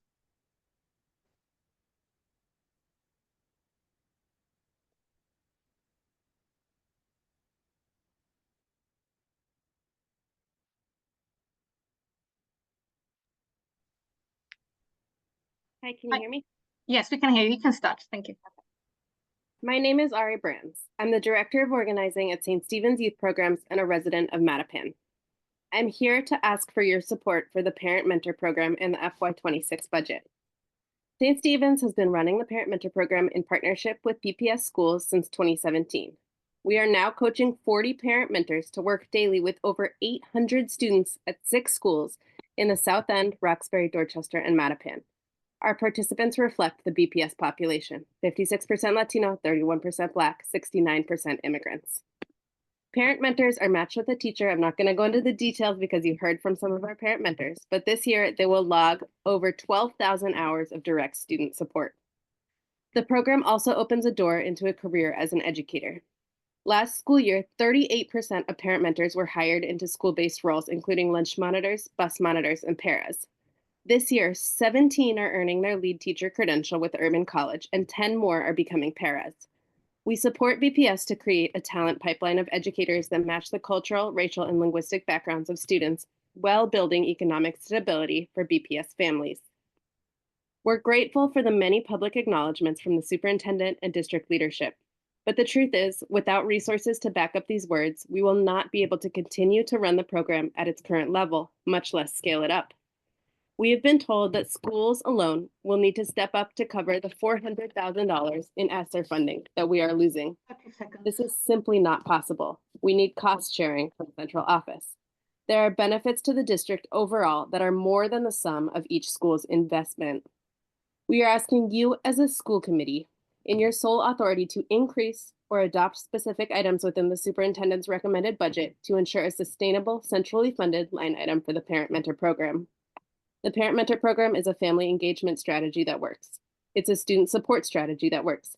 It's an educator pipeline strategy that works. Thank you very much. Thank you. Thank you. Thank you. Our next speaker is Kathleen Chardevoin.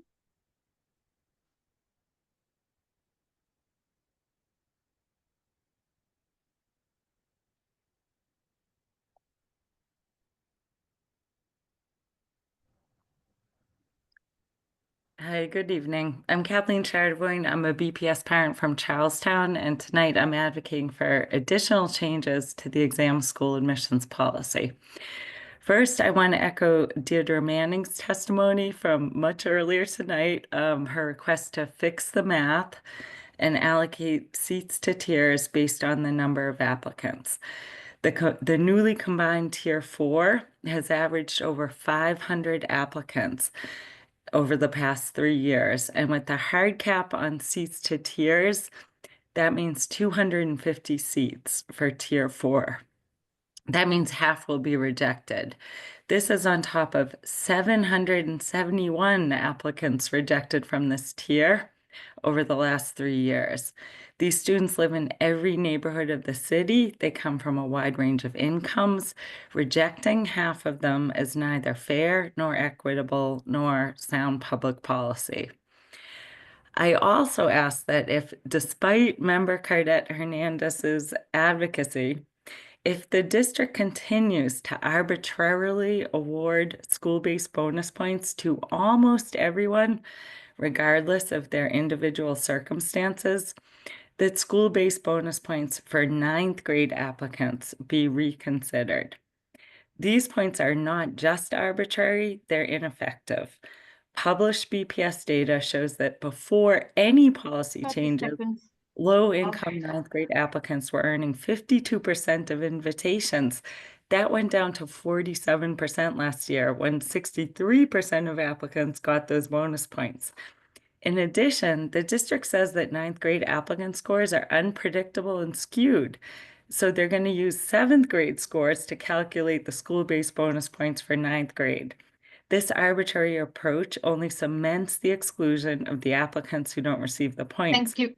Thank you very much. Your time Thanks is for up. your consideration. Thank you.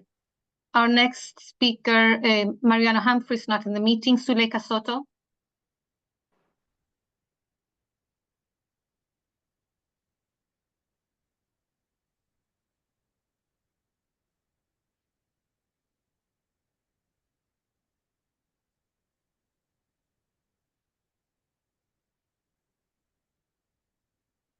Suleika Soto. There. Hi, I'm tired too.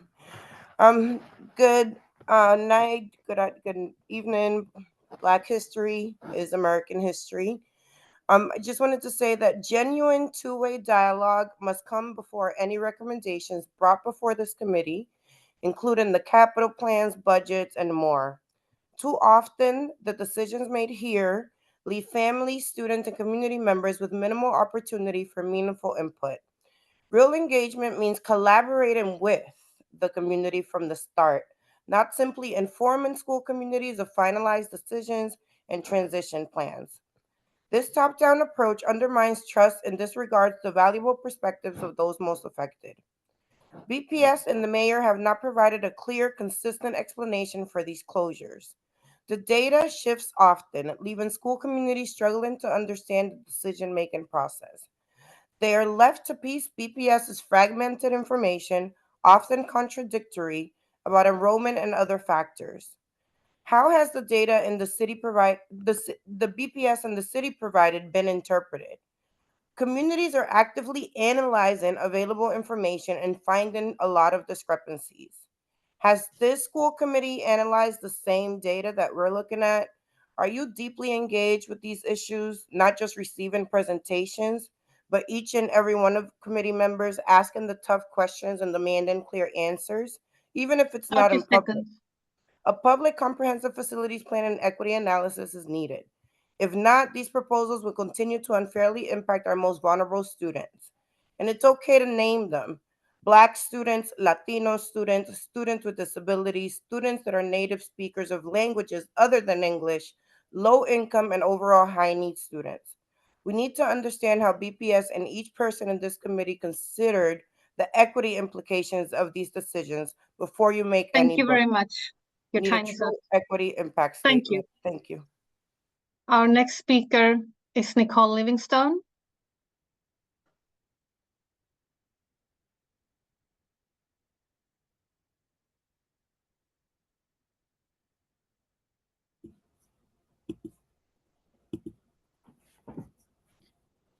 Hi, my name is Nicole Livingstone. I've been a teacher at the Dever since 2015, and I'm here to speak in opposition of the proposed closure of our school. The justification given for this decision is based on claims of a low building score and limited number of students within a walk zone, which has been interpreted as a sign that we don't provide a high quality student experience. As I testified in the last meeting, the Dever has consistently met and exceeded growth requirements as shown in our school quality reports. We've excelled in our inclusion model, and furthermore, we've surpassed the district in expectations in our service to multilingual learners, which has been discussed at length here tonight. These accomplishments clearly demonstrate that the Dever is offering more than a high-quality education. So let's get to the real issue. There have been many contradictions in the reasoning for closing our school. First, our building itself is being eyed for use in the RBA renovations next door. Superintendent Mary Skipper, you can be quoted in a January 7th press conference regarding school closures as saying, quote, "The Dever is in direct proximity to the old McCormick BCLA, now Ruth Batson Academy building. We will need the Dever building as either a swing space or some combination of building solutions as we go through this MSBA process," end quote. Needing our building for another school should not be a reason to penalize our thriving school community. Second, there have been concerns raised about the Dever not having enough students within a walk zone to merge into the Frederick building as other 30 school seconds. communities are. However, it was mentioned in last week's capital planning presentation that the Frederick would be a great option for Dever students to attend if our school were to close. So these contradictions just don't make sense. Is it a low building score or because you need the building for another school? Is it the walk zone? And then why should our students then attend the Frederick? We're asking for truthfulness, clarity, and recognition for the work that happens at our school, and our request is simple. Instead of closing our school entirely, allow us to merge with another school or move Thank into a you very different much. building. Your time is up. Thank you. Our next speaker is Gabriel Antignano. Please raise your hand.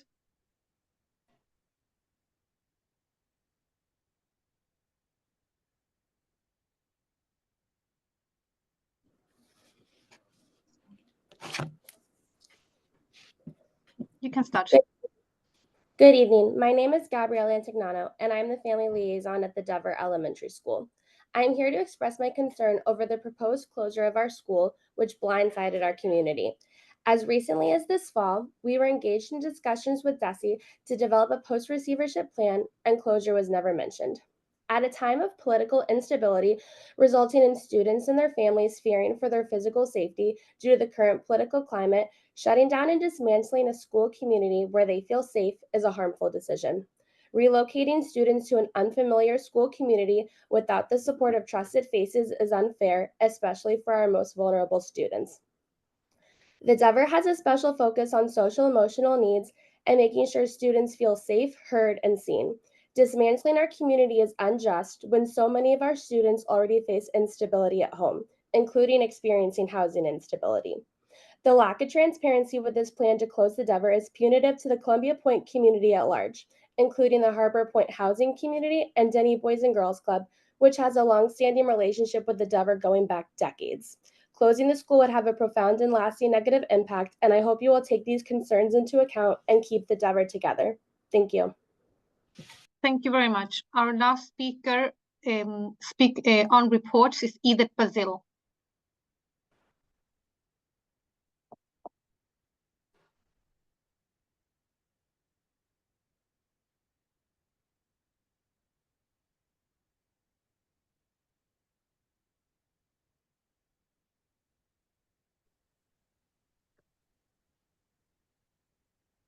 Thank God. How do you expand inclusion when you can't even keep the Lions K-12 model open? Other previously inclusion models are unraveling because BPS leadership has no institutional memory. Where's the professional learning, mentoring, ongoing coaching support, collaborative planning time for teachers and reading specialists? Regarding competency ratings, how many students dropped out because they have given up? What is the racial breakdown?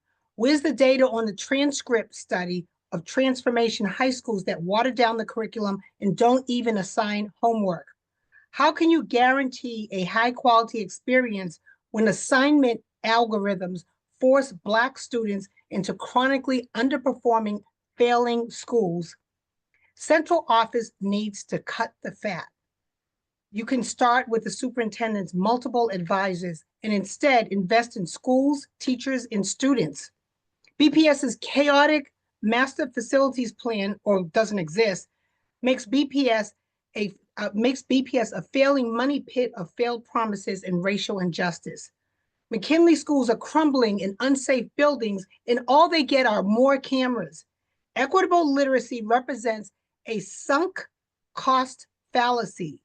It's easier to be fooled that you'll get better results if you keep it than to be convinced that you've been fooled with a curriculum that is not evidence-based, a waste of time, energy, and money. 30 seconds. Read your data. Pursuing pre-pandemic literacy levels reflects a deficit mindset of low-hanging fruit. Just remember, BPS received a rating of systemic disarray just before the pandemic. So trying to hit those targets is insane. Saying diversity is our strength during Black History Month when Black students are deprioritized and Black educators are pushed out sounds like rehearsed, soulless. Thank you, Ms. Bazil. Your time is up. Thank you. Chair, that concludes public comments. Thank you. Is there any new business? All right. This concludes our agenda for this evening. Our next meeting will be on the Boston School Committee fiscal year 26 budget hearing scheduled for next Thursday, February 13th at 5:30 p.m. We hope to see you all then. If there's nothing further, I'll entertain a motion to adjourn the meeting. Is there a motion? So moved. Thank you. Is there a second? Second. Is there any discussion or objection to the motion? Hearing none, Ms. Corbett, will you please call the roll? Dr. Alkins, Yes. Mr. Cadet Hernandez, Ms. Lima Barbosa, Yes. Ms. Polanco Garcia, Yes. Mr. Tran, Yes. Mr. O'Neill, Mr. O'Neill, He had to leave. Ms. Robinson. Yes. The meeting is adjourned. Thank you all. Have a good night. Good night. Thank you. Have a good night.